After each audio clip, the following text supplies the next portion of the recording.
ਜੀ ਸਾਰੇ ਦੋਸਤਾਂ ਨੂੰ ਜੀ ਆਇਆਂ ਨੂੰ ਲੈਲਪੁਰ ਯੰਗ ਹਿਸਟੋਰੀਅਨ ਕਲੱਬ ਦੇ ਅੱਜ ਦੇ programme city as it was ਦੇ ਵਿੱਚ।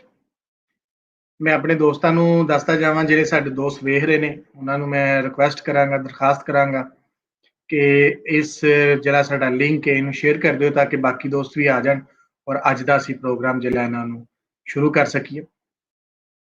ਮੈਂ ਦੱਸਦਾ ਜਾਵਾਂ, ਜਿਹੜੇ ਸਾਡੇ ਨਾਲ ਨਵੇਂ ਆਏ ਨੇ ਦੋਸਤ, ਉਹਨਾਂ ਨੂੰ ਕਿ ਅਸੀਂ ਸਿਟੀ ਐਜ਼ ਇਟ ਵਾਸ ਦੇ ਵਿੱਚ ਸ਼ਹਿਰਾਂ ਦੀ ਤਾਰੀਖ ਨੂੰ ਵੇਖਦੇ ਹਾਂ ਇੱਕ ਨਵੇਂ ਢੰਗ ਨਾਲ। ਔਰ ਉਹ ਸ਼ਹਿਰ ਪੰਜਾਬ ਦੇ ਈਸਟ ਔਰ ਵੈਸਟ ਦੋਨਾਂ ਸਾਈਡਾਂ ਦੇ, ਦੋਵਾਂ ਪੰਜਾਬਾਂ ਦੇ, ਚੜ੍ਹਦੇ ਲਹਿੰਦੇ ਪੰਜਾਬ ਦੇ ਸ਼ਹਿਰ ਹੁੰਦੇ ਨੇ। ਔਰ ਉਹਨਾਂ ਦੇ ਨਾਲ ਤੀਜਾ ਬਾਹਰ ਵਸਦੇ ਸਾਡੇ ਪੰਜਾਬੀਆਂ ਦੇ ਸ਼ਹਿਰ, ਜਿਹੜੇ ਪੂਰੀ ਦੁਨੀਆ 'ਚ ਫੈਲੇ ਹੋਏ ਨੇ, ਉਹਨਾਂ ਸ਼ਹਿਰਾਂ ਨੂੰ ਅਸੀਂ ਵੇਖਦੇ। ਸ਼ਹਿਰਾਂ ਦੀ ਇਸ ਲੜੀ ਦੇ ਵਿੱਚ ਅਸੀਂ ਕਾਫੀ ਸਾਰੇ ਸ਼ਹਿਰ ਹੁਣ ਤੱਕ ਕੀਤੇ ਔਰ ਅੱਜ ਦਾ ਇੱਕ ਜਿਹੜਾ ਸ਼ਹਿਰ ਅਸੀਂ ਲਿਆ ਉਹ ਇੱਕ ਤਰ੍ਹਾਂ ਨਵਾਂ ਔਰ ਪੁਰਾਣਾ ਦੋਵਾਂ ਤਰ੍ਹਾਂ ਦਾ ਸ਼ਹਿਰ ਹੈ। ਔਰ ਅੱਜ ਉਹਦੇ ਤੇ ਗੱਲਬਾਤ ਕਰਨ ਵਾਸਤੇ ਅੱਜ ਦਾ ਜਿਹੜਾ ਸਾਡਾ ਸ਼ਹਿਰ ਹੈ ਉਹ ਸਰਗੋਦਾ ਹੈ। ਉਹਦੇ ਤੇ ਗੱਲਬਾਤ ਕਰਨ ਵਾਸਤੇ ਸਾਡੇ ਨਾਲ ਅੱਜ ਨੈਣ ਸੁਖ ਜੀ ਨੇ। ਨੈਣ ਸੁਖ ਜੀ ਸਾਡੇ ਨਾਲ ਲੈਲਪੁਰ ਯੰਗ ਹਿਸਟੋਰੀਅਨ ਦੀ ਹਿਸਟਰੀ ਲੈਕਚਰ ਸੀਰੀਜ਼ ਦੇ ਵਿੱਚ ਗਵਾਚਿਆ ਪੰਜਾਬ ਦੇ ਨਾਮ ਤੋਂ ਆਪਣੀ ਸੀਰੀਜ਼ ਕਰ ਰਹੇ ਨੇ। ਗਵਾਚਿਆ ਪੰਜਾਬ ਦੇ ਵਿੱਚ ਮੁਖਤਲਿਫ ਉਹਨਾਂ ਨੇ ਜਿਹੜਾ ਹੈ ਉਹ ਕੀਤਾ। ਔਰ ਇਸ ਤੋਂ ਵੱਖ ਉਹ ਸ਼ਾਇਰ ਨੇ, ਕਹਾਣੀਕਾਰ ਨੇ, ਨਾਵਲਿਸਟ ਨੇ ਔਰ ਪੰਜਾਬ ਔਰ ਪੰਜਾਬੀ ਦੇ ਹਵਾਲੇ ਨਾਲ ਉਹਨਾਂ ਦਾ ਜਿਹੜਾ ਰਿਸਰਚ ਦਾ ਪਰਖ ਪਰਚੋਲ ਦਾ ਕੰਮ ਹੈ ਉਹ ਇੱਕ ਆਲਾ ਉੱਚੀ ਪੱਧਰ ਦਾ ਕੰਮ ਉਹ ਕਰ ਰਹੇ ਨੇ। ਅੱਜ ਸਰਗੋਦਾ ਸ਼ਹਿਰ ਵਾਸਤੇ ਮੈਂ ਉਹਨਾਂ ਨੂੰ ਬਹੁਤ ਥੋੜਾ ਟਾਈਮ ਦਿੱਤਾ, ਉਹਨਾਂ ਨੂੰ ਮਸਲਨ ਕਿ ਬਹੁਤ ਜਲਦੀ 'ਚ ਬੁਲਾਇਆ ਕਿ ਤੁਸੀਂ ਇਹ ਸਰਗੋਦੇ ਤੇ ਕਰਨਾ ਹੈ ਤੇ ਜ਼ਾਹਿਰ ਹੈ ਉਹਨਾਂ ਨੂੰ ਟਾਈਮ ਵੀ ਘੱਟ ਮਿਲਿਆ, ਲੇਕਿਨ ਉਹਨਾਂ ਦੀ ਬੜੀ ਮਿਹਰਬਾਨੀ ਕਿ ਉਹਨਾਂ ਨੇ ਇੰਨੇ ਟਾਈਮ ਦੇ ਵਿੱਚ ਸਾਡੇ ਕੋਲ ਆਏ ਔਰ ਅੱਜ ਦੀ ਗੱਲਬਾਤ ਕਰਨਗੇ ਸਾਡੇ ਅੱਜ ਸਾਰੇ ਦੋਸਤਾਂ ਨਾਲ ਸਰਗੋਦੇ ਦੇ ਉੱਪਰ। ਔਰ ਨਾਲ ਦੀ ਨਾਲ ਮੈਂ ਜਿਹੜੀ ਹੈ ਉਹ ਵਧਾਈ ਦਿਆਂਗਾ, ਬਲਕਿ ਇੱਕ ਖਬਰ ਵੀ ਦਿਆਂਗਾ ਆਪਣੇ ਦੋਸਤਾਂ ਨੂੰ, ਲੈਲਪੁਰ ਯੰਗ ਹਿਸਟੋਰੀਅਨ ਕਲੱਬ ਦੇ ਜਿੰਨੇ ਵੀ ਫਰੈਂਡਸ ਨੇ, ਦੋਸਤ ਨੇ, ਫੈਨਸ ਨੇ, ਉਹਨਾਂ ਨੂੰ ਕਿ ਜਿਹੜੀ ਨੈਣ ਸੁਖ ਸਾਹਿਬ ਦੀ ਧਰਤੀ ਪੰਜ ਦਰਿਆਈ ਹੈ ਉਹ ਗੁਰਮੁਖੀ ਦੇ ਵਿੱਚ ਸਾਡੇ ਅੰਮ੍ਰਿਤਸਰ ਤੋਂ ਛਪ ਗਈ ਹੈ। ਸਚਲ ਪ੍ਰਕਾਸ਼ਨ ਜਿਹੜੀ ਪਬਲਿਸ਼ਰ ਉਹਨਾਂ ਨੇ ਛਾਪੀ ਹੈ ਔਰ ਮਿਸ਼ਾ ਜੀ ਹੋਣਾ ਨੇ ਉਹਦੇ ਤੇ ਕੰਮ ਕੀਤਾ ਔਰ ਉਹ ਕਿਤਾਬ ਹੁਣ ਅਵੇਲੇਬਲ ਹੈ। ਬਹੁਤ ਸਾਰੇ ਦੋਸਤਾਂ ਦੀ ਈਮੇਲਸ, ਮੈਸੇजेस ਆਉਂਦੇ ਸਨ ਕਿ ਉਹਦੇ ਹਵਾਲੇ ਨਾਲ ਦੱਸੋ। ਉਹ ਹੁਣ ਕਿਤਾਬ ਅਵੇਲੇਬਲ ਹੈ ਔਰ ਤੁਸੀਂ ਉਹਨੂੰ ਜ਼ਰੂਰ ਵੇਖੋ ਔਰ ਉਹਦੇ ਤੇ ਆਪਣੀ ਗੱਲਬਾਤ ਵਿਚਾਰ ਸਾਂਝੀ ਕਰੋ। ਜਿਹੜੇ ਦੋਸਤ ਸਾਨੂੰ ਪੁੱਛਦੇ ਸਨ ਉਹਨਾਂ ਵਾਸਤੇ ਇੱਕ ਕਤਲਾ ਹੈ। ਸੋ ਅੱਜ ਦੇ ਸਾਡੇ ਜਿਹੜੇ ਗੈਸਟ ਨੇ, ਅੱਜ ਦੇ ਸਾਡੇ ਜਿਹੜੇ ਰਿਸੋਰਸ ਪਰਸਨ ਨੇ ਨੈਣ ਸੁਖ ਜੀ, ਮੈਂ ਹੁਣ ਉਹਨਾਂ ਨੂੰ ਦਰਖਾਸਤ ਕਰਾਂਗਾ ਕਿ ਉਹ ਆਉਣ ਤੇ ਆਪਣੀ ਵਿਚਾਰ, ਆਪਣੀ ਗੱਲਬਾਤ ਸਰਗੋਦੇ ਦੇ ਹਵਾਲੇ ਨਾਲ ਸਾਡੇ ਨਾਲ ਸਾਂਝੀ ਕਰਨ।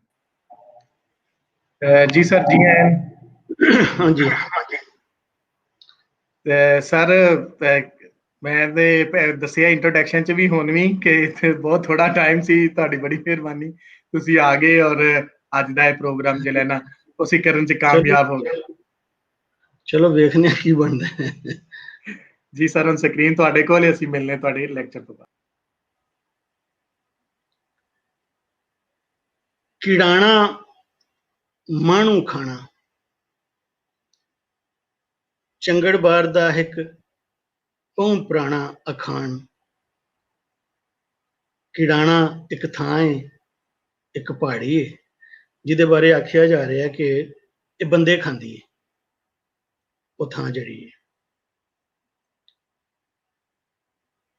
ਇਹ ਉਹ ਵੇਲਾ ਸਾਨੂੰ ਲੱਗਦਾ ਕਿ ਜਦੋਂ ਬਾਰ ਦੇ ਉੱਤੇ ਬਹੁਤ ਸਾਰੇ ਲੋਕ ਜ਼ਮੀਨਾਂ ਤੇ ਕਬਜ਼ੇ ਕਰ ਰਹੇ ਸਨ।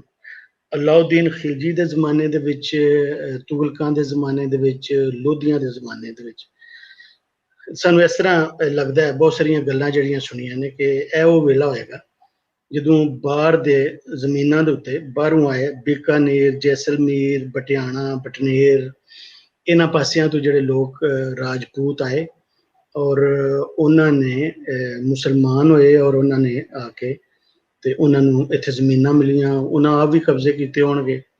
ਤੇ ਸਾਨੂੰ ਇਸ ਅਖਾਣ ਤੋਂ ਇੰਝ ਲੱਗਦਾ ਹੈ ਕਿ ਉਹ ਇਸ ਇਲਾਕੇ ਦੇ ਕਬਜ਼ੇ ਵਾਸਤੇ ਲੋਕਾਂ ਦੀਆਂ ਲੜਾਈਆਂ ਹੋ ਰਹੇ ਨੇ, ਲੋਕ ਮਰ ਰਹੇ ਨੇ। ਚਰਾਗਾਵਾਂ, ਉਹ ਪਸ਼ੂ ਪਾਲਾਂ ਦਾ ਵੇਲਾ ਸੀ, ਉਹ ਉਸ ਵੇਲੇ ਪਸ਼ੂ ਪਾਲ ਹੁੰਦੇ ਸਨ ਲੋਕ, ਤੇ ਚਰਾਗਾਵਾਂ ਸਨ ਬੜੀਆਂ ਬੜੀਆਂ ਵੱਡੀਆਂ। ਇਹ ਜਿਹੜੀ ਬੜੀ ਫਰਟਾਈਲ ਲੈਂਡ ਸੀ, ਇਹ ਜਿਹੜਾ ਇਲਾਕਾ ਸੀ। ਤੇ ਕਿੜਾਣਾ ਦੇ ਆਸੇ ਪਾਸੇ, ਕਿੜਾਣਾ ਇੱਕ ਪਹਾੜੀ ਸੀ। ਤੇ ਇਹਦੀ ਜਿਹੜੀ ਥੋੜੀ ਜਿਹੀ ਹਿਸਟਰੀ ਹੈ ਪਿੱਛੇ ਕਿੜਾਣਾ ਦੀ, ਉਹ ਇਸ ਤਰ੍ਹਾਂ ਕਿ ਜਿਹੜਾ ਜਿਵੇਂ ਸਾਂਦਲ ਬਾਹਰ ਹੈ, ਜਿਹੜਾ ਸਾਂਦਲ ਸੀ ਜਿਹਦੇ ਨਾਂ ਦੇ ਉੱਤੇ ਸਾਂਦਲ ਹੈ, ਉਹਦਾ ਜਿਹੜਾ ਪੁੱਤਰ ਸੀ ਉਹ ਇੱਕ ਕਰੰਗਾ ਸੀ, ਕੁਰੰਗਾ, ਤੇ ਕੁਰੰਗੇ ਦਾ ਪੁੱਤਰ ਸੀ ਚੰਗੜ। ਚੰਗੜ ਦੇ ਕੋਲ 3 ਪੁੱਤਰ ਸਨ।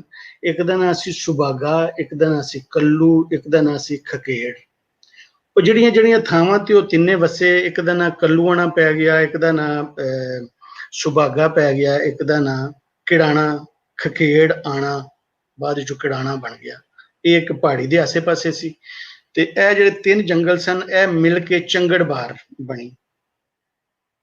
ਜਿਸ ਵੇਲੇ ਦੀ ਮੈਂ ਗੱਲ ਕਰ ਰਿਹਾ ਕਿ ਕਬਜ਼ੇ ਹੋ ਰਹੇ ਨੇ, ਉਸ ਵੇਲਾ ਉਹ ਹੀ ਹੈ ਜਦੋਂ ਹਿੰਦਲ ਜਿਹੜਾ ਹੈ, ਜਿਹੜਾ ਜਿਹਦੇ ਉੱਤੇ ਜਿਹੜੇ ਜੁਲਾਏ ਸਨ ਜਾਂ ਪਾਵਲੀ ਸਨ, ਉਹਨਾਂ ਦਾ ਸ਼ਹਿਰ ਸੀ। ਉੱਥੋਂ ਦੇ ਇੱਕ ਹਿਸਾਬ ਦੇ ਰਾਜੇ ਸਨ, ਉੱਥੇ ਉਹਨਾਂ ਦਾ ਕਿਲਾ ਸੀ।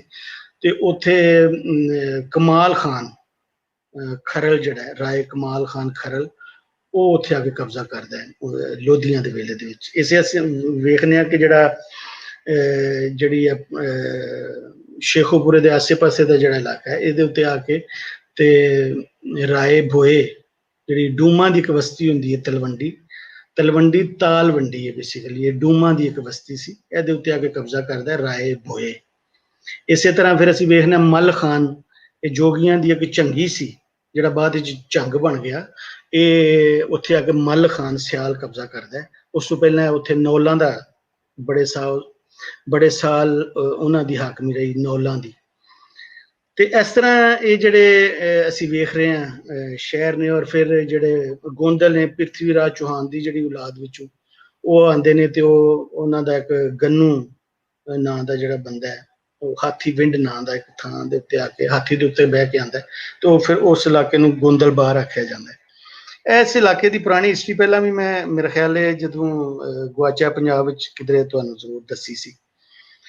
ਤੇ ਇਹ ਜਿਹੜਾ ਚੰਗੜ ਬਾਰ ਹੈ, ਬਾਅਦ ਦੇ ਵਿੱਚ ਜਦੋਂ ਅੰਗਰੇਜ਼ਾਂ ਦਾ ਵੇਲਾ ਆਇਆ, ਤੇ ਰਾਏ ਸ਼ੰਕਰ ਕਿਆਂ ਦੇ ਕਹਿਣ ਉੱਤੇ, ਰਾਏ ਸ਼ੰਕਰ ਕਿਆਂ ਨੂੰ ਮੈਂ ਉਹ ਕਹਿ ਰਿਹਾ, ਜਿਹੜੇ ਰਾਏ ਸ਼ੰਕਰ ਦੇ ਵਿੱਚੋਂ ਸਨ, ਜਿਹੜੇ ਸਿਆਲ ਸਨ ਔਰ ਟਵਾਣੇ, ਉਹ ਨਹੀਂ ਸਨ, ਉਹਨਾਂ ਨੂੰ ਨਹੀਂ ਸੀ ਚੰਗਾ ਲੱਗਦਾ ਕਿ ਇਸ ਇਲਾਕੇ ਨੂੰ ਚੰਗੜ ਬਾਰ ਆਖਿਆ ਜਾਵੇ, ਜੋ ਚੰਗੇ ਤੋਂ ਚੰਗੜ ਹੈ। ਔਰ ਇਹ ਮਸੱਲੀ ਚੂੜੇ, ਜਿਹੜੇ ਚੂੜਾ ਜਿਹੜਾ ਬਹੁਤ ਵਿਗੜਿਆ ਲੜਾਕਾ, ਜਾਂ ਜਿਹੜਾ ਬਹੁਤ ਔਖੀ ਚੁੜ ਕੇ ਜ਼ਿੰਦਗੀ ਗੁਜ਼ਾਰਦਾ ਹੈ, ਉਹਨੂੰ ਚੂੜਾ ਆਖਿਆ ਜਾਂਦਾ ਹੈ। ਜਾਂ ਉਹ ਬਹੁਤ ਵਿਗੜਿਆ ਹੁੰਦਾ ਹੈ, ਉਹਨੂੰ ਚੂੜਾ ਆਖਿਆ ਜਾਂਦਾ ਹੈ। ਤੇ ਜਿਹੜਾ ਚੰਗਾ ਹੁੰਦਾ ਹੈ, ਉਹ ਚੰਗੜ ਉਹਨਾਂ ਦੇ ਵਿੱਚੋਂ ਹੀ। ਤੇ ਉਹਨਾਂ ਨੂੰ ਇਹ ਚੰਗਾ ਨਹੀਂ ਸੀ ਲੱਗਦਾ ਕਿ ਸਾਡੇ ਕੋਲ ਹੀ ਇੱਕ ਥਾਂ ਹੋਵੇ ਤੇ ਚੰਗੜ ਬਾਰ ਚੂੜਿਆਂ ਦੀ ਔਰ ਮੁਸੱਲੀਆਂ ਦੀ ਇੱਕ ਥਾਂ ਹੋਵੇ। ਤੇ ਇਸ ਵਾਸਤੇ ਉਹਨਾਂ ਨੇ ਫਿਰ ਅੰਗਰੇਜ਼ਾਂ ਨੂੰ ਆ ਕੇ ਤੇ ਇਹਦਾ ਨਾਂ ਜਿਹੜਾ ਉਹ ਕਿੜਾਣਾ ਬਾਰ ਕਰਵਾ ਦਿੱਤਾ, ਕਿੜਾਣਾ ਬਾਰ। ਹੁਣ ਅੱਜ ਅਸੀਂ ਉਹਨੂੰ ਕਿੜਾਣਾ ਬਾਰ ਦੇ ਨਾਂ ਦੇ ਉੱਤੇ ਜਾਣਦੇ ਹਾਂ। ਜਿਹੜੇ ਮੁਸੱਲੀਆਂ ਦੇ ਵਿੱਚ ਇੱਕ ਅਖਾਣ ਹੈ, ਜਦਨ ਉੱਡਣਿਆਂ ਦੀ ਧਾੜ ਪਈ, ਅੱਗੋਂ ਮੱਝ ਵੇਰੀ ਜਾਂ ਮੁਸੱਲੀ, ਜਦਨ ਉੱਡਣਿਆਂ ਦੀ ਧਾੜ ਪਈ। ਹੁਣ ਉੱਡਣੇ ਕੌਣ ਨੇ? ਉਹ ਪਹਿਲਾਂ ਵੀ ਗੱਲ ਹੋਈ ਸੀ ਇੱਕ ਵਾਰੀ ਕਿ ਜਿਹੜੇ ਰਿਗਵੇਦ ਦੇ ਵਿੱਚ ਜਿਹੜੇ ਅਸੀਂ ਵੇਖਦੇ ਹਾਂ ਕਿ ਉਹ ਆਉਂਦੇ ਨੇ ਅਗਨੀ ਔਰ ਇਸ ਤਰ੍ਹਾਂ ਇੰਦਰਾ, ਔਰ ਤੇ ਉਹਨਾਂ ਦੇ ਨਾਲ ਜਿਹੜੇ ਕੋਈ ਲੜਦੇ ਨੇ, ਉਹ ਜਾਂ ਮੁਸੱਲੀ ਲੜਦੇ ਨੇ ਜਾਂ ਮੱਝ ਲੜਦੀ ਹੈ। ਇਹ ਉਹਨਾਂ ਦੇ ਵਿੱਚ ਇੱਕ ਅਖਾਣ ਹੈ। ਔਰ ਮੁਸੱਲੀਆਂ ਨੂੰ ਬੜਾ ਮਾਣ ਹੈ ਕਿ ਨੂਰੋ ਨੂਰ ਤਜੱਲਾ ਸੀ, ਚੂੜਾ ਸੀ ਜਾਂ ਅੱਲਾ ਸੀ। ਇਹ ਜਿਹੜੀ ਬਾਰ ਹੈ, ਅਸੀਂ ਇਹਦੇ ਮਾਲਕ ਸਾਂ, ਉੱਤੇ ਅੱਲਾ ਸੀ ਤੇ ਨੀਚੇ ਅਸੀਂ ਸਾਂ। ਪਹਿਲਾਂ ਵੀ ਮੈਂ ਤੁਹਾਨੂੰ ਦੱਸਿਆ। ਜਿਹੜਾ ਬਾਹਰ ਦਾ ਇਲਾਕਾ ਹੈ, ਇਹਦੇ ਵਿੱਚ ਜਿਹੜਾ ਤੁਹਾਡਾ ਪਿੱਛੇ ਤੁਹਾਡੀਆਂ ਪੀੜ੍ਹੀਆਂ ਹੁੰਦੀਆਂ ਨੇ ਨਾ, ਇਹਦਾ ਬੜਾ ਇੱਕ ਰਿਵਾਜ ਰਿਹਾ ਕਿ ਉਹਨਾਂ ਦੇ ਬਾਰੇ ਪਤਾ ਹੋਣਾ ਕਿ ਮੇਰਾ ਦਾਦਾ ਕੌਣ ਸੀ, ਸਾਡਾ ਕੋਈ ਵੱਡਾ ਵਡੇਰਾ, ਕੋਈ ਬੜਾ ਵੱਡਾ ਬੰਦਾ ਹੋਇਆ, ਉਹਦੇ ਬਾਰੇ ਪਤਾ ਹੋਣਾ ਚਾਹੀਦਾ। ਤੇ ਉਹ ਨਾ ਮੁਖਤਲਿਫ ਉਹਦੇ ਵੱਖੋ ਉਹਦੇ ਸਟੈਪਸ ਹੁੰਦੇ ਸਨ ਕਿ ਜਿਵੇਂ ਮੇਰੀ ਦਾਦਕਵਾਲ ਕੌਣ ਹੈ, ਮੇਰਾ ਦਾਦਾ ਕੌਣ ਹੈ। ਫਿਰ ਸਾਡੀ ਉੱਚ ਜਾਂ ਮੂਈ ਜਾਂ ਉਹਨੂੰ ਵਿੜੀ ਕਹਿੰਦੇ ਸਨ ਕਿ ਕੋਈ ਸਾਡੀ ਪਿੱਛੇ ਪੀੜ੍ਹੀ ਦੇ ਵਿੱਚ ਕੋਈ ਬੰਦਾ ਮਸ਼ਹੂਰ ਹੋਇਆ ਹੋਵੇ। ਫਿਰ ਇਸੇ ਤਰ੍ਹਾਂ ਇੱਕ ਅੜਲ ਹੁੰਦੀ ਸੀ, ਜਿਹਨੂੰ ਅੱਲ ਵੀ ਮੱਝ ਵਿੱਚ ਆਖਿਆ ਜਾਂਦਾ, ਕਿ ਉਹ ਕੋਈ ਐਸਾ ਉਹਨਾਂ ਕੋਲੋਂ ਕੋਈ ਕੰਮ ਹੋ ਗਿਆ ਹੋਵੇ ਕਿ ਜਿਹਦੀ ਵਜ੍ਹਾ ਤੋਂ ਉਹ ਮਸ਼ਹੂਰ ਹੋ ਗਏ ਹੋਣ। ਤੇ ਇਸ ਤਰ੍ਹਾਂ ਦੀਆਂ ਨਾ ਪਛਾਣਾਂ ਹੁੰਦੀਆਂ ਸਨ। ਔਰ ਜਿਹੜਾ ਚੇਤਰ ਦਾ ਮਹੀਨਾ ਹੁੰਦਾ ਸੀ, ਉਹਦੇ ਵਿੱਚ ਜਦੋਂ ਕਣਕ ਦੀ ਫਸਲ ਜਿਹੜੀ ਹੈ ਉਹਦੇ ਬੰਨੇ ਦੇ ਉੱਤੇ ਆ ਕੇ ਖਲੋ ਕੇ ਤੇ ਜਿਹੜਾ ਮਿਰਾਸੀ ਹੁੰਦਾ ਸੀ ਕਿਸੇ ਵੀ ਕੌਮ ਦਾ, ਉਹ ਆ ਕੇ ਤੇ ਉਹਨਾਂ ਦਾ ਸ਼ਜਰਾ ਪੜ੍ਹਦਾ ਸੀ, ਉਹਨਾਂ ਦੀ ਪੀੜ੍ਹੀ ਪੜ੍ਹਦਾ ਸੀ, ਤੇ ਉਹ ਨਾਲ ਉਹਨਾਂ ਨੂੰ ਉਹ ਦੁਆਵਾਂ ਦਿੰਦਾ ਸੀ।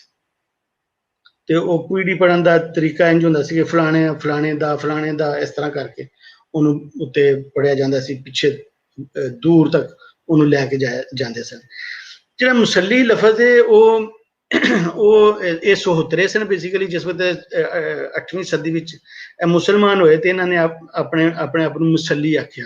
ਨਮਾਜ਼ ਨੂੰ ਅਰਬੀ ਦੇ ਵਿੱਚ ਸਲਾਤ ਆਖਿਆ ਜਾਂਦਾ ਹੈ, ਔਰ ਜਿਹੜੇ ਕੱਪੜੇ ਦੇ ਉੱਤੇ ਨਮਾਜ਼ ਪੜ੍ਹੀ ਜਾਂਦੀ ਉਹਨੂੰ ਮੁਸੱਲਾ ਕਿਹਾ ਜਾਂਦਾ। ਤੇ ਜਿਹੜੇ ਫਕੀਰਾਂ ਦੇ ਨਾਲ ਮੁਸੱਲਾ ਚੁੱਕ ਕੇ ਟੁਰਦੇ ਸਨ ਉਹ ਉਹਨਾਂ ਨੂੰ ਜਾਂ ਉਹਨਾਂ ਦੇ ਮੰਨਣਹਾਰ ਸਨ ਜਿਹੜੇ ਉਹਨਾਂ ਫਕੀਰਾਂ ਦੇ, ਉਹਨਾਂ ਨੇ ਆਪਣੇ ਆਪ ਨੂੰ ਮੁਸੱਲੀ ਆਖਿਆ ਜਾਂ ਮੁਸੱਲਾ ਚੁੱਕਣ ਵਾਲੇ ਸਨ, ਪਿੱਛੇ ਪਿੱਛੇ ਫਕੀਰਾਂ ਦੇ ਚੱਲਦੇ ਸਨ। ਤੇ ਇਹ ਖੁਦ ਅਰਬੀ ਦਾ ਲਫ਼ਜ਼ ਹੈ। ਜਿਸ ਵੇਲੇ ਅਸੀਂ ਵੇਖਦੇ ਹਾਂ ਕਿ ਜਦੋਂ ਇਹ ਫਕੀਰ ਆਏ ਜਾਂ ਜਿਹੜੇ ਬਾਅਦ ਵਿੱਚ ਪੀਰ ਬਣੇ ਅਰਬ ਤੋਂ ਜਾਂ ਈਰਾਨ ਤੋਂ ਜਾਂ ਖੁਰਾਸਾਨ ਤੋਂ, ਨਿਸ਼ਾਪੁਰ, ਬਗਦਾਦ, ਇਹਨਾਂ ਇਲਾਕਿਆਂ ਦੇ ਵਿੱਚੋਂ, ਤੇ ਇਹ ਜਿਹੜਾ ਜਿਸ ਤਰ੍ਹਾਂ ਖੱਜੀ ਦਾ ਰੁੱਖ ਆ, ਖਜੂਰ, ਇਹਨੂੰ ਖੱਜੀ ਕਹਿੰਦੇ ਨੇ ਬਾਹਰ ਦੇ ਵਿੱਚ, ਇਸੇ ਤਰ੍ਹਾਂ ਬਹੁਤ ਸਾਰੇ ਅਰਬੀ ਦੇ ਲਫ਼ਜ਼ ਜਿਹੜੇ ਨੇ ਉਹ ਇਹਨਾਂ ਦੀ ਇੱਥੋਂ ਦੀ ਜਿਹੜੀ ਵੀ ਬੋਲੀ ਹੋਏਗੀ ਉਹਦੇ ਵਿੱਚ ਆਏ ਹੋਣਗੇ। ਜਿਸ ਤਰ੍ਹਾਂ ਇਹ ਗੰਢਾ ਨਹੀਂ ਕਹਿੰਦੇ, ਇਹ ਵਸਲ ਕਹਿੰਦੇ ਨੇ, ਇਹ ਅਰਬੀ ਦਾ ਲਫ਼ਜ਼ ਹੈ। ਇਸੇ ਤਰ੍ਹਾਂ ਇਹ ਕਾਸ਼ਕ ਕਹਿੰਦੇ ਨੇ, ਚਮਚ ਨਹੀਂ ਕਹਿੰਦੇ, ਇਹ ਪਰਾਤ ਨਹੀਂ ਕਹਿੰਦੇ, ਸਣ ਕਹਿੰਦੇ ਨੇ, ਅਰਬੀ ਦਾ ਲਫ਼ਜ਼ ਹੈ। ਕਾਸ਼ਕ ਹੈ ਅਰਬੀ ਫਾਰਸੀ ਦੇ ਇਸ ਤਰ੍ਹਾਂ ਦੇ ਨਾ ਲਫ਼ਜ਼ ਨੇ। ਜਿਸ ਬਰਤਨ ਨੂੰ ਸਿਰ ਤੇ ਚੁੱਕ ਕੇ ਕਿਸੇ ਦੇ ਨਾਲ ਜਿਹੜਾ ਵਰਤਣਾ ਹੁੰਦਾ ਸੀ, ਜਿਹੜੀ ਭਾਜੀ ਹੁੰਦੀ ਸੀ ਕਿਸੇ ਦੇ ਨਾਲ ਖੁਸ਼ੀ ਦੇ ਮੌਕੇ ਦੇ ਉੱਤੇ, ਇੱਕ ਬਰਤਨ, ਇੱਕ ਭਾਂਡਾ ਹੁੰਦਾ ਸੀ ਜਿਹੜਾ ਉੱਤੋਂ ਕੱਜਿਆ ਹੁੰਦਾ ਸੀ, ਉਹਨੂੰ ਸਰਪੋਸ਼ ਜਾਂ ਸਰਪੋਸ਼, ਇਹ ਵੀ ਇੱਕ ਫਾਰਸੀ ਦਾ ਲਫ਼ਜ਼ ਹੈ। ਇਸੇ ਤਰ੍ਹਾਂ ਜਿਹੜੇ ਅਸੀਂ ਇਹਨਾਂ ਦੇ ਅਗਰ ਨਾਂ ਵੇਖੀਏ ਤੇ ਨਾਵਾਂ ਦੇ ਵਿੱਚ ਵੀ ਸਾਨੂੰ ਅਰਬੀ ਔਰ ਫਾਰਸੀ ਨਜ਼ਰ ਆਉਂਦੀ ਹੈ। ਜਿਹੜੇ ਫਕੀਰਾਂ ਦੇ ਆਉਣ ਤੋਂ ਬਾਅਦ ਇੱਥੋਂ ਦੇ ਨਾਂ ਹਯਾਤ, ਦਾਦ, ਬਖਸ਼ ਔਰ ਯਾਰ ਦੇ ਨਾਲ ਜੁੜ ਕੇ ਬਹੁਤ ਸਾਰੇ ਨਾਂ ਬਣੇ। ਅੱਲਾ ਹਯਾਤ, ਮੁਹੰਮਦ ਹਯਾਤ, ਅਹਿਮਦ ਹਯਾਤ, ਉਮਰ ਹਯਾਤ, ਖਿਜ਼ਰ ਹਯਾਤ, ਫਿਰ ਦਾਦ ਤੋਂ ਅੱਲਾ ਦਾਦ, ਮੌਲਾ ਦਾਦ, ਵਲੀ ਦਾਦ, ਇਸ ਤਰ੍ਹਾਂ ਦੇ ਨਾਂ। ਫਿਰ ਬਖਸ਼ ਤੋਂ ਕਾਦਰ ਬਖਸ਼, ਅੱਲਾ ਬਖਸ਼, ਮੌਲਾ ਬਖਸ਼, ਖੁਦਾ ਬਖਸ਼, ਮੁਹੰਮਦ ਬਖਸ਼, ਅਹਿਮਦ ਬਖਸ਼। ਫਿਰ ਯਾਰ ਤੋਂ ਵੀ ਇਸ ਤਰ੍ਹਾਂ ਮੁਹੰਮਦ ਯਾਰ, ਅਹਿਮਦ ਯਾਰ, ਅੱਲਾ ਯਾਰ, ਖੁਦਾ ਯਾਰ। ਇਹ ਸਭ ਤੋਂ ਜ਼ਿਆਦਾ ਨਾਂ ਜਿਹੜੇ ਹੋਏ ਇਹਨਾਂ ਦੇ ਨਾਲ ਜੋੜ ਕੇ ਲਫ਼ਜ਼ਾਂ ਦੇ ਨਾਲ ਬਣੇ। ਔਰ ਵਿੱਚ ਇਹਨਾਂ ਦੇ ਜਿਹੜੇ ਨਾਂ ਸਨ, ਇਹਨਾਂ ਦੇ ਵਿਗਾੜ ਦੇ ਵੀ ਸਨ ਨਾਂ। ਜਿਸ ਤਰ੍ਹਾਂ ਅਬਦੁੱਲਾ ਤੋਂ ਦੁੱਲਾ ਹੋ ਜਾਏਗਾ, ਜਿਹੜਾ ਬਰਖੁਰਦਾਰ ਹੈ ਉਹ ਬਰਖਾ ਹੋ ਜਾਏਗਾ, ਜਿਹੜਾ ਫਤਿਹ ਮੁਹੰਮਦ ਹੈ ਉਹ ਫੱਤਾ ਹੋ ਜਾਏਗਾ, ਜਿਹੜਾ ਮੁਹੰਮਦ ਅਲੀ ਉਹਨੂੰ ਮੱਲੀ ਕਹਿ ਦੇਣਗੇ, ਜਿਹੜਾ ਨੂਰ ਮੁਹੰਮਦ ਹੈ ਉਹ ਨੂਰਾ ਹੋ ਗਿਆ, ਜਿਹੜਾ ਗੁਲਾਮ ਮੁਹੰਮਦ ਹੈ ਉਹ ਗੁੱਲਾ ਹੋ ਗਿਆ। ਇਸ ਤਰ੍ਹਾਂ ਨਾਂ ਥੋੜਾ ਵਿਗਾੜ ਦਿੰਦੇ ਸਨ, ਲੇਕਿਨ ਅਗਰ ਉਹ ਪਿੱਛੇ ਵੇਖੋ ਤੇ ਨਾਂ ਅਸਲ ਦੇ ਵਿੱਚ ਉਹ ਅਰਬੀ ਜਾਂ ਫਾਰਸੀ ਦੇ ਸਨ। ਇਸੇ ਤਰ੍ਹਾਂ ਜਿਹੜੇ ਅਸੀਂ ਵੇਖਦੇ ਹਾਂ ਕਿ ਜਿਹੜੇ ਔਰਤਾਂ ਦੇ ਬੀਬੀਆਂ ਦੇ ਨਾਂ ਨੇ, ਉਹਨਾਂ ਦੇ ਵਿੱਚ ਜਿਹੜਾ ਜਨਤਾ ਨਾਂ ਹੈ, ਬਹਿਸ਼ਤਾਂ, ਜਿਹਨੂੰ ਬੈਸਤਾਂ ਆਖਿਆ ਜਾਂਦਾ, ਜਾਂ ਫਾਪਾਂ ਜਾਂ ਮਰੀਆਂ, ਖਾਤੂਨ, ਇਹ ਸਾਰੇ ਨਾਂ ਜਿਹੜੇ ਨੇ ਅਰਬੀ ਨੇ। ਜੰਨਤ ਬੀਬੀ, ਬਹਿਸ਼ਤ ਬੀਬੀ, ਫਾਤਮਾ ਫਾਪਾ ਹੋ ਗਿਆ, ਜਿਹੜਾ ਮਰੀਮ ਹੈ ਮਰੀਆਂ ਹੋ ਗਿਆ, ਜਿਹੜਾ ਖਾਤੂਨ ਹੈ ਉਹ ਖਾਤੂਨ ਹੋ ਗਿਆ। ਜੰਗਲੀਆਂ ਦੇ ਆਪਣੇ ਪੁਰਾਣੇ ਨਾਮ ਵੀ ਸਨ, ਜਿਵੇਂ ਜਿਉਣਾ, ਲਾਲੂ, ਤੇਜਾ, ਸਜਾਵਲ, ਮੁਤੱਲੀ। ਇਸ ਤਰ੍ਹਾਂ ਔਰਤਾਂ ਦੇ ਨਾਂ ਜਿਹੜੇ ਪੁਰਾਣੇ ਠਰੀ, ਸਮਰਾਈ, ਸੱਤ ਬੁਰਾਈ ਨੂੰ ਸੱਤਾਂ ਕਹਿੰਦੇ ਸਨ, ਸਾਬਾਂ, ਸਭ ਦੀ ਮਾਂ, ਭਾਗ ਭਰੀ। ਇਸੇ ਤਰ੍ਹਾਂ ਸ਼ਾਹਜਹਾਨ ਦੇ ਵੇਲੇ ਅਸੀਂ ਵੇਖਦੇ ਹਾਂ ਕਿ ਇਸ ਬਾਰ ਦੇ ਵਿੱਚ ਜਿਹੜੀ ਸਭ ਤੋਂ ਜਿਹੜੀ ਪਹਿਲੀ ਇਹ ਲੋਕ ਆਲੀਆਂ ਤੇ ਰਹਿੰਦੇ ਸਨ, ਵੱਖਰੇ ਵੱਖਰੇ ਕਿਸੇ ਵੀ ਛੱਪੜ ਦੇ ਉੱਤੇ ਬਹਿ ਗਏ, ਜਿੱਥੇ ਇਹਨਾਂ ਨੂੰ ਪਾਣੀ ਮਿਲ ਗਿਆ ਤੇ ਉੱਥੇ ਬਹਿ ਗਏ ਡੰਗਰ ਲੈ ਕੇ, ਇਸ ਤਰ੍ਹਾਂ ਰਹਿੰਦੇ ਸਨ। ਇਹ ਇੰਝ ਬਸਤੀਆਂ ਬਣਾ ਕੇ ਨਹੀਂ। ਸ਼ਾਹਜਹਾਨ ਦੇ ਵੇਲੇ ਵਿੱਚ ਕਹਿੰਦੇ ਨੇ ਕਿ ਪਹਿਲੀ ਬਸਤੀ ਕਿੜਾਣਾ ਦੇ ਆਸੇ ਪਾਸੇ ਜਿਹੜੀ ਪਹਾੜੀ ਸੀ ਉਹਦੇ ਆਸੇ ਪਾਸੇ ਪਈ। ਉਹਨੂੰ ਬਾਅਦ ਵਿੱਚ ਕਿਸੇ ਵੇਲੇ ਜਾ ਕੇ ਤੇ ਉਹਦਾ ਨਾਮ ਬੜਾ ਚੱਕ ਪਿਆ, ਲੇਕਿਨ ਉਸ ਵੇਲੇ ਦਾ ਕੋਈ ਨਾਂ ਕਿੜਾਣਾ ਹੀ ਉਸ ਬਸਤੀ ਨੂੰ ਕਿਹਾ ਜਾਂਦਾ ਸੀ। ਇਹ ਜਿਹੜੀ ਮੈਂ ਤੁਹਾਨੂੰ ਪਹਾੜੀ ਕਿਹਾ ਕਿੜਾਣਾ, ਇਹ ਇੱਕ ਸਿਲਸਿਲਾ ਕੋਈ ਹੋਏਗਾ ਪੁਰਾਣੇ ਵੇਲਿਆਂ ਦੇ ਵਿੱਚ, ਪੂਰਾ ਇੱਕ ਹਿਲਸ ਹੋਣਗੀਆਂ ਕਈ ਜਿਹੜੀਆਂ ਪੂਰਾ ਰੇਂਜ ਹੋਏਗੀ ਕੋਈ ਪਹਾੜੀਆਂ ਦੀ, ਹਿਲਸ ਦੀ। ਜਿਸ ਤਰ੍ਹਾਂ ਇਹ ਜਿਹੜੀ ਸੀ ਇਹ ਕਿੜਾਣਾ ਸੀ, ਫਿਰ ਇੱਕ ਸੰਗਲਾ ਦੇ ਵਿੱਚ, ਇੱਕ ਸ਼ਾਹਕੋਟ ਦੇ ਵਿੱਚ, ਚਨਿਓੜ ਦੇ ਵਿੱਚ ਪਹਾੜੀਆਂ ਨੇ। ਵੇਲੇ ਦੇ ਨਾਲ ਨਾਲ ਜਿਸ ਤਰ੍ਹਾਂ ਬਾਦਸ਼ਾਹ ਆਏ, ਸੁਲਤਾਨ ਆਏ, ਉਹਨਾਂ ਬਿਲਡਿੰਗਸ ਬਣਾਈਆਂ ਤੇ ਇੱਥੋਂ ਜਿਹੜਾ ਪੱਥਰ ਲੈ ਕੇ ਜਾਂਦੇ ਰਹੇ। ਫਿਰ ਅੰਗਰੇਜ਼ਾਂ ਦੇ ਜ਼ਮਾਨੇ 'ਚ ਰੇਲਵੇ ਬਣੀ ਤੇ ਇਹ ਪੱਥਰ ਜਿਹੜੇ ਨੇ ਇਹਨਾਂ ਦੀ ਉਹ ਬਜਰੀ ਔਰ ਇਹਨਾਂ ਦੇ ਜਿਹੜੇ ਪੱਥਰ ਸਨ ਉਹ ਢੋ ਕੇ ਖੁਰਦੇ ਭੁਰਦੇ ਰਹੇ। ਹੁਣ ਇਹ ਕਿਧਰੇ ਤੁਹਾਨੂੰ ਕੋਈ ਪਹਾੜੀ, ਚਨਿਓੜ 'ਚ ਕੁਝ ਪਹਾੜੀਆਂ ਤੁਹਾਨੂੰ ਨਜ਼ਰ, ਉੱਥੇ ਵੀ ਕ੍ਰਸ਼ਰ ਹਰ ਵੇਲੇ ਉਹ ਬਜਰੀ ਬਣਾ ਰਹੇ ਹੁੰਦੇ ਨੇ, ਤੁਹਾਨੂੰ ਉਹ ਮਸ਼ੀਨਾਂ ਚੱਲ ਰਹੀਆਂ ਹੁੰਦੀਆਂ ਨੇ ਹਰ ਵੇਲੇ। ਤੇ ਇਹ ਜਿਹੜੀ ਇਹ ਪਹਾੜੀ ਸੀ ਜਿਹੜੀ ਕਿੜਾਣਾ ਦੀ, ਜਿਹੜੀ ਹੁਣ ਇਸ ਵਕਤ 에ਅਰ ਫੋਰਸ ਦੇ ਕੋਲ ਉੱਥੇ ਉਹਨਾਂ ਦਾ ਰਡਾਰ ਸਿਸਟਮ, ਹੁਣ ਤੁਸੀਂ ਉੱਥੇ ਨਹੀਂ ਜਾ ਸਕਦੇ ਉਸ ਏਰੀਏ ਦੇ ਵਿੱਚ। ਇੱਥੇ ਜਿਹੜਾ ਇਹਦੀ ਉੱਪਰ ਵਾਲੀ ਜਿਹੜੀ ਇਹਦੀ ਟੀਸ਼ੀ ਸੀ, ਇਹਦੇ ਉੱਤੇ ਸਮਾਧ ਸੀ, ਹਰੇ ਜੋਗੀਆਂ ਦੀ ਸਮਾਧ, ਕਹਿੰਦੇ ਨੇ ਕਿ ਹਰੇ ਜੋਗੀਆਂ ਦੀ ਸਮਾਧ ਸੀ। ਉਹ ਹਰੇ ਜੋਗੀ ਕੌਣ ਸਨ ਸਾਨੂੰ ਕੋਈ ਨਹੀਂ ਪਤਾ ਲੱਗਦਾ, ਉਹ ਕਿਹੜੇ ਜੋਗੀ ਸਨ। ਇਸੇ ਤਰ੍ਹਾਂ ਜਿਹੜੀ ਇਹਦੇ ਪੈਰ ਸਨ, ਜਿਹੜਾ ਇਹਦਾ ਥੱਲੜਾ ਭੋਏ ਦੇ ਉੱਤੇ ਜਿਹੜੀ ਇਹਦੀ ਸੀ ਥਾਂ, ਉੱਥੇ ਫਕੀਰਾਂ ਦੀ ਕੋਈ ਚਿੱਲਾਗਾਹ ਸੀ, ਤੇ ਮਿੱਠਾ ਮਾਸੂਮ ਨਾਂ ਦਾ ਇੱਕ ਫਕੀਰ ਉੱਥੇ ਨੰਗਾ ਰਹਿੰਦਾ ਸੀ। ਉਹਦੇ ਮੰਨਣ ਵਾਲੇ ਜਾਂ ਉਹਦੀ ਜਿਹੜੀ ਔਲਾਦ ਹੈ, ਹੁਣ ਆਪਣੇ ਆਪ ਨੂੰ ਨੰਗਿਆਣੇ ਕਹਿੰਦੇ ਨੇ, ਔਰ ਉਹ ਧਰੇਵੇਂ ਦੇ ਵਿੱਚ ਹੈ ਨੇ। ਹੁਣ ਮਸਲੀਆਂ ਦੇ ਨਾਲ ਨਾਲ ਜਿਹੜੀਆਂ ਦੂਸਰੀਆਂ ਇੱਥੇ ਕੌਮਾਂ ਆਈਆਂ ਪੁਰਾਣੀਆਂ ਜਿਹੜੀਆਂ ਨੇ, ਆਹੀਰ ਬਹੁਤ ਪੁਰਾਣੀ, ਜਿਹਦਾ ਰਿਗਵੇਦ ਔਰ ਪੁਰਾਣੇ ਸੰਸਕ੍ਰਿਤ ਦੀਆਂ ਕਿਤਾਬਾਂ 'ਚ ਵੀ ਜ਼ਿਕਰ ਹੈ, ਜਾਂ ਜਿਹੜੇ ਨੇ ਕਾਠੀਏ, ਉਹਨਾਂ ਦਾ ਸਾਨੂੰ ਜ਼ਿਕਰ ਮਿਲਦਾ। ਫਿਰ ਇੱਕ ਕੁਝ ਲੋਕ ਸਨ ਜਿਨ੍ਹਾਂ ਨੂੰ ਦਰੀਜੇ, ਮੁਰੀਜੇ, ਸਰੀਜੇ, ਗਰੀਜੇ ਆਖਿਆ ਜਾਂਦਾ ਹੈ। ਧਰਤੀ ਦੇ ਪੁੱਤਰ, ਮੋਰ ਦੇ ਪੁੱਤਰ, ਗੋਰੀ ਦੇ ਪੁੱਤਰ, ਮੱਝ ਜਿਹੜੀ ਲੜੀ ਸੀ ਆਰੀਆਵਾਂ ਦੇ ਨਾਲ, ਔਰ ਸੂਰਜ ਦੇ ਪੁੱਤਰ। ਉਹ ਕੌਣ ਸਨ? ਉਹ ਸਹੋਤਰੇ ਹੀ ਸਨ ਜਿਹੜੇ ਬਾਅਦ 'ਚ ਮਸੱਲੀ ਬਣੇ, ਜਾਂ ਕੁਝ ਹੋਰ ਸਨ। ਪਰ ਇੱਥੇ ਜਿਹੜਾ ਇਹ ਇਲਾਕਾ, ਇਹਦੇ ਵਿੱਚ ਅਸੀਂ ਫਿਰ ਵੇਖਦੇ ਹਾਂ ਕਿ ਟਵਾਣੇ, ਕੁਰੇਸ਼ੀ, ਕਲਜਾਰ, ਅਵਾਨ, ਹਰਲ, ਇਸੇ ਤਰ੍ਹਾਂ ਗੋਂਦਲ ਔਰ ਰਾਂਝੇ ਔਰ ਮੇਲੇ, ਫਿਰ ਕਲਜਾਰ, ਢੁੱਡੀ, ਮੇਕਣ, ਇਸ ਤਰ੍ਹਾਂ ਦੀਆਂ, ਕੁਰੇਸ਼ੀ, ਬਲੋਚ, ਇਸ ਤਰ੍ਹਾਂ ਦੀਆਂ ਅਸੀਂ ਵੇਖ ਰਹੇ ਹਾਂ ਕਿ ਵੇਲੇ ਦੇ ਨਾਲ ਨਾਲ ਉਹਨਾਂ ਸਾਰਿਆਂ ਦੀ ਆਪਣੀ ਆਪਣੀ ਇੱਕ ਉਹਨਾਂ ਨੇ ਕਹਾਣੀ ਦੱਸੀ ਹੈ ਕਿ ਅਸੀਂ ਇਸ ਵੇਲੇ 'ਚ ਕਿਵੇਂ ਆਏ। ਰਿਗਵੇਦ ਨੂੰ ਅਸੀਂ ਵੇਖੀਏ ਤੇ ਉਹਦੇ ਵਿੱਚ ਬੇਰਾ ਦਾ ਜ਼ਿਕਰ ਹੈ। ਇਹ ਜਿਹੜਾ ਇਲਾਕਾ ਹੈ ਜਿਹਦੀ ਅਸੀਂ ਗੱਲ ਅੱਜ ਕਰ ਰਹੇ ਹਾਂ, ਇਹ ਬੇਰਾ, ਚਨਿਓਟ, ਇੱਥੋਂ ਦੇ ਬਹੁਤ ਪੁਰਾਣੇ ਥਾਂ ਨੇ। ਜਿਸ ਸ਼ਹਿਰ ਦੀ ਅਸੀਂ ਗੱਲ ਕਰਨ ਲੱਗੇ ਹਾਂ, ਇਹ ਅੰਗਰੇਜ਼ਾਂ ਦੇ ਜ਼ਮਾਨੇ ਵਿੱਚ ਜਿਹੜਾ ਸਰਗੋਦਾ ਸ਼ਹਿਰ ਹੈ, ਇਹ ਜਦੋਂ ਮੰਟਗੋਮਰੀ ਔਰ ਲੈਲਪੁਰ ਵਸੇ।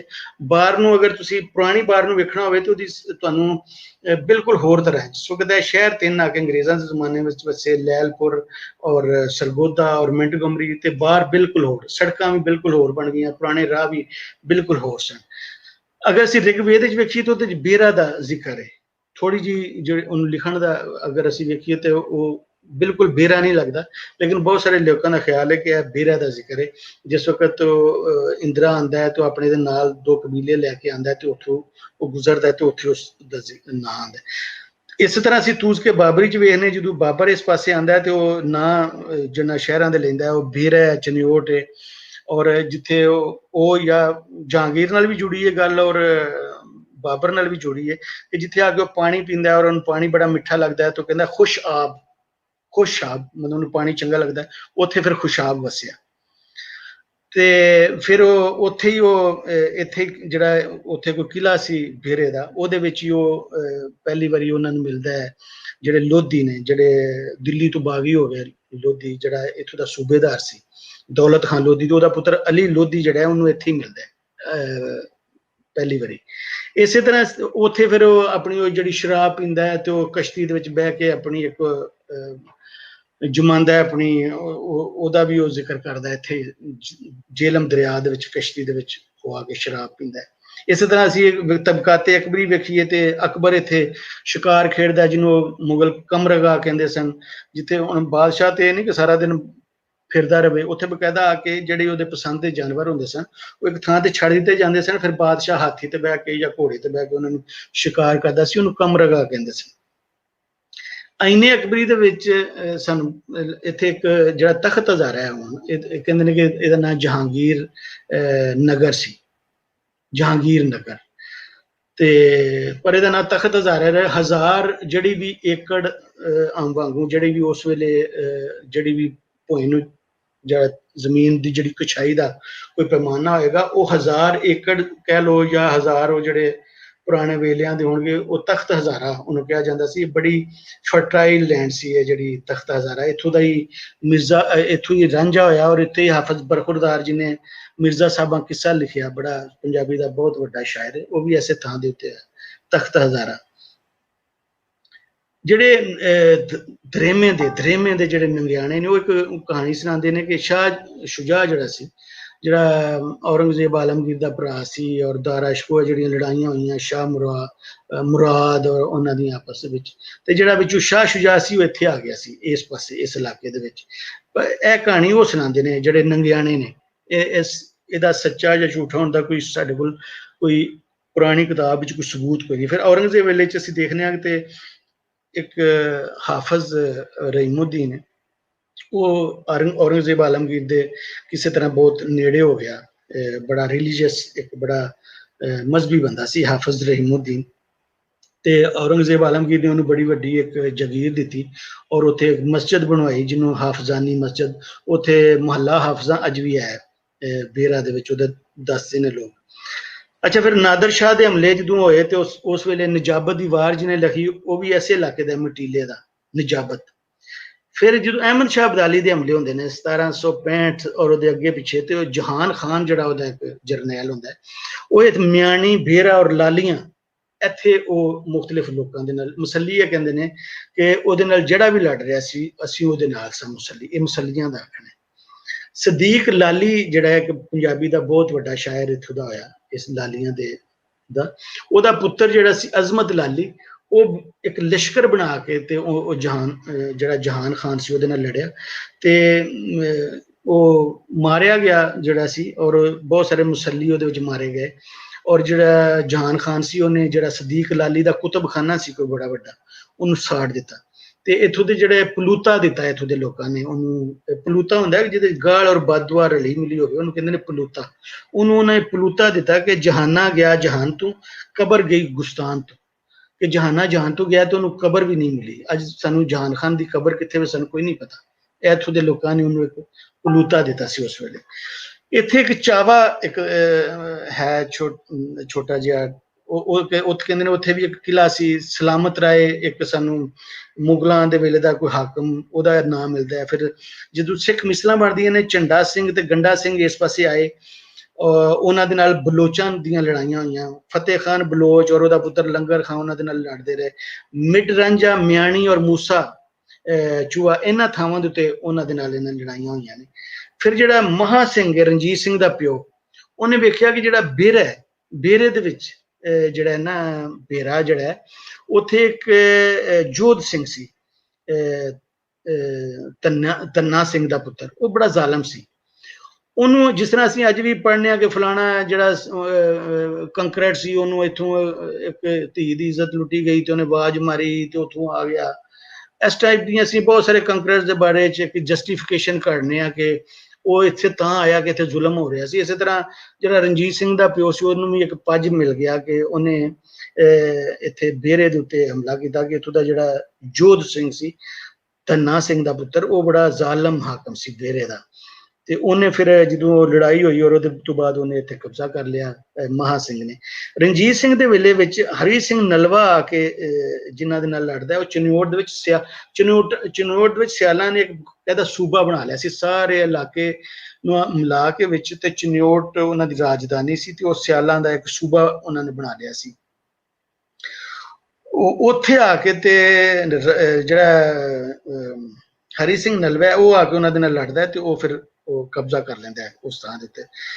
ਫਿਰ ਮਿੱਠਾ ਟਵਾਣਾ ਜਿਹੜਾ ਹੈ, ਮਿੱਠਾ ਟਵਾਣਾ ਨੂਰਪੁਰ ਥਲ, ਇੱਥੇ ਟਵਾਣੇ ਜਿਹੜਾ ਮੈਂ ਪਹਿਲਾਂ ਵੀ ਜ਼ਿਕਰ ਕੀਤਾ ਰਾਏ ਸ਼ੰਕਰ ਕਹਿੰਦੇ ਨੇ ਕਿ ਅਸੀਂ ਉਹਦੀ ਔਲਾਦ ਵਿੱਚੋਂ ਉਧਰੋਂ ਰਾਜਸਥਾਨ ਵੱਲੋਂ ਇਹ ਲੋਕ ਆਏ ਨੇ।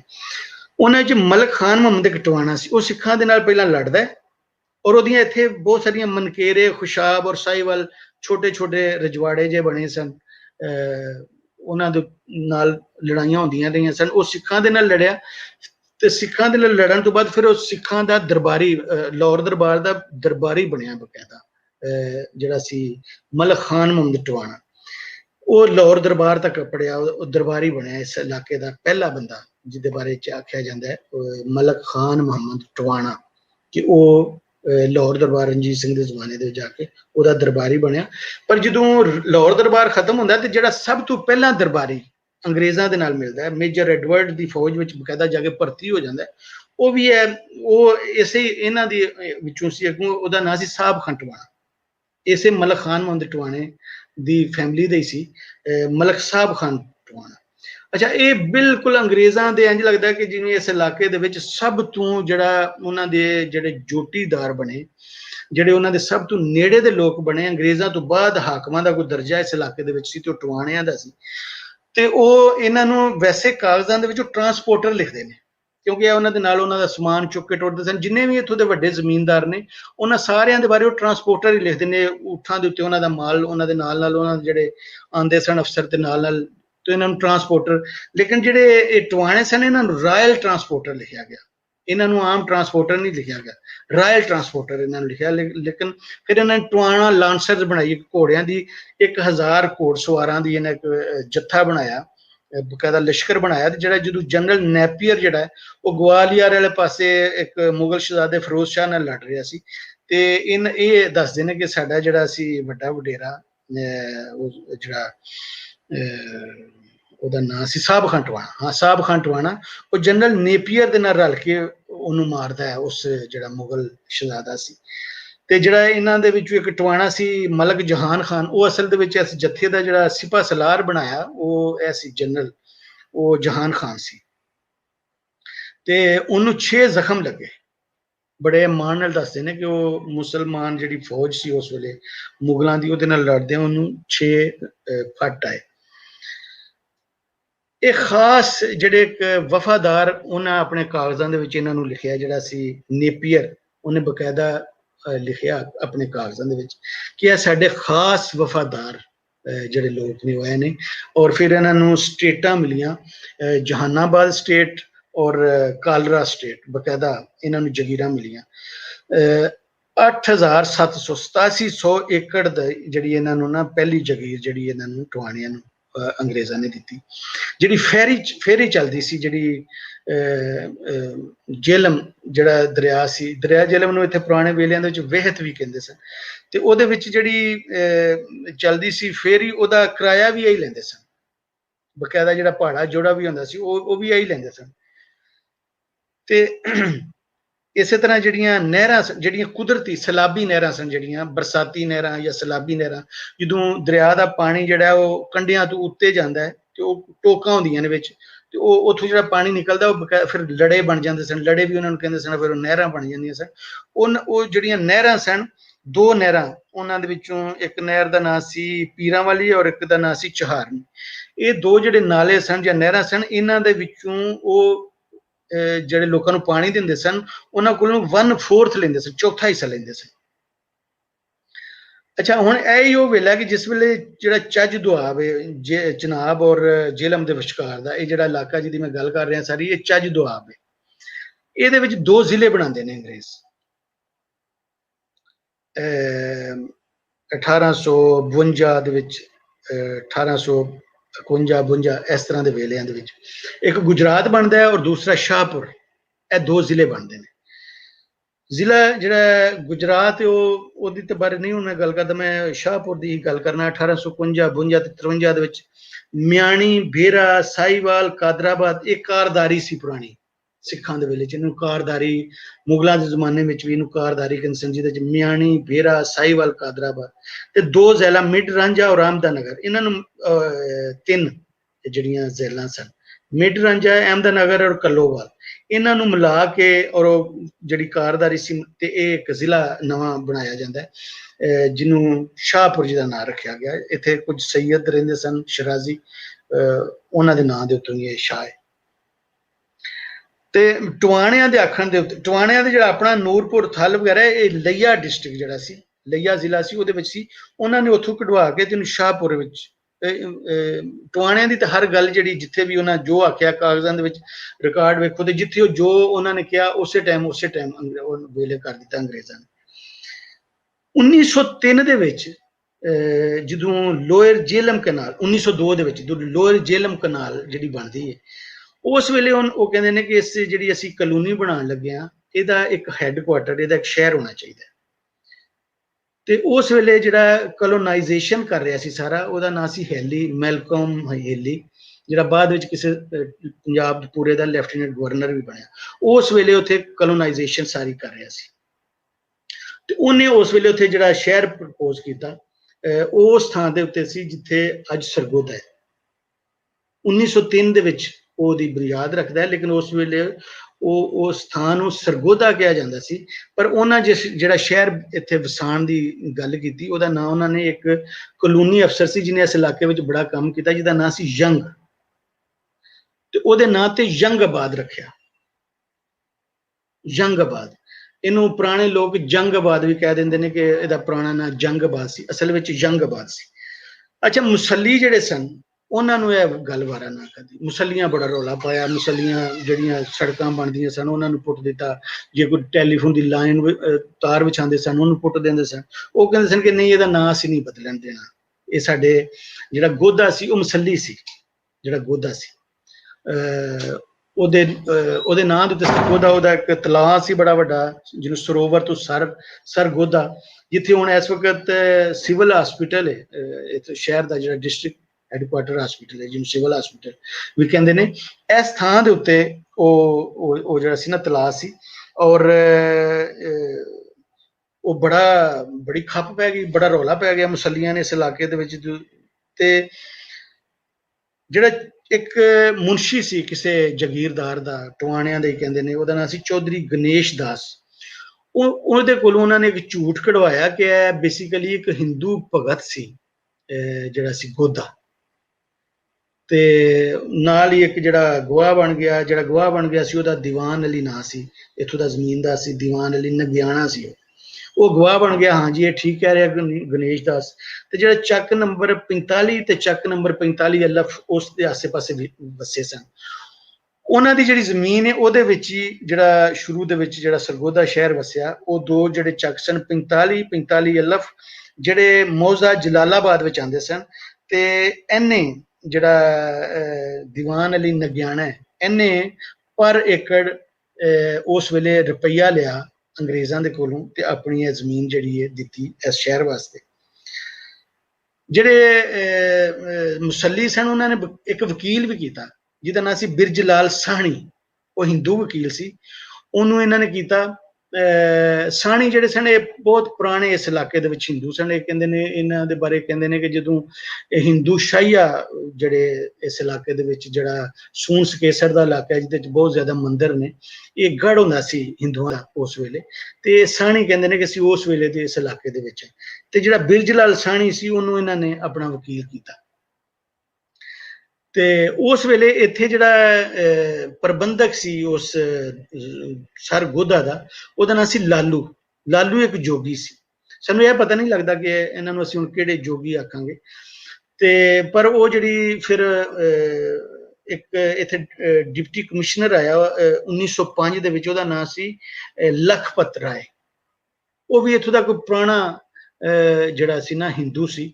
ਤੇ ਉਹ ਇੱਥੇ ਜਦੋਂ ਡਿਪਟੀ ਕਮਿਸ਼ਨਰ ਬਣਿਆ 1905 ਦੇ ਵਿੱਚ, ਤੇ ਉਹਨੇ ਕਿਹਾ ਕਿ ਨਹੀਂ, ਇਹ ਜੋ ਕਹਿ ਰਹੇ ਨੇ, ਉਹ ਜਾਣਦਾ ਸੀ ਇਸ ਇਲਾਕੇ ਨੂੰ ਕਿ ਵਾਕਈ ਇਹ ਇਹਨਾਂ ਮੁਸੱਲੀਆਂ ਦਾ ਇਲਾਕਾ ਹੈ ਤੇ ਇਹਦਾ ਨਾਂ ਸਰਗੋਧਾ ਇਸ ਇਲਾਕੇ ਦਾ, ਤੇ ਇਹਨੂੰ ਸਰਗੋਧਾ ਹੀ ਰਹਿਣ ਦਿਓ। ਉਹਨੂੰ ਫਿਰ ਉਸੇ ਵੇਲੇ ਉੱਥੋਂ ਕੁਝ ਕਹਿੰਦੇ ਨੇ ਕਿ ਨੌਕਰੀ ਚੋਂ ਕੱਢ ਦਿੱਤਾ ਗਿਆ, ਕੁਝ ਕਹਿੰਦੇ ਨੇ ਕਿ ਉਹਨੂੰ ਉੱਥੇ ਟ੍ਰਾਂਸਫਰ ਕਰ ਦਿੱਤਾ ਗਿਆ। ਉਹ ਜਿਹੜਾ ਲਖਪਤ ਰਾਏ ਸੀ ਉਸ ਵਕਤ ਦਾ ਜਿਹੜਾ ਡਿਪਟੀ ਕਮਿਸ਼ਨਰ ਸੀ। ਅੱਛਾ, ਹੁਣ ਜਿਹੜਾ ਉਹ ਸ਼ਹਿਰ ਇੱਥੇ ਵਸਾਉਂਦੇ ਨੇ ਸਰਗੋਧਾ, ਮਤਲਬ ਉਹਨੂੰ ਹੁਣ ਅਸੀਂ ਸਰਗੋਧਾ ਹੀ ਕਹਾਂਗੇ, ਯੰਗਾਬਾਦ ਉਹਦਾ ਨਾਂ ਨਹੀਂ ਪੈ ਸਕਿਆ। ਉਹ ਇਸ ਸਾਰੇ ਇਲਾਕੇ ਦੇ ਵਿੱਚ ਜਿਹੜੇ ਅੰਗਰੇਜ਼ਾਂ ਨੇ ਸ਼ਹਿਰ ਵਸਾਏ, ਜਿਵੇਂ ਲੈਲਪੁਰ ਇੱਕ ਘੰਟਾ ਘਰ, ਖਾਸ ਘੰਟਾ ਘਰ ਹੈ, ਉਹਦੇ ਆਸੇ ਪਾਸੇ ਸ਼ਹਿਰ ਵਸਾਇਆ। ਇਸੇ ਤਰ੍ਹਾਂ ਮੰਟਗੋਮਰੀ, ਜਿਹੜੇ ਵੀ ਉਹਨਾਂ ਨੇ ਸ਼ਹਿਰ ਵਸਾਏ, ਇਹਦੀ ਵੀ ਬਹੁਤ ਪਲੈਨਿੰਗ ਦੇ ਨਾਲ। ਇੱਕ ਗੋਲ ਚੌਕ ਹੈ, ਗੋਲ ਚੌਕ ਦੇ ਆਸੇ ਪਾਸੇ ਬਲਾਕਾਂ ਦੇ ਵਿੱਚ ਸ਼ਹਿਰ ਵਸਾਇਆ ਉਹਨਾਂ। ਗੋਲ ਚੌਕ ਬਣਾਇਆ ਇੱਕ ਕਮਰਸ਼ੀਅਲ ਏਰੀਆ, ਔਰ ਉਹਦੇ ਆਸੇ ਪਾਸੇ ਜਿਹੜੇ ਨੇ ਨਾ ਉਹਨਾਂ ਨੇ ਬਲਾਕ ਬਣਾਏ। ਅੱਛਾ, ਜਿਸ ਵਕਤ ਉਹਨਾਂ ਨੇ ਸ਼ਹਿਰ ਪਲਾਨ ਕੀਤਾ ਔਰ ਇੱਥੇ ਜਿਹੜੇ ਲੋਕ ਆ ਕੇ ਇਸ ਸ਼ਹਿਰ ਦੇ ਅੰਦਰ ਵਸੇ, ਉਹ ਬੜੀ ਹੈਰਾਨਗੀ ਦੀ ਗੱਲ ਹੈ ਕਿ ਉਹ ਸਾਰੇ ਦੇ ਸਾਰੇ 90% ਲੋਕ ਜਿਹੜੇ ਸਨ ਉਹ ਹਿੰਦੂ ਵਸਾਏ, ਹਿੰਦੂ ਔਰ ਸਿੱਖ। ਉਹ ਸਾਰੇ ਖੱਤਰੀ ਸਨ, ਉਹ ਭਾਵੇਂ ਸਿੱਖ ਸਨ ਭਾਵੇਂ ਹਿੰਦੂ ਸਨ, ਉਹ ਸਾਰੇ ਖੱਤਰੀ ਸਨ। ਇੱਕ ਉਹਨਾਂ ਦੇ ਵਿੱਚ ਸੁਨਿਆਰੇ ਸਨ, ਉਹਨਾਂ ਦੇ ਵਿੱਚ ਸ਼ਾਹੂਕਾਰ ਸਨ, ਆੜਤੀ ਸਨ, ਜ਼ਿਆਦਾ ਕਾਰੋਬਾਰੀ ਲੋਕ ਸਨ। ਔਰ ਨਾਲ ਫਿਰ ਉਹ ਜਿਹੜੇ ਇੱਥੋਂ ਦੀ ਜਦੋਂ ਇਹ ਕਲੋਨੀ ਬਣੀ ਤੇ ਇਹਦੇ ਵਿੱਚ ਜਿਹੜੇ ਸਰਕਾਰੀ ਮੁਲਾਜ਼ਮ ਸਨ ਉਹ ਵੀ ਸਾਰੇ, ਔਰ ਇਹ ਸਾਰੇ ਪਿੱਛੋਂ ਆਏ ਅੰਬਾਲਾ ਵੱਲੋਂ, ਅੰਬਾਲਾ, ਸੋਨੀਪੁਰ, ਕਰਨਾਲ ਇੱਥੋਂ ਦੇ ਪੁਰਾਣੇ ਜਿਹੜੇ ਜ਼ਮੀਨਦਾਰ ਸਨ, ਉਹਨਾਂ ਕੋਲ ਪੁਰਾਣੇ ਮੁਨਸ਼ੀ ਕਰਨਾਲ ਵਾਲੇ ਪਾਸੇ ਦੇ ਸਨ, ਜਾਂ ਉਹ ਹਿੰਦੂ ਸਨ ਜਾਂ ਸੈਯਦ। ਇਹਦੀ ਸਾਨੂੰ ਸਮਝ ਨਹੀਂ ਆਉਂਦੀ ਕੀ ਵਜ੍ਹਾ ਸੀ। ਕੁਝ ਲੋਕ ਕਹਿੰਦੇ ਨੇ ਕਿ ਇੱਥੋਂ ਦੇ ਬਹੁਤ ਸਾਰੇ ਜਿਹੜੇ ਜਾਗੀਰਦਾਰ ਸਨ, ਜ਼ਮੀਨਦਾਰ ਸਨ, ਉਹ ਪਹਿਲਾਂ ਜਦੋਂ ਰਾਜਸਥਾਨ ਤੋਂ ਆਏ ਤੇ ਉਹ ਇਹਨਾਂ ਪਾਸਿਆਂ ਤੇ ਵਸੇ, ਅੰਬਾਲਾ, ਤੇ ਫਿਰ ਉੱਥੋਂ ਇੱਧਰ ਆਏ ਤੇ ਉਹ ਨਾਲ ਹੀ ਕੁਝ ਆਪਣੇ ਹਿੰਦੂ ਜਿਹੜੇ ਸਨ ਉਹ ਹਿਸਾਬ ਕਿਤਾਬ ਦੇ ਔਰ ਬਈ ਖਾਤੇ ਦੇ ਬੜੇ ਸਿਆਣੇ ਹੁੰਦੇ ਸਨ, ਤੇ ਉਹਨਾਂ ਨੂੰ ਮੁਨਸ਼ੀ ਦੇ ਤੌਰ ਤੇ ਉਹ ਨਾਲ ਲੈ ਕੇ ਆਏ, ਕਰਨਾਲ ਤੋਂ ਔਰ ਅੰਬਾਲੇ ਤੋਂ ਔਰ ਸੋਨੀਪਤ ਤੋਂ।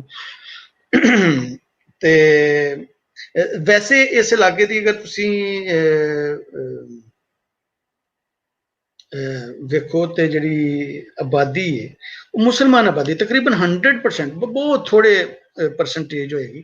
ਪਰ ਜਿਸ ਵਕਤ ਇਹ ਕਨਾਲ ਕਲੋਨੀ ਵਸਦੀ ਹੈ ਤੇ ਉਸ ਵੇਲੇ ਇੱਥੋਂ ਦੀ ਆਬਾਦੀ ਜਿਹੜੀ ਉਹ ਤਕਰੀਬਨ 82.8% ਮੁਸਲਮਾਨ ਹੁੰਦੇ ਨੇ, ਬਾਕੀ ਜਿਹੜੇ 17.2% ਜਿਹੜੇ ਨੇ ਉਹ ਬਾਕੀ ਹਿੰਦੂ ਸਿੱਖ ਨੇ। ਤੇ ਉਹ ਸਿਰਫ ਇਹ ਜਦੋਂ ਕਨਾਲ ਕਲੋਨੀ ਵਸਦੀ ਹੈ ਤੇ ਇਹ ਲੋਕ ਉਧਰੋਂ ਆਉਂਦੇ ਨੇ। ਇਹ ਜਿਹੜਾ ਮੈਂ ਤੁਹਾਨੂੰ ਪਰਸੈਂਟੇਜ ਦੱਸ ਰਿਹਾ 1941 ਦੀ ਮਰਦਮਸ਼ੁਮਾਰੀ ਦੀ ਮੈਂ ਤੁਹਾਨੂੰ ਦੱਸ ਰਿਹਾ। ਪੁਰਾਣੇ ਜਿਹੜੇ ਇੱਕਾ ਦੁੱਕਾ ਸਾਨੂੰ ਮਿਲਦੀਆਂ ਨੇ ਕਿ ਹਿੰਦੂ ਇੱਥੇ ਰਹਿੰਦੇ ਸਨ ਪੁਰਾਣੇ, ਲੇਕਿਨ ਬਹੁਤ ਥੋੜੇ, ਕਿਧਰੇ ਕਿਧਰੇ, ਜਿਵੇਂ ਮੈਂ ਤੁਹਾਨੂੰ ਸਾਹਣੀ ਦਸੀਏ, ਉਹ ਲੱਖਪਤ ਦੀ ਮੈਂ ਤੁਹਾਨੂੰ ਗੱਲ ਦਸੀ ਹੈ, ਬਹੁਤ ਪੁਰਾਣੇ ਹਿੰਦੂ ਇੱਥੇ ਰਹਿੰਦੇ ਸਨ। ਲੇਕਿਨ ਜਿਹੜੇ ਨਵੇਂ ਹਿੰਦੂ ਸਾਰੇ ਦੇ ਸਾਰੇ ਕਨਾਲ ਕਲੋਨੀ ਦੇ ਵਿੱਚ ਆਏ, ਉਹ ਸਾਰੇ ਉੱਥੋਂ ਉਧਰੋਂ ਆਏ, ਆਪਣਾ ਅੰਬਾਲੇ ਵੱਲੋਂ ਔਰ ਕਰਨਾਲ ਔਰ ਜਿਸ ਤਰ੍ਹਾਂ ਮੈਂ ਤੁਹਾਨੂੰ ਦੱਸਿਆ। ਅੱਛਾ, ਉਹ ਜਿਹੜਾ ਗਣੇਸ਼ ਦਾਸ ਸੀ ਜਿਹਨੇ ਗਵਾਹੀ ਦਿੱਤੀ ਕਿ ਤੇ ਹਿੰਦੂ ਇੱਕ ਭਗਤ ਸੀ ਜਿਹੜਾ ਸੀ ਗੋਧਾ, ਉਹ ਹੀ ਇੱਥੋਂ ਦਾ ਪਹਿਲਾ ਨੰਬਰਦਾਰ ਬਣਿਆ 1905 ਦੇ ਵਿੱਚ। ਅੱਛਾ, ਸ਼ਹਿਰ ਦਾ ਜਿਹੜਾ ਅੰਦਰ ਦਾ ਮਾਹੌਲ ਸੀ ਉਹ ਬਿਲਕੁਲ ਉਹੀ ਬਣਿਆ ਜਿਹੜਾ ਅੰਬਾਲੇ ਦਾ ਮਾਹੌਲ ਹੈ, ਅੰਬਾਲਾ ਸ਼ਹਿਰ ਦਾ ਮਾਹੌਲ ਹੈ। ਔਰ ਬੋਲੀ ਵੀ ਪੰਜਾਬੀ ਔਰ ਉਰਦੂ ਮਿਕਸ ਜਿਹੜੀ ਅੰਬਾਲਾ ਦੀ ਬੋਲੀ ਹੈ ਉਹ ਹੀ ਇੱਥੇ ਅੰਦਰ ਸ਼ਹਿਰ ਦੀ ਬੋਲੀ ਜਾਂਦੀ ਸੀ। 1906 ਦੇ ਵਿੱਚ ਜਿਹੜਾ ਸ਼ਾਹਪੁਰ ਜਿਹੜਾ ਸਰਗੋਧਾ ਹੈ, ਇਹਨੂੰ ਸ਼ਾਹਪੁਰ ਜ਼ਿਲ੍ਹੇ ਦੀ ਤਹਿਸੀਲ ਦਾ ਦਰਜਾ ਦਿੱਤਾ ਗਿਆ 1906 ਦੇ ਵਿੱਚ। 1911 ਦਾ ਜਿਹੜਾ ਸੈਂਸਸ ਹੈ ਉਹਦੇ ਵਿੱਚ ਜਦੋਂ ਇਹ ਸ਼ਹਿਰ ਸ਼ੁਰੂ ਹੁੰਦਾ ਤੇ ਉਹਦੀ ਆਬਾਦੀ ਕੋਈ 4000, ਕਹਿੰਦੇ ਨੇ ਕਿ ਇਹਦੀ ਆਬਾਦੀ 4000 ਸੀ ਸ਼ੁਰੂ ਦੇ ਵਿੱਚ।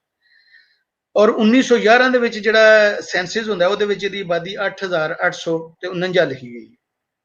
ਲੈਫਟੀਨੈਂਟ ਫ੍ਰੈਂਚ ਨਾਂ ਦਾ ਇੱਥੇ ਇੱਕ ਅਫਸਰ ਸੀ, ਉਹਨੇ ਮਿਊਨਿਸਪਲ ਗਾਰਡਨ ਜਿਹਨੂੰ ਅੱਜ ਕੰਪਨੀ ਬਾਗ ਆਖਿਆ ਜਾਂਦਾ, ਬਲਾਕ ਨੰਬਰ 5 ਦੇ ਨਾਲ ਉਹਨੇ ਬਣਾਇਆ। ਜਿਹੜਾ ਇੰਪੀਰੀਅਲ ਸਟੱਡ ਫਾਰਮ ਸੀ ਉਹ ਸਰਗੋਧਾ ਤੋਂ ਥੋੜਾ ਜਿਹਾ ਹਟ ਕੇ ਬਣਾਇਆ ਗਿਆ, ਬਹੁਤ ਵੱਡੀ ਜ਼ਮੀਨ ਦੇ ਉੱਤੇ, ਉਹਨੂੰ ਅੱਜ ਅਸੀਂ ਰਿਮਾਊਂਟ ਡੀਪੂ ਦੇ ਨਾਂ ਤੋਂ ਜਾਣਦੇ ਹਾਂ। 1918 ਦੇ ਵਿੱਚ ਇਹਦੇ ਜਿਹੜੇ ਬਲਾਕ ਸਨ 16 ਬਲਾਕ ਬਣੇ, ਔਰ ਜਿਹੜੇ ਵੱਧਦੇ 1947 ਦੇ ਵਿੱਚ 28 ਬਲਾਕ ਹੋ ਚੁੱਕੇ ਸਨ। ਹੁਣ ਇਸ ਵੇਲੇ ਅਸੀਂ ਵੇਖਦੇ ਹਾਂ ਤਾਂ ਉਹਦੇ 35 ਬਲਾਕ, ਆਬਾਦੀ ਕੋਈ 6 ਲੱਖ ਹੋ ਚੁੱਕੀ ਹੈ ਹੁਣ ਸਰਗੋਧਾ ਦੀ।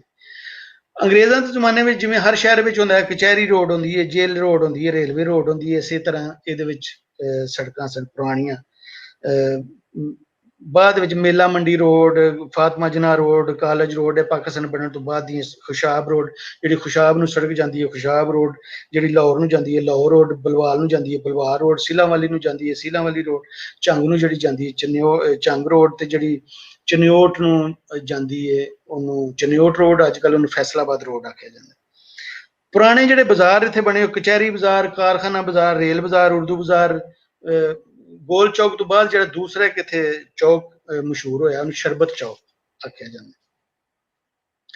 ਜਾਮਿਆ ਮਸਜਿਦ ਇੱਥੋਂ ਦਾ ਜਿਹੜਾ, ਅਗਰ ਤੁਸੀਂ ਧਰਮੀ ਜਾਂ ਇਹ ਕਿੰਨਾ ਕੁ ਸ਼ਹਿਰ ਸੀ, ਇਹ ਬੜਾ ਸੈਕੂਲਰ ਔਰ ਲਿਬਰਲ ਜਿਹਾ ਸ਼ਹਿਰ ਰਿਹਾ। ਇੱਥੋਂ ਦੇ ਲੋਕ ਬਹੁਤ ਸਾਰੇ ਮਜ਼ਹਬੀ ਸਾਨੂੰ ਨਹੀਂ ਨਜ਼ਰ ਆਉਂਦੇ। ਜਾਮਿਆ ਮਸਜਿਦ ਦੇ ਵਿੱਚ ਬਲਾਕ ਨੰਬਰ 1 ਜਿਹੜਾ ਉਹਦੇ ਵਿੱਚ ਇੱਕ ਜਾਮਿਆ ਮਸਜਿਦ ਮੁਸਲਮਾਨਾਂ ਵਾਸਤੇ, ਗੁਰਦੁਆਰਾ ਜਿਹੜਾ ਬਲਾਕ ਨੰਬਰ 3 ਦੇ ਵਿੱਚ ਗੁਰਦੁਆਰਾ ਸੀ ਜਿਹੜੇ ਖੱਤਰੀ ਸਿੱਖ ਸਨ ਉਹਨਾਂ ਵਾਸਤੇ, ਔਰ ਬਲਾਕ ਨੰਬਰ 23 ਦੇ ਵਿੱਚ ਇੱਕ ਮੰਦਿਰ ਸੀ ਹਿੰਦੂਆਂ ਦੇ ਵਾਸਤੇ। ਕਦੀ ਵੀ ਇੱਥੇ ਕੋਈ ਹਿੰਦੂ ਮੁਸਲਿਮ ਸਿੱਖ ਫਸਾਦ ਉਹਦੇ ਬਾਰੇ ਕੋਈ ਨਹੀਂ ਸੁਣਿਆ। 1947 ਦੇ ਵਿੱਚ ਇੱਥੋਂ ਕਹਿੰਦੇ ਨੇ ਕਿ ਮਹਾਜਰਾਂ ਦੀ ਜਿਹੜੇ ਹਿੰਦੂ ਸਿੱਖ ਸਨ ਉਹ ਇੱਥੋਂ ਗੱਡੀ ਤੇ ਬਹਿ ਕੇ ਗਏ ਤੇ ਅੰਬਾਲਾ ਉਹਨਾਂ ਹੀ ਸ਼ਹਿਰਾਂ ਦੇ ਵਿੱਚੋਂ ਜਿੱਥੋਂ ਇਹ ਬਹਿ ਕੇ ਗਏ ਉਹਨਾਂ ਹੀ ਸ਼ਹਿਰਾਂ ਦੇ ਵਿੱਚੋਂ ਗੱਡੀਆਂ ਭਰ ਕੇ ਜਾਂ ਇੱਕ ਗੱਡੀ ਭਰ ਕੇ ਇੱਥੇ ਆਏ। ਇੱਥੇ ਕੋਈ ਜਿਹੜਾ ਫਸਾਦ ਨਹੀਂ ਹੋਇਆ, ਕੋਈ ਰਾਈਟਸ ਨਹੀਂ ਹੋਏ।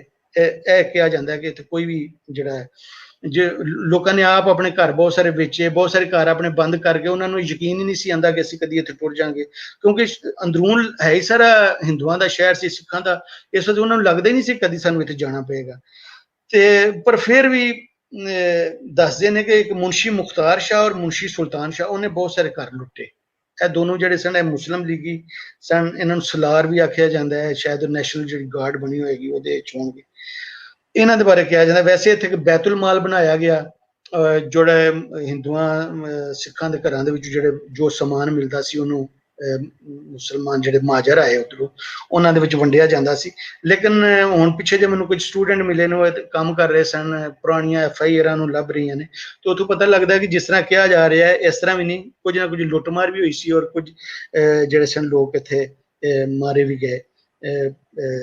ਪਰ ਫਿਰ ਵੀ ਕੁਝ ਜ਼ਿਆਦਾ ਨਹੀਂ। ਇੱਕ ਜਿਹੜਾ ਇੱਕ ਹੀ ਦੱਸਦੇ ਨੇ ਕਿ ਮਾਰਿਆ ਗਿਆ ਸੀ ਬੰਦਾ, ਛੱਜਲ ਸਿੰਘ ਸ਼ਾਇਦ ਉਹਦਾ ਨਾਂ ਸੀ। ਇਹ ਖੱਤਰੀ ਸੀ ਔਰ ਸ਼ਾਹੂਕਾਰ ਸੀ, ਬੜੇ ਜ਼ਾਲਮ ਸ਼ਾਹੂਕਾਰ ਸਨ ਇਸ ਇਲਾਕੇ ਦੇ ਵਿੱਚ ਨਾ, ਪੂਰੇ ਇਲਾਕੇ ਨੂੰ ਬੰਨਿਆ ਸੀ ਉਹਨਾਂ।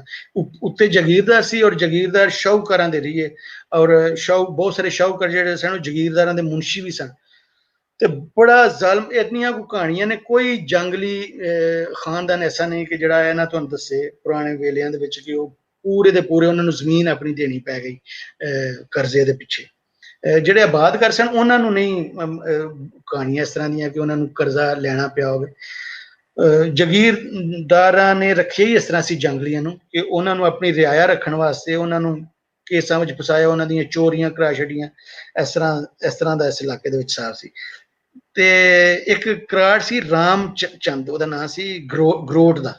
ਕਰਾੜ ਕਹਿੰਦੇ ਨੇ ਬਹੁਤ ਜਿਹੜਾ ਜ਼ਾਲਮ ਕਰੜੇ ਤੋਂ ਨੇ ਸ਼ਾਹੂਕਾਰ ਹੁੰਦੇ ਸਨ ਇਸ ਇਲਾਕੇ ਦੇ ਵਿੱਚ। ਤੁਸੀਂ ਸੁਣਿਆ ਹੋਵੇਗਾ ਹੱਟੀ ਸੜੇ ਕਰਾੜ ਦੀ ਜਿੱਥੇ ਦੀਵਾ ਨਿਤ ਬਲੇ, ਕਰਾੜ ਆਖਿਆ ਜਾਂਦਾ ਸੀ ਸ਼ਾਹੂਕਾਰ ਨੂੰ, ਕਰੜੇ ਤੋਂ ਜਿਹੜੇ ਬਹੁਤ ਜ਼ਾਲਮ।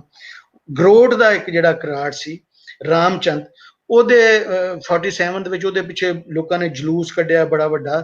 ਉਹਨੂੰ ਵੀ ਮਾਰਿਆ ਨਹੀਂ ਗਿਆ, ਉਹਦੇ ਕੋਲ ਜਿੰਨੇ ਉਸ ਵੇਲੇ 35,000 ਰੁਪਈਆ ਸੀ ਉਹਨੇ ਲੋਕਾਂ ਨੂੰ ਦੇ ਕੇ ਤੇ ਆਪਣੀ ਜਾਨ ਬਚਾਈ। ਇਸੇ ਤਰ੍ਹਾਂ ਇੱਕ ਸਿੱਖ ਖੱਤਰੀ ਛੱਜਲ ਸਿੰਘ ਜੀ ਦਾ ਮੈਂ ਪਹਿਲਾਂ ਵੀ ਨਾਂ ਦੱਸਿਆ, ਉਹ ਰੋਡੇ ਦਾ ਸੀ। ਉਹਨੂੰ ਕਤਲ ਕੀਤਾ ਗਿਆ ਔਰ ਉਹਦਾ ਸਿਰ ਨੇਜ਼ੇ ਤੋਂ ਤੇ ਟੰਗਿਆ ਗਿਆ। ਇਹ ਰੋਡਾ ਇੱਕ ਥਾਂ ਹੈ ਸਰਗੋਦਾ ਤੋਂ ਬਾਹਰ, ਉੱਥੋਂ ਦੀ ਇਹ ਗੱਲ ਹੈ। ਤੇ ਉਹਨੂੰ ਫਿਰ ਫੜਾਇਆ ਗਿਆ ਪੂਰੇ ਇਲਾਕੇ ਦੇ ਵਿੱਚ। ਸ਼ੇਖ ਨੈਤੁੱਲਾ ਮੁਫਤੀ ਤਫੈਲ ਗੰਦੀ ਇੱਕ ਬੜਾ ਮਸ਼ਹੂਰ ਨਾਂ ਸੀ ਸਰਗੋਦੇ ਦੀ ਸਿਆਸਤ ਵਿੱਚ, ਸਮਾਜੀ ਜ਼ਿੰਦਗੀ ਦੇ ਵਿੱਚ। ਉਹਦਾ ਜਿਹੜਾ ਪਿਓ ਸੀ ਸ਼ੇਖ ਨੈਤੁੱਲਾ, ਉਹਨੇ ਬੜਾ ਜਿਹੜਾ ਉਸ ਵੇਲੇ ਇੱਕ ਕਿਰਦਾਰ ਉਹਦਾ ਸੀ, ਉਹ ਸਾਰੇ ਅਮਨ ਅਮਾਨ ਨਾਲ ਲੁੱਟ ਮਾਰ ਨਾ ਹੋਵੇ ਔਰ ਸਹੀ ਲੋਕਾਂ ਨੂੰ ਜਿਹੜੀਆਂ ਨੇ ਉਹ ਘਰ ਔਰ ਜ਼ਮੀਨਾਂ ਜਿਹੜੀਆਂ ਨੇ। ਜਦੋਂ ਉੱਥੋਂ ਆਏ ਨੇ ਆਪਣਾ ਹੁਣ ਜਿਹੜੇ ਮੁਸਲਮਾਨ ਆਏ, ਤੇ ਇਹ ਨਾਲ ਆਪਣੇ ਨਾ ਇੱਕ ਤੇ ਆਪਣਾ ਜੋ ਪੁਰਾਣਾ ਇੱਥੇ ਜਿਸ ਤਰ੍ਹਾਂ ਉਹ ਰਹਿ ਰਹੇ ਸਨ ਉਸੇ ਤਰ੍ਹਾਂ ਸੀ। ਕਬੂਤਰਬਾਜ਼ੀ ਸਰਗੋਦਾ ਦੇ ਵਿੱਚ ਜਿਹੜੀ ਹੈ ਨਾ ਇਹ ਲੈ ਕੇ ਆਏ। ਇੱਕ ਕਾਲਾ ਸ਼ਰਾਜ਼ੀ ਔਰ ਲਾਲ ਸ਼ਰਾਜ਼ੀ ਕਬੂਤਰ ਇਹਨਾਂ ਦੇ ਹੁੰਦੇ ਸਨ ਬੜੇ ਮਸ਼ਹੂਰ, ਤੇ ਬਕਾਇਦਾ ਕਾਰੋਬਾਰ ਕਰਦੇ ਸਨ ਕਬੂਤਰਾਂ ਦਾ। ਜਿਹੜਾ ਦਿਓਬੰਦੀ ਮਸਲਕ ਹੈ ਔਰ ਤਬਲੀਗੀ ਜਮਾਤ, ਉਹ ਵੀ ਪਾਰਟੀਸ਼ਨ ਤੋਂ ਬਾਅਦ ਅਸੀਂ ਇੱਥੇ ਵੇਖਦੇ ਹਾਂ। ਬਰੇਲਵੀ ਪੁਰਾਣੇ ਇੱਥੇ ਜ਼ਿਆਦਾ ਲੋਕ ਪੀਰ ਪ੍ਰਸਤ ਸਨ, ਸਿਆਲ ਸ਼ਰੀਫ ਦੀ ਗੱਦੀ, ਹੋਰ ਬਹੁਤ ਸਾਰੀਆਂ ਇਸ ਇਲਾਕੇ ਦੇ ਵਿੱਚ ਨਾ ਮਸ਼ਹੂਰ ਗੱਦੀਆਂ ਸਨ। ਲੇਕਿਨ ਬਾਅਦ ਦੇ ਵਿੱਚ ਅਸੀਂ ਵੇਖਦੇ ਹਾਂ ਕਿ ਇੱਥੇ ਬੜੇ ਮਦਰਸੇ ਵੀ ਬਣੇ, ਜਿਨ੍ਹਾਂ ਜਿਹਾਦੀ ਮਦਰਸੇ ਬਣੇ, ਸ਼ੀਆਂ ਦੇ ਇਮਾਮ ਬੜੇ ਬਣੇ, ਬਰੇਲਵੀ ਵੀ ਬੜੇ, ਉਹਨਾਂ ਦੇ ਜਿਹੜੇ ਮੌਲਵੀ ਸਨ ਉਹ ਵੀ ਬੜੇ ਲੜਨ ਮਰਨ ਵਾਲੇ ਇੱਥੇ ਬਣੇ। ਇੱਥੇ ਬੜੇ ਅਸੀਂ ਵੇਖਦੇ ਹਾਂ ਕਿ ਕਮਿਸ਼ਨਰ ਕਤਲ ਹੋ ਗਿਆ ਹੈ ਸ਼ੀਆ ਸੁੰਨੀ ਦੇ ਚੱਕਰ ਦੇ ਵਿੱਚ। ਉਹ ਤਜਮਲ ਅਬਾਸ ਮੇਰਾ ਉਹਦਾ ਨਾਂ ਸੀ, ਉਹਨੇ ਕਿਸੇ ਨੇ ਮਾਰ ਦਿੱਤਾ, ਉਹ ਸ਼ੀਆ ਸੀ ਖੁਦ। ਇਸੇ ਤਰ੍ਹਾਂ ਇੱਕ ਰਾਜਨਪੁਰ ਦਾ DC ਸੀ, ਉਹਨੂੰ ਗੋਂਦਲਾਂ ਨੇ ਮਾਰ ਦਿੱਤਾ ਰਾਕਟ ਲਾਂਚਰ ਮਾਰ ਕੇ। ਜਨਰਲ ਜ਼ਿਆ ਦੇ ਜ਼ਮਾਨੇ ਦੀ ਗੱਲ ਹੈ। ਉੱਥੋਂ ਤੁਸੀਂ ਸਮਝ ਸਕਦੇ ਹੋ ਕਿ ਤੇ ਅਸਲਾ ਕਿੰਨਾ ਉਸ ਜ਼ਮਾਨੇ ਦੇ ਵਿੱਚ ਆਇਆ ਹੋਏਗਾ। ਇੱਥੋਂ ਦੇ ਲੋਕ ਜਿਹੜੇ ਸਨ ਪੁਰਾਣੇ, ਉਹ ਵੈਰਾਂ ਨੂੰ ਔਰ ਸਿਰ ਲੱਥਵੇਂ ਵੈਰ ਉਹਨਾਂ ਦੀਆਂ ਬੜੀਆਂ ਕਹਾਣੀਆਂ ਸੁਣਾਉਂਦੇ ਸਨ, ਡਾਕੂਆਂ ਦੀਆਂ। ਚਿਰਾਗ ਬਾਲੀ ਮੁਹੰਮਦ ਖਾਨ ਡਾਕੂ ਇੱਥੋਂ ਦੇ ਬੜੇ ਮਸ਼ਹੂਰ ਡਾਕੂ ਇਸ ਇਲਾਕੇ ਦੇ ਵਿੱਚ ਹੋਏ ਨੇ। ਅਗਰ ਅਸੀਂ ਸਰਗੋਦੇ ਨੂੰ ਵੇਖੀਏ ਤੇ ਜਿਹੜਾ ਸ਼ਹਿਰ ਹੈ 47 ਤੋਂ ਬਾਅਦ ਜਿਹੜੇ ਤਿੰਨ ਇਹਦੇ ਵੇਲੇ ਨੇ, 50s ਦਾ, 60s ਦਾ, 70s ਦਾ, ਅਗਰ ਅਸੀਂ ਇਹਨੂੰ ਵੇਖੀਏ ਤੇ ਵੱਖ-ਵੱਖ ਵੇਲਿਆਂ ਦੇ ਵਿੱਚ ਇਸ ਸ਼ਹਿਰ ਦਾ ਜਿਹੜਾ ਰੂਪ ਹੈ ਨਾ ਬਦਲ ਰਿਹਾ ਹੈ। 1950-52 ਦੇ ਵਿੱਚ ਇੱਥੇ ਜਿਹੜੀ ਅਮਰੀਕਨ ਕਪਾਹ ਹੈ ਉਹਦਾ ਬੀਂ ਆਇਆ ਪਹਿਲੀ ਵਾਰੀ ਇਸ ਇਲਾਕੇ ਦੇ ਵਿੱਚ, ਤੇ ਬੜੇ ਵੱਡੇ ਇਲਾਕੇ ਦੇ ਉੱਤੇ ਇਹ ਜਿਹੜੀ ਕਪਾਹ ਹੈ ਇਹ ਬੀਜੀ ਗਈ। ਔਰ ਫਿਰ ਉਹਦੀ ਵਜ੍ਹਾ ਤੋਂ ਜਿਨੀ ਫੈਕਟਰੀ ਏਰੀਆ ਬਣਿਆ ਹਸਪਤਾਲ ਦੇ ਪਿਛਲੇ ਪਾਸੇ, ਉਹ ਜਿਹੜਾ ਸੀ ਉਹਦੇ ਜਿੰਨੀ ਫੈਕਟਰੀਆਂ ਲੱਗੀਆਂ, ਬਾਹਰੋਂ ਹੀ ਬੀਂ ਆਏ ਕਾਲੇ ਚਨੇ ਦੇ ਔਰ ਦਾਲਾਂ ਦੇ, ਇਹ ਵੀ ਅਮਰੀਕਾ ਤੋਂ ਬੀਂ ਆਏ। ਔਰ ਦਾਲ ਮਿੱਲਾਂ ਬਣੀਆਂ ਬਹੁਤ ਸਾਰੀਆਂ। ਇਹ 50s ਦੀ ਮੈਂ ਗੱਲ ਕਰ ਰਿਹਾ। फिर यह डिविजनल हैडकुआटर बनता है, पूरा इलाका चंग मियांवाली बखर लैलपुर सारे इलाके दे थल्ले आउंदे ने। और डिविजनल हैडकुआटर बनने की वजह तो इत्थे बहुत सारे जिहड़े ऑफिस हैं डिविजनल ऑफिस वो सन, उहदी वजह तो एक ब्यूरोक्रेसी इत्थे जिहड़े डिप्टी कमिश्नर दा ऑफिस है या कमिश्नर ऑफिस है, बड़े बड़े बड़े ऑफिस हैं। फिर असीं वेखने आ कि अगे आके ते 60s दे विच असीं वेखने ते इस शहर दा बिल्कुल हुलिया ही चेंज हो जाता है। उस वेले इत्थे एयर बेस बनता है पाकिस्तान एयरफोर्स का 59 दे विच। और पूरा एक इलाका, उस इलाका ही सरगोदे तो नाल एक इलाका है जिन्हों छोटा सरगोदा तुसीं कह सकते हो, कहंदे भी सन लोग पुराने। एक नवा शहर एक वस गया PF की वजह तो, PF कलोनी, PF रोड। ਇਹਦੇ ਉੱਤੇ मैं बहुत ज्यादा गल नहीं करता, गल नहीं तो होर पासे चली जाएगी। फिर इसे तरह किन्नू जड़ा किन्नू इस इलाके दे विच आंदा है, जड़ा किन्नू में वो कैलीफोर्निया दे विच बनदा है और दो मुख्तलिफ किस्मां होंदियां ने जिन्होंने सिट्रस और एक होर उन्होंने मिला के बनता है। आम लोग असीं यह समझने कि जिहड़ा पुराना माल्टा और संतरा सी उन्होंने मिला के ते किन्नू दे जिस वेले बाग लगे तो इस शहर का फिर असीं वेखने कि बाग ही बाग हर पासे जिहड़े ने लगदे ने। मैं तुहानूं 60s की गल दस रहा। 70s ਦੇ ਵਿੱਚ ਅਸੀਂ ਆ ਕੇ ਦੇਖਨੇ ਜਿਸ ਵਕਤ ਜ਼ੁਲਫਕਾਰ ਅਲੀ ਪੀਪਲਜ਼ ਪਾਰਟੀ ਬਣਦੀ ਹੈ ਤੇ ਬਹੁਤ ਸਾਰੇ ਮੁਜ਼ਾਹਰਿਆਂ ਦੇ ਵਿੱਚ ਸਾਡੀਆਂ ਹੁਣ ਜ਼ਮੀਨਾਂ ਨੇ ਹੁਣ ਅਸੀਂ ਕਬਜ਼ੇ ਕਰ ਜਾਣੇ ਨੇ। ਪਹਿਲਾਂ ਵੀ ਲੈਂਡ ਫਾਰਮ ਜਿਹੜੀਆਂ ਹੋਈਆਂ ਅਯੂਬ ਦੇ ਜ਼ਮਾਨੇ ਦੇ ਵਿੱਚ, ਉਹਦੇ ਵਿੱਚ ਵੀ ਬਹੁਤ ਸਾਰੇ ਜਿਹੜੇ ਮੁਨਸ਼ੀ ਸਨ ਉਹਨਾਂ ਨੇ ਆਪਣੀਆਂ ਜ਼ਮੀਨਾਂ ਬਚਾਉਣ ਵਾਸਤੇ ਜ਼ਮੀਨਦਾਰਾਂ ਨੇ ਉਹਨਾਂ ਦੇ ਨਾਂ ਲਵਾਈਆਂ, ਉਹ ਕਬਜ਼ਾ ਕਰ ਗਏ। ਇਹ ਅਯੂਬ ਦੇ ਜ਼ਮਾਨੇ ਦੀ ਗੱਲ ਹੈ। ਜਦੋਂ ਭੁੱਟੋ ਦਾ ਜ਼ਮਾਨਾ ਹੈ, ਜ਼ੁਲਫਕਾਰ ਅਲੀ ਭੁੱਟੋ ਦਾ ਪੀਪਲਜ਼ ਪਾਰਟੀ ਦਾ, ਤੇ ਜਿਹੜੇ ਮੁਜ਼ਾਹਰੇ ਸਨ, ਗਰੀਬ ਸਨ, ਮਸੱਲੀ ਸਨ, ਮਰਾਸੀ ਜਾਂ ਕਮੀ ਜਿਨ੍ਹਾਂ ਨੂੰ ਤੁਸੀਂ ਆਖੋ, ਇਹ ਸਾਰੇ ਦੇ ਸਾਰੇ ਪੀਪਲਜ਼ ਪਾਰਟੀ ਦੇ ਵਿੱਚ ਸਨ। ਤੇ ਇਹਨਾਂ ਨੇ ਬੜਾ ਉੱਥੇ ਇੱਕ ਲਹਿਰ ਚੱਲੀ ਪੀਪਲਜ਼ ਪਾਰਟੀ ਦੀ ਬਹੁਤ ਵੱਡੀ। ਲੇਕਿਨ ਜਿਹੜੇ ਜਗੀਰਦਾਰ ਸਨ ਉਹ ਸਾਰੇ ਦੇ ਸਾਰੇ ਜਿਸ ਵੇਲੇ ਪੀਪਲਜ਼ ਪਾਰਟੀ ਦੀ ਹਕੂਮਤ ਬਣੀ ਤਾਂ ਸਾਰੇ ਦੇ ਸਾਰੇ ਜਗੀਰਦਾਰ ਜਿਹੜੇ ਸਨ ਉਹ ਪੀਪਲਜ਼ ਪਾਰਟੀ ਵਿੱਚ ਰਲ ਗਏ। ਉਹ ਭਾਵੇਂ ਨੂਨ ਸਨ, ਭਾਵੇਂ ਟਵਾਣੇ ਸਨ, ਭਾਵੇਂ ਕੁਰੇਸ਼ੀ, ਉਹ ਸਾਰੇ ਦੇ ਸਾਰੇ ਪੀਪਲਜ਼ ਪਾਰਟੀ ਚ ਰਲ ਗਏ। ਤੇ ਉਸ ਵਜ੍ਹਾ ਤੋਂ ਜਿਹੜੇ ਮਜ਼ੇਰਿਆਂ ਨੇ ਜ਼ਮੀਨਾਂ ਦੇ ਉੱਤੇ ਕਬਜ਼ੇ ਕੀਤੇ, ਉਹਨਾਂ ਦੀਆਂ ਬੜੀ ਦੁਖੀ ਕਹਾਣੀਆਂ ਨੇ। ਉਹਨਾਂ ਨੂੰ ਫਿਰ ਕਿਵੇਂ ਜ਼ਲੀਲ ਕਰਕੇ ਉਹਨਾਂ ਜ਼ਮੀਨਾਂ ਦੇ ਵਿੱਚੋਂ ਕੱਢਿਆ ਗਿਆ। ਇਸੇ ਤਰ੍ਹਾਂ ਅਸੀਂ ਵੇਖਦੇ ਹਾਂ ਕਿ ਉਸ ਵੇਲੇ ਫਿਰ ਜਿਹੜੀਆਂ ਫੈਕਟਰੀਆਂ ਨੇ ਇੱਥੋਂ ਬੰਦ ਹੋਣੀਆਂ ਸ਼ੁਰੂ ਹੋ ਗਈਆਂ। ਜਿਹੜੀਆਂ ਜਿੰਨੀ ਫੈਕਟਰੀਆਂ ਸਨ ਉਹ ਉਹਨਾਂ ਦੀ ਬਜਾਏ ਉੱਥੇ ਕਲੋਨੀਆਂ ਬਣਨ ਲੱਗ ਪੈਂਦੀਆਂ ਨੇ ਉਸ ਉਹਨਾਂ ਥਾਵਾਂ ਦੇ ਉੱਤੇ। ਔਰ ਹਰ ਪਾਸੇ ਤੁਹਾਨੂੰ ਕਿੰਨੂ ਨਜ਼ਰ ਆ ਰਿਹਾ। ਫਿਰ ਜਨਰਲ ਜ਼ਿਆ ਦਾ ਜਦੋਂ ਜ਼ਮਾਨਾ ਆਉਂਦਾ ਬਿਲਕੁਲ ਇੱਕ ਹੋਰ ਤਰ੍ਹਾਂ ਦਾ ਲਾਹੌਰ ਹੈ। ਤੁਹਾਡੇ ਇੱਕ ਮਜ਼ਹਬੀ ਜਿਹਾ ਸ਼ਹਿਰ, ਮਦਰਸੇ ਔਰ ਤਬਲੀਗੀ ਇਜਤਮਾ ਔਰ ਉਸ ਤਰ੍ਹਾਂ ਦਾ ਇੱਕ ਸ਼ਹਿਰ ਬਣਦਾ ਜਾ ਰਿਹਾ ਹੈ ਜਦੋਂ ਅਸੀਂ ਜਨਰਲ ਜ਼ਿਆ ਦਾ ਜ਼ਮਾਨਾ। ਉਸ ਤੋਂ ਅੱਗੇ ਜਿਹੜੀ ਗੱਲ ਹੈ ਉਹ ਬਿਲਕੁਲ ਡਿਫਰੈਂਟ ਤਰ੍ਹਾਂ ਦੀ ਹੋ ਗਈ। ਮੈਂ ਉਸ ਪਾਸੇ ਨਹੀਂ ਹੋ ਜਾਂਦਾ। ਜਦੋਂ ਮੈਂ ਭੁੱਟੋ ਦੀ ਗੱਲ ਕਰ ਰਿਹਾ ਤੇ ਜਿਹੜੀਆਂ ਪੁਰਾਣੀਆਂ ਬਰਾਦਰੀਆਂ ਸਨ ਇੱਥੇ, ਟਵਾਣੇ, ਕੁਰੇਸ਼ੀ ਔਰ ਨੂਨ, ਉਹਨਾਂ ਤੋਂ ਇਲਾਵਾ ਜਿਹੜੇ ਲੋਕ ਅੱਗੇ ਆਏ ਉਹਨਾਂ ਚੋਂ ਫੀਜ਼ੁੱਲਾ ਕੁਰੇਸ਼ੀ ਸੀ, ਮੁਮਤਾਜ਼ ਕਾਲੂ ਸੀ, ਇਹ ਆਬਾਦ ਘਰਾਂ ਦੇ ਵਿੱਚੋਂ ਸਿਆਸਤ ਦੇ ਵਿੱਚ ਆਏ। ਜਦੋਂ ਜਨਰਲ ਜ਼ਿਆ ਦਾ ਜ਼ਮਾਨਾ ਆਉਂਦਾ ਤੇ ਇੱਕ ਅਨਵਰ ਚੀਮਾ ਸਿਆਸਤ ਦੇ ਵਿੱਚ ਆਉਂਦਾ ਜਿਹੜਾ ਡਿਸਟ੍ਰਿਕਟ ਕੌਂਸਲ ਦਾ ਚੇਅਰਮੈਨ ਬਣਦਾ ਤੇ ਮੁਹਾਂਦਰੇ ਹੀ ਚੇਂਜ ਕਰ ਦਿੰਦਾ ਕਿ ਪਹਿਲੀ ਵਾਰੀ ਜਿਹੜੇ ਆਬਾਦ ਘਰ ਨੇ ਉਹ ਡਿਸਟ੍ਰਿਕਟ ਕੌਂਸਲ ਦੇ ਵਿੱਚ ਆਉਂਦੇ ਨੇ। ਤਾਂ ਪੂਰੇ ਇਲਾਕੇ ਦੇ ਵਿੱਚ ਸੜਕਾਂ ਦਾ ਇੱਕ ਜਾਲ ਵਿਛਾਉਂਦਾ ਜਿਹੜਾ ਅਨਵਰ ਅਲੀ ਚੀਮਾ ਹੈ। ਉਹਦਾ ਲੋਕਾਂ ਨੂੰ ਬਹੁਤ ਸੁੱਖ ਮਿਲਿਆ। ਉਹ ਫਿਰ ਬੜੀ ਦੇਰ ਤੱਕ ਇੱਥੋਂ ਦਾ MNA ਵਗੈਰਾ ਵੀ ਰਿਹਾ। ਕਈ ਸਾਲਾਂ ਤੱਕ ਉਹਦਾ ਇੱਕ ਪੂਰਾ ਗਰੁੱਪ ਬਣ ਗਿਆ। ਉਹਨਾਂ ਨੇ ਫਿਰ ਇਲਾਕੇ ਜਗੀਰਦਾਰਾਂ ਦੇ ਜਿਹੜੇ ਪੁਰਾਣੇ ਜਗੀਰਦਾਰ ਸਨ ਉਹਨਾਂ ਦੇ ਮੁਕਾਬਲੇ ਦੀ ਇੱਕ ਸਿਆਸਤ ਕੀਤੀ। ਤੇ ਪੁਰਾਣੇ ਵੇਲਿਆਂ ਦੇ ਵਿੱਚ ਅਸੀਂ ਵੇਖਦੇ ਹਾਂ ਜਦੋਂ ਅੰਗਰੇਜ਼ ਦਾ ਜ਼ਮਾਨਾ ਹੈ ਜਾਂ ਉਸ ਵੇਲੇ ਬਾਬੂ ਗਣਪਤ ਤੇ ਇੱਥੇ ਸੁਣਿਆ ਕਿ ਬਹੁਤ ਰਿਕਾਰਡ ਸੁਣੇ ਜਾਂਦਾ ਸੀ। ਬਹੁਤ ਉਹਦਾ ਜਿਹੜਾ ਗਾਣਾ ਸੁਣਿਆ ਜਾਂਦਾ ਸੀ। ਇੱਕ ਬਦਰੋ ਦੇ ਗਾਣੇ ਬੜੇ ਸੁਣੇ ਜਾਂਦੇ ਸਨ। ਬਜ਼ੁਰਗ ਦੱਸਦੇ ਨੇ ਰਿਕਾਰਡ ਜਿਹੜੇ ਪੁਰਾਣੇ ਜਿਹਨਾਂ ਨੂੰ ਤਵੇ ਆਖਦੇ ਨੇ ਉਹ ਸੁਣਦੇ ਹੁੰਦੇ ਸਨ। ਇਹ ਦੋਵੇਂ ਇਕੱਠੇ ਹੀ ਗਾਉਂਦੇ ਹੁੰਦੇ ਸਨ, ਇਕੱਠੇ ਹੀ ਰਹਿੰਦੇ ਸਨ, ਇੱਕ ਦੂਜੇ ਦੇ ਆਸ਼ਿਕ ਮਸ਼ਹੂਕ ਸਨ। ਗਣਪਤ ਔਰ ਬਾਬੂ ਗਣਪਤ ਜਿਹੜਾ ਸੀ ਇਹ ਡੇਰਾ ਇਸਮਾਈਲ ਖਾਨ ਦਾ ਦੱਸਦੇ ਨੇ। ਔਰ ਜਿਹੜੀ ਬਦਰ ਬਾਈ ਸੀ ਜਾਂ ਬਦਰੋ ਜਾਂ ਬਦਰਾ ਵੀ ਉਹਨੂੰ ਕਹਿੰਦੇ ਨੇ, ਉਹ ਮੁਲਤਾਨ ਦੀ ਸੀ। ਗੁਲਾਮ ਫਾਤਮਾ ਬੇਰੇ ਦੀ ਇਹ ਉਹਨਾਂ ਤੋਂ ਜੂਨੀਅਰ ਸੀ। ਇਹ ਵੀ ਬੜੀ ਮਸ਼ਹੂਰ ਇੱਥੋਂ ਦੀ ਗਾਇਕ ਸੀ। ਦਰੀਸ ਇੱਕ ਜਿਹੜਾ ਇੱਥੋਂ ਦਾ ਨਾਚ ਸੀ ਪੁਰਾਣਾ, ਉਹ ਦਰੀਸ ਸੀ ਜਿਹਨੂੰ ਝੂਮਰ ਤੁਸੀਂ ਆਖਦੇ ਹੋ। ਇਸ ਇਲਾਕੇ ਦੇ ਵਿੱਚ ਦਰੀਸ ਆਖਿਆ ਜਾਂਦਾ। ਇਹ ਦੋਵੇਂ ਬਾਹਾਂ ਬਿਲਕੁਲ ਉੱਤੇ ਨਹੀਂ ਚੁੱਕ ਕੇ ਫਿਰ ਉਹਨੂੰ ਸਾਹਮਣੇ ਲਿਆਇਆ ਜਾਂਦਾ ਹੈ। ਫਿਰ ਤੀਸਰੇ ਸਟੈਪ ਵਿੱਚ ਉਹਨਾਂ ਨੂੰ ਛੱਡਿਆ ਜਾਂਦਾ ਔਰ ਮੂੰਹ ਦੇ ਨਾਲ ਇਹ ਆਵਾਜ਼ਾਂ ਵੀ ਨਾਲ ਕੱਢੀਆਂ ਜਾਂਦੀਆਂ ਨੇ। ਔਰ ਜਿਹੜਾ ਗੀਤ ਵੀ ਗਾਇਆ ਜਾਂਦਾ, ਦਰਮਿਆਨ ਵਿੱਚ ਢੋਲ ਵੱਜਦਾ ਆਸੇ ਪਾਸੇ ਘੇਰੇ ਦੇ ਵਿੱਚ। ਔਰ ਹਰ ਜਿਹੜਾ ਇਹ ਕਰਨ ਤੋਂ ਬਾਅਦ ਕਿ ਉੱਤੇ ਹੱਥ ਲਿਜਾ ਕੇ ਸਾਹਮਣੇ ਲਿਆ ਕੇ ਤੇ ਫਿਰ ਉਹਨਾਂ ਨੂੰ ਥੱਲੇ ਸੁੱਟਣਾ, ਇੱਕ ਪੈਰ ਅੱਗੇ ਨੂੰ ਪੁੱਟਿਆ ਜਾਂਦਾ ਤੇ ਇੰਜ ਦਾਇਰੇ ਦੇ ਵਿੱਚ ਘੁੰਮਦੇ ਨੇ। ਇਹੋ ਹੀ ਜਿਹੜਾ ਡਾਂਸ ਹੈ ਇਹ ਔਰਤਾਂ ਦੇ ਵਿੱਚ ਬਾਗਾ ਸੀ, ਲੇਕਿਨ ਉਹ ਥੋੜਾ ਜਿਹਾ ਡਿਫਰੈਂਟ ਸੀ। ਉਹ ਬਾਹਾਂ ਥੱਲੇ ਰੱਖ ਕੇ ਔਰਤਾਂ ਜਿਹੜੀਆਂ ਨੇ ਉਹ ਡਾਂਸ ਕਰਦੀਆਂ ਸੀ। ਇੱਥੋਂ ਦਾ ਜਿਹੜਾ ਗਾਣਾ ਬਾਅਦ ਦੇ ਵਿੱਚ ਅਸੀਂ ਵੇਖਦੇ ਹਾਂ, ਤਾਲਬ ਹੁਸੈਨ ਦਰਦ, ਮਨਸੂਰ ਮਲੰਗੀ, ਦਿੱਤਾ ਲੂਣੇ ਵਾਲਾ, ਇਹ 80s ਦੇ ਵਿੱਚ 70s ਦੇ ਵਿੱਚ 80s ਦੇ ਵਿੱਚ ਜ਼ਿਆਦਾ ਲੋਕ ਅੱਗੇ ਆਏ। ਤਾਲਬ ਹੁਸੈਨ ਦਰਦ ਇੱਥੋਂ ਦਾ ਬਹੁਤ ਮਸ਼ਹੂਰ ਜਿਹੜਾ ਸੀ, ਬੜੀ ਬੜੀ ਸਾਰੀ ਸਾਰੀ ਰਾਤ ਗਾਣਾ। ਇਸੇ ਤਰ੍ਹਾਂ ਮਨਸੂਰ ਮਲੰਗੀ ਸੀ। ਤੇ ਇੱਥੇ ਦੇ ਜਿਹੜੇ ਗਾਣੇ ਸਨ ਉਹਨਾਂ ਦੇ ਵਿੱਚ ਨਾ ਇੱਕ ਦੁੱਖ ਜਿਹਾ, ਮਤਲਬ ਕੋਈ ਰੁੱਸ ਗਿਆ ਸੱਜਣ ਉਹਨੂੰ ਮਨਾਉਣਾ ਹੈ, ਜਾਂ ਖਤਰਾ ਹੈ ਕਿ ਉਹ ਰੁੱਸ ਨਾ ਜਾਏ। ਫਿਰ ਇਸੇ ਤਰ੍ਹਾਂ ਕਿ ਵਿਛੋੜਾ ਹੈ, ਕੋਈ ਸਾਡੇ ਨਾਲ ਜ਼ੁਲਮ ਹੋ ਗਿਆ, ਕੋਈ ਸਾਡੇ ਨਾਲ ਵਾਧਾ ਹੋ ਗਿਆ। ਉਹਦੀ ਵੱਡੀ ਵਜ੍ਹਾ ਇਹ ਸੀ ਜਗੀਰਦਾਰ ਦਾ ਜ਼ੁਲਮ, ਇਸ ਇਲਾਕੇ ਦੇ ਵਿੱਚ ਜਿਹੜਾ ਜ਼ੁਲਮ ਉਹ ਕਰਦੇ ਸਨ। ਉਹੀ ਵਜ੍ਹਾ ਸੀ ਕਿ ਇਹਨਾਂ ਦੇ ਵਿੱਚ ਇਸ ਤਰ੍ਹਾਂ ਦੇ ਸਾਵਾ ਟਾਂਗਾ ਮਾਹੀ ਮੋੜਾਂ ਤੇ ਲਾਇਆ ਨੇ, ਕਿੱਥੋਂ ਦੀਆਂ ਨਿਸ਼ਤਾਂ ਕਿੱਥੇ ਬਰਾਤਾਂ ਚਾਇਆ ਨੇ। ਸਾਵਾ ਤੋਤਾ ਚਿੰਝ ਦਰਿਆਵੇ ਬੋੜ ਗਿਆ, ਸੁੱਖਾਂ ਦਾ ਜ਼ਾਮਨ ਦੁੱਖਾਂ ਦੇ ਵੇਲੇ ਛੋੜ ਗਿਆ। ਗੱਡੀਆਂ ਦਾ ਧੂਮ ਆਇਆ, ਸੜ ਗਈ ਕਿਸਮਤ ਹੱਡੀਆਂ ਚੁਗਲੇ ਤੂੰ ਮਾਈਆ।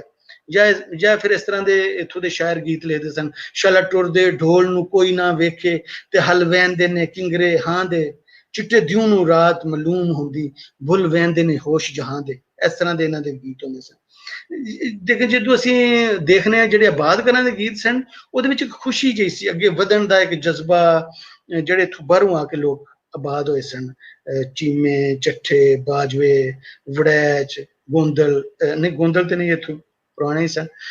ਇਹ ਜਿਹੜੇ ਲੋਕ ਜਦੋਂ ਬਾਹਰੋਂ ਆ ਕੇ ਵਿੱਚ ਅਵਾਨ ਵੀ ਔਰ ਗੁੱਜਰ ਵੀ ਕਿਧਰੇ ਕਿਧਰੇ ਦੂਜਿਆਂ ਇਲਾਕਿਆਂ ਤੋਂ ਇੱਥੇ ਆਏ, ਜਦੋਂ ਕਨਾਲ ਕਲੋਨੀ ਬਣੀ, ਉਹਨਾਂ ਦੇ ਗੀਤ ਜ਼ਰਾ ਡਿਫਰੈਂਟ ਸਨ।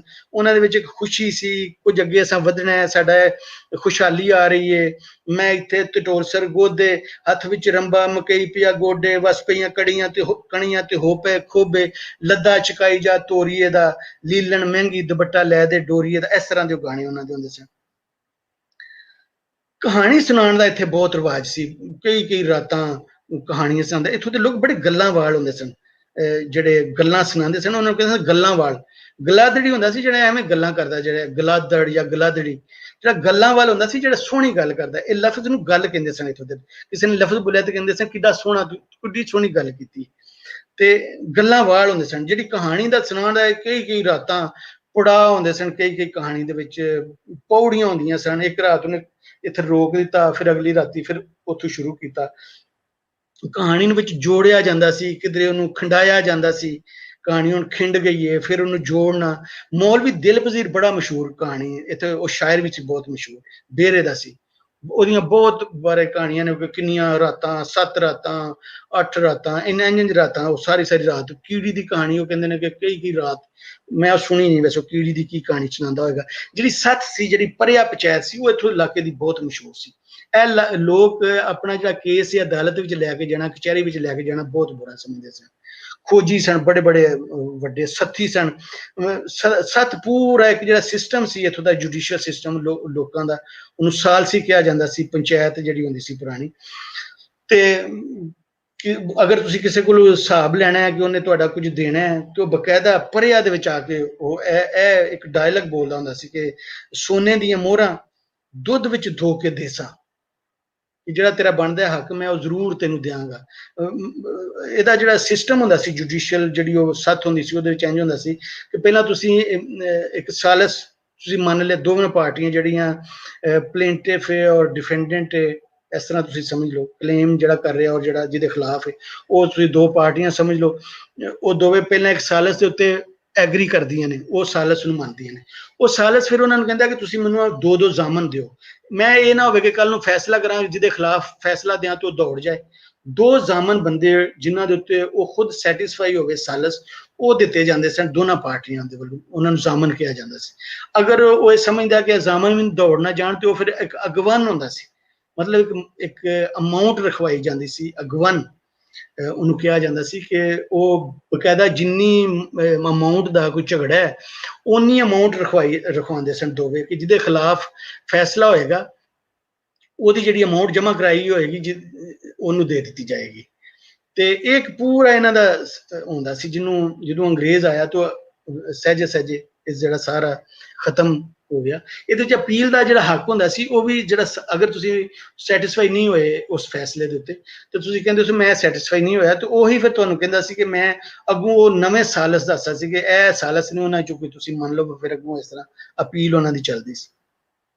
ਅੱਛਾ, ਜਿਹੜੇ ਇੱਥੇ ਔਰਤਾਂ ਦੇ ਕੱਪੜੇ ਹੁੰਦੇ ਸਨ ਉਹ ਥੱਲੇ ਉਹ ਜਿਸ ਨੂੰ ਤਹਿਮਤ ਜਾਂ ਧੋਤੀ ਤੁਸੀਂ ਕਹਿੰਦੇ ਹੋ ਮਜਲੀ ਕਿਹਾ ਜਾਂਦਾ ਸੀ, ਉਹ ਮਜਲੀ ਤਹਿਮਤ ਜਿਹੜਾ ਮਰਦ ਬੰਨਦੇ ਸਨ ਉਹ ਤੇ ਲੜਾਂ ਵਾਲਾ ਹੁੰਦਾ ਸੀ, ਇੱਕ ਕੱਪੜਾ ਜਿਹਨੂੰ ਚਾਦਰ ਬੜੀ ਵੱਡੀ 6 ਗਜ਼ੀ 7 ਗਜ਼ੀ ਚਾਦਰ ਉਹ ਬੰਨਦੇ ਸਨ, ਤੇ ਲੰਮੇ ਲੜ ਛੱਡਣਾ ਇੱਥੋਂ ਦਾ ਇੱਕ ਰਿਵਾਜ ਸੀ। ਜਿਹੜਾ ਕੁੜਤਾ ਸੀ ਇਹਨੂੰ ਚੋਲਾ ਕਿਹਾ ਜਾਂਦਾ ਸੀ, ਤੇ ਉਹ ਤੁਸੀਂ ਅੱਗੇ ਗੰਢ ਦੇ ਕੇ ਤੇ ਫਿਰ ਉਹਨਾਂ ਲੜਾਂ ਨੂੰ ਪਿੱਛੇ ਬੰਨਦੇ ਸੋ। ਇੱਕ ਲੜ ਜਿਹੜਾ ਅਕਸਰ ਲੋਕ ਥੱਲੇ ਲਮਕਾ ਦਿੰਦੇ ਸਨ, ਲੜ ਨਜ਼ਰ ਆਉਂਦਾ ਹੋਵੇ ਇਹ ਇੱਕ ਟੌਰ ਦੀ ਅਲਾਮਤ ਸੀ।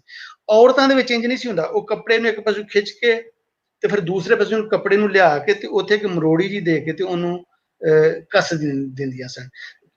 ਇਸ ਤਰ੍ਹਾਂ ਉਹ ਅੱਗੇ ਕੱਪੜਾ ਨਹੀਂ ਹੁੰਦਾ ਸੀ, ਹਵਾ ਦੇ ਵਿੱਚ ਜਿਹੜੀ ਮਜਲਾ ਹੁੰਦਾ ਸੀ ਇਹ ਹਵਾ ਵਿੱਚ ਉੱਡਦਾ ਸੀ। ਮਰਦ ਤੇ ਨੰਗਾ ਵੀ ਹੋ ਸਕਦਾ, ਔਰਤ ਦੀ ਜਿਹੜੀ ਉਹ ਮਜਲੀ ਹੁੰਦੀ ਸੀ ਥੱਲੇ ਬੰਨੀ, ਉਹ ਜਿਹੜੀ ਸੀ ਨਾ ਉਹ ਨਹੀਂ ਸੀ ਹਵਾ ਦੇ ਵਿੱਚ ਉੱਡਦੀ ਤੇ ਉਹ ਨੰਗੀ ਨਹੀਂ ਸੀ ਹੁੰਦੀ।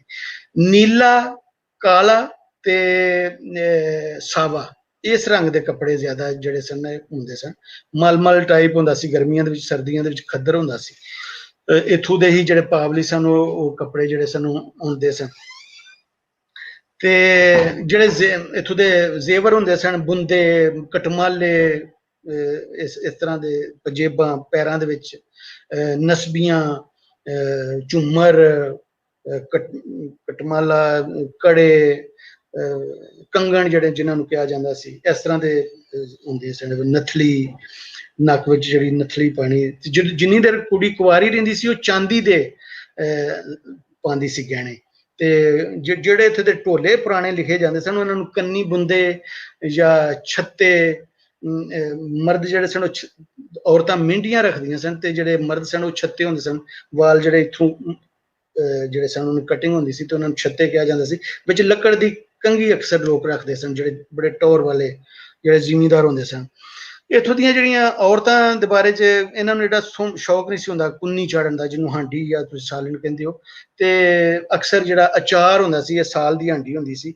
ਤੇ ਅਚਾਰ ਕਮਾਲ ਇੱਥੋਂ ਦੀਆਂ, ਅਗਰ ਉਹ ਤੁਸੀਂ ਉਹਨੂੰ ਵੇਖੋ ਕਿ ਕਿਵੇਂ ਉਹ ਪਹਿਲਾਂ ਲਸੂੜੇ ਲਾਣੇ, ਉਹਨਾਂ ਨੂੰ ਸੁਕਾਉਣਾ, ਫਿਰ ਉਹਨਾਂ ਦੇ ਉੱਤੇ ਜਿਹੜੇ ਅੰਬ ਸਨ ਉਹਨਾਂ ਨੂੰ ਨਮਕ ਲੂਣ ਲਾ ਕੇ ਤੇ ਉਹਨਾਂ ਨੂੰ ਉਹਦੇ ਉੱਤੇ ਪਾਉਣਾ, ਫਿਰ ਉਹਨਾਂ ਦੇ ਜਿਹੜਾ ਪਾਣੀ ਨਿਕਲਣਾ ਉਹ ਸੁੱਕੇ ਲਸੂੜਿਆਂ ਦੇ ਵਿੱਚ ਪੈਣਾ, ਫਿਰ ਉਹਨਾਂ ਦਾ ਜਿਹੜਾ ਇਹਨਾਂ ਨੇ ਅਚਾਰ ਪਾਉਣਾ। ਪੂਰਾ ਸਾਲ ਤੋਂ ਵੀ ਜ਼ਿਆਦਾ ਜਿਹੜੀ ਚਟੂਰੀ ਹੁੰਦੀ ਸੀ, ਚਾਟੀ ਜਿਹਨੂੰ ਕਹਿੰਦੇ ਨੇ, ਉਹਦੇ ਵਿੱਚ ਉਹ ਸਾਲ ਬੜੀ ਦੇਰ ਤੱਕ ਰਹਿੰਦਾ ਸੀ। ਤੇ ਉਹਦੇ ਨਾਲ ਰੋਟੀ ਖਾ ਲੈਣੀ, ਰਾਤ ਨੂੰ ਦੁੱਧ ਨਾਲ, ਕੱਚੇ ਦੁੱਧ ਨਾਲ ਰੋਟੀ ਖਾ ਲੈਣੀ, ਸਵੇਰੇ ਲੱਸੀ ਨਾਲ ਖਾ। ਆਟੇ ਵਿੱਚ ਲੋਕ ਲੂਣ ਪਾਉਂਦੇ ਸਨ, ਘਿਓ, ਸ਼ੱਕਰ ਦੇ ਉੱਤੇ ਘਿਓ ਦੇ ਉੱਤੇ ਸ਼ੱਕਰ ਪਾ ਲੈਣੀ ਜਾਂ ਸ਼ੱਕਰ ਤੇ ਘਿਓ ਪਾ ਕੇ ਰੋਟੀ ਖਾਣੀ। ਤਨੂਰ ਦੀ ਰੋਟੀ, ਮੋਟੀ ਰੋਟੀ ਇਹਨਾਂ ਦੀ ਹੁੰਦੀ ਸੀ। ਤੇ ਇਸ ਤਰ੍ਹਾਂ ਤੁਸੀਂ ਕਿਧਰੇ ਵੀ ਨਹੀਂ ਵੇਖਿਆ ਹੋਏਗਾ ਜਿਹੜੀ ਸੀ ਗਾਚੀ, ਇਹ ਹੱਟੀਆਂ ਦੇ ਉੱਤੇ ਵਿਕਦੀ ਸੀ। ਇਹ ਲੋਕ ਔਰਤਾਂ ਖਾਂਦੀਆਂ ਸਨ, ਜਿਵੇਂ ਮਾਝੇ ਔਰ ਦੁਆਬੇ ਦੇ ਵਿੱਚ ਤੁਸੀਂ ਕਹਿੰਦੇ ਹੋ ਇਹਨਾਂ ਦਾ ਬੱਚਾ ਹੋਣ ਵਾਲਾ ਹੁੰਦਾ ਹੈ ਔਰਤਾਂ, ਉਹ ਇਹਨਾਂ ਦੀ ਡਾਈਟ ਪੂਰੀ ਨਹੀਂ ਹੁੰਦੀ, ਉਹਨਾਂ ਨੂੰ ਉਹ ਕਹਿੰਦੇ ਨੇ ਪੁੱਸ ਪੈਂਦਾ ਹੈ, ਉਹਨਾਂ ਨੂੰ ਭੁੱਖ ਲੱਗਦੀ ਹੈ ਬਾਰ-ਬਾਰ। ਤੇ ਫਿਰ ਮਾਝੇ ਦੁਆਬੇ ਦੇ ਵਿੱਚ ਤੇ ਮੈਂ ਵੇਖਿਆ ਕਿ ਉਹ ਜਿਹੜੀਆਂ ਚੁੱਲ੍ਹਾਂ ਦੇ ਰੋੜ ਭੋਰ ਕੇ ਖਾਂਦੀਆਂ ਸਨ। ਤੇ ਇਸ ਇਲਾਕੇ ਦੇ ਵਿੱਚ ਮੈਂ ਵੇਖਿਆ ਕਿ ਉਹ ਨਾ ਗਾਚੀ ਜਿਹੜੀ ਚੀਕਣੀ ਮਿੱਠੀ ਹੁੰਦੀ ਸੀ, ਉਹ ਬਕਾਇਦਾ ਹੱਟੀਆਂ ਤੇ ਮਿਲਦੀ ਸੀ, ਉਹ ਖਾਂਦੀਆਂ ਸਨ। ਜੰਝਾਂ ਕਮਾਲ ਇੱਥੇ ਹੁੰਦੀਆਂ ਸਨ ਕਿ ਉਹ ਇੱਕ ਪੂਰਾ ਇੰਝ ਲੱਗਦਾ ਸੀ ਕਿ ਜਿਵੇਂ ਪੂਰਾ ਕੋਈ ਲਸ਼ਕਰ ਆ ਰਿਹਾ ਹੈ, ਊਠਾਂ ਤੇ ਕਚਾਵਿਆਂ ਦੇ ਉੱਤੇ, ਤੇ ਘੋੜੀਆਂ, ਆਪਣੀ ਘੋੜੀ, ਆਪਣੇ ਊਠ ਲੈ ਕੇ ਲੋਕ ਆ ਜਾਂਦੇ ਸਨ। ਕੋਈ ਐ ਨਹੀਂ ਸੀ ਕਿ ਪੈਸਾ ਨਹੀਂ ਸੀ ਉਹਨਾਂ ਦੇ ਉੱਤੇ ਬਹੁਤ ਜ਼ਿਆਦਾ ਖਰਚ ਹੁੰਦਾ। ਤੇ ਢੋਲ ਟਮਕਾ ਔਰ ਦਰੀਸ ਅੱਗੇ ਮਾਰਨੀ, ਔਰਤਾਂ ਨੇ ਨੱਚਣਾ, ਮਰਦਾਂ ਨੇ ਨੱਚਣਾ, ਕਚਾਵਿਆਂ ਦੇ ਉੱਤੇ ਔਰਤਾਂ ਔਰ ਬੱਚਿਆਂ ਨੇ ਬਹਿਣਾ, ਮਰਦਾਂ ਨੇ ਘੋੜਿਆਂ ਦੇ ਉੱਤੇ ਬਹਿਣਾ। ਤੇ ਇੱਕ ਕਚਾਵਿਆਂ ਦੀ ਜਿਹੜੀ ਇਹਨਾਂ ਜਦੋਂ ਮੰਗਣੀ ਹੁੰਦੀ ਸੀ ਉਹਦੇ ਵਿੱਚ ਰੰਗ ਸੁੱਟਦੇ, ਉਹ ਰੰਗੂ ਸੁੱਟਣਾ ਉਹਨੂੰ ਕਹਿੰਦੇ ਸਨ। ਕੱਪੜਿਆਂ ਦੇ ਉੱਤੇ ਉਹ ਦਿਨ ਜਾਣ ਬੁੱਝ ਕੇ ਲੋਕ ਚਿੱਟੇ ਕੱਪੜੇ ਪਾਉਂਦੇ ਸਨ ਕਿ ਜਦੋਂ ਰੰਗ ਸੁੱਟੇ ਜਾਂਦੇ ਸਨ, ਆਮ ਤੌਰ ਤੇ ਰੱਤਾ ਰੰਗ ਸੁੱਟਿਆ ਜਾਂਦਾ ਸੀ, ਤੇ ਉਹ ਰੰਗੂ ਸੁੱਟਣਾ ਉਹਨੂੰ ਕਿਹਾ ਜਾਂਦਾ ਸੀ। ਇਹ ਇੱਥੋਂ ਦਾ ਪੁਰਾਣਾ ਇੱਕ ਰਿਵਾਜ ਸੀ। ਉਸ ਦਿਹਾੜੇ ਉਹ ਫਿਰ ਜਦੋਂ ਉਹ ਰੰਗ ਲੋਕੀ ਵੇਖਦੇ ਸਨ ਲੱਗੇ, ਤੇ ਉਹ ਕਹਿੰਦੇ, ਉਹਨਾਂ ਨੂੰ ਪਤਾ ਹੁੰਦਾ ਸੀ ਕਿ ਇਹ ਕੋਈ ਮੰਗਣੀ ਕਰਕੇ ਆਏ ਨੇ, ਫਿਰ ਲੋਕ ਉਹਨਾਂ ਨੂੰ ਪੁੱਛਦੇ ਸਨ। ਇੱਥੋਂ ਦੇ ਜਿਹੜੀ ਬੋਲੀ ਸੀ ਉਹਦੇ ਚ ਬੜੀ ਇੱਕ ਫਰੈਂਕਨੈਸ, ਉਹਦੇ ਚ ਜਿਹੜੀ ਅਸੀਂ ਵੇਖਦੇ ਹਾਂ ਜੀ, ਹਜ਼ੂਰ ਸਾਹਿਬ, ਇੰਝ ਦੇ ਕੋਈ ਲਫ਼ਜ਼ ਨਹੀਂ ਸੀ ਹੁੰਦੇ। ਪਿਓ ਨੂੰ ਬੁਲਾਣਾ, ਓਏ ਪਿਓ, ਇੰਝ ਹੀ ਬੁਲਾਉਂਦੇ ਸਨ। ਤੇ ਆਪਣੀ ਮਾਂ ਨੂੰ ਅੰਮਾ ਕਹਿੰਦੇ ਸਨ, ਵੱਡੀ ਭੈਣ ਨੂੰ ਬੇਬੇ ਕਹਿੰਦੇ ਸਨ। ਤੇ ਅੱਛਾ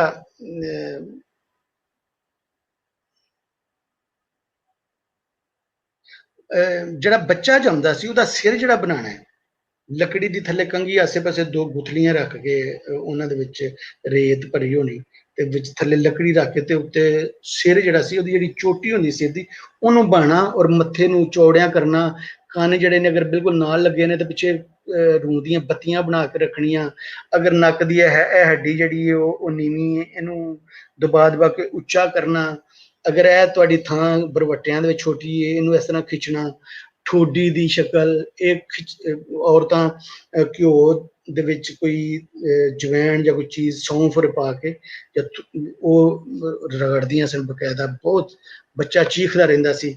ਇਹ ਬਕਾਇਦਾ ਇੱਕ ਪੂਰਾ ਇੱਕ ਇਲਮ ਸੀ ਔਰਤਾਂ ਦੇ ਅੰਦਰ, ਉਹ ਇਸ ਤਰ੍ਹਾਂ ਬਣਾਉਂਦੀਆਂ ਸਨ। ਅੱਛਾ ਹੁਣ ਅਗਰ ਅਸੀਂ ਇਹ ਗੱਲ ਕਰ ਰਹੇ ਹਾਂ ਤੇ ਅਸੀਂ ਇਹ ਦੋ ਜਿਹੜੇ ਅਗਰ ਸ਼ਹਿਰ ਦੀ ਗੱਲ ਅਸੀਂ ਕੀਤੀ ਪਿੱਛੇ ਸਰਗੋਧੇ ਦੀ, ਦੋ ਪੁੱਲ ਜਿਹੜੇ ਨੇ ਉਹਨਾਂ ਇਸ ਸਾਰੇ ਇਲਾਕੇ ਨੂੰ ਜੋੜਿਆ ਆਪਸ ਵਿੱਚ, ਇੱਕ ਚਨਾਬ ਦਾ ਪੁੱਲ ਔਰ ਇੱਕ ਜੇਹਲਮ ਦਾ ਪੁੱਲ ਜਿਹਨੂੰ ਖੁਸ਼ਾਬ ਦਾ ਪੁੱਲ ਔਰ ਚਿਨੋੜ ਦਾ ਪੁੱਲ। ਇਹ ਦੋਵੇਂ ਪੁੱਲਾਂ ਦੇ ਉੱਤੇ ਮਸਲੀਆਂ ਨਾਲ ਬਹੁਤ ਜ਼ੁਲਮ ਹੋਇਆ। ਮਸਲੀਆਂ ਨੇ ਪੱਥਰ ਢੋਏ, ਮਸਲੀਆਂ ਦੇ ਪੈਰਾਂ ਦੇ ਵਿੱਚ ਜਿਹੜੀ ਚੱਪਲ ਪਵਾਈ ਜਾਂਦੀ ਸੀ ਉਹ ਟਾਇਰ ਦੀ ਬਣੀ ਹੁੰਦੀ ਸੀ, ਉਹ ਸੀਤੀ ਨਹੀਂ ਸੀ ਹੁੰਦੀ, ਉਹ ਕਿੱਲਾਂ ਦੇ ਨਾਲ ਉਹਨੂੰ ਠੋਕਿਆ ਗਿਆ ਹੁੰਦਾ ਸੀ। ਤੇ ਇਹ ਵਿਚਾਰੇ ਪੱਥਰ ਢੋਂਦੇ ਸਨ ਮਸਲੀ ਆਪਣੇ ਉੱਤੇ ਇੱਥੇ ਕੱਪੜੇ ਰੱਖ ਕੇ ਔਰ ਇਹਨਾਂ ਦੇ ਸਾਰਾ ਜਿਸਮ ਛਿਲਕਤ ਦਾ ਸੀ। ਕਰਨਲ ਮੈਥਿਊ ਜਿਹੜਾ ਸੀ ਇੱਥੋਂ ਦਾ ਸੁਪਰਵਾਈਜ਼ਰ, ਸੁਰਖਰੂ ਤੇ ਸ਼ਮਾ ਦੋ ਮਸਲੀ ਬਕਾਇਦਾ ਉਹਦੇ ਹੱਥੀ ਪਏ ਸਨ। ਤੇ ਇਸੇ ਤਰ੍ਹਾਂ ਨਾਦਰਾ ਉਹ ਇੱਕ ਨਿਕਲਸਨ ਨਾਂ ਦਾ ਇੱਕ ਫੌਜੀ ਸੀ, ਉਹਦੇ ਹੱਥੀ ਪੈ ਗਿਆ ਸੀ। ਫਿਰ ਇਸੇ ਤਰ੍ਹਾਂ ਮਸਣਾ ਜਿਹੜਾ ਹੈਲੀ ਮੈਂ ਤੁਹਾਨੂੰ ਜਦੋਂ ਸਿਲਾਂ ਵਾਲੀ ਦੌਰੇ ਦੇ ਉੱਤੇ ਆਇਆ ਤੇ ਇੱਕ ਮਸਣੇ ਨਾਂ ਦਾ ਮੁਸੱਲੀ ਜਿਹੜਾ ਉਹਦੇ ਹੱਥੀ ਪਿਆ ਸੀ।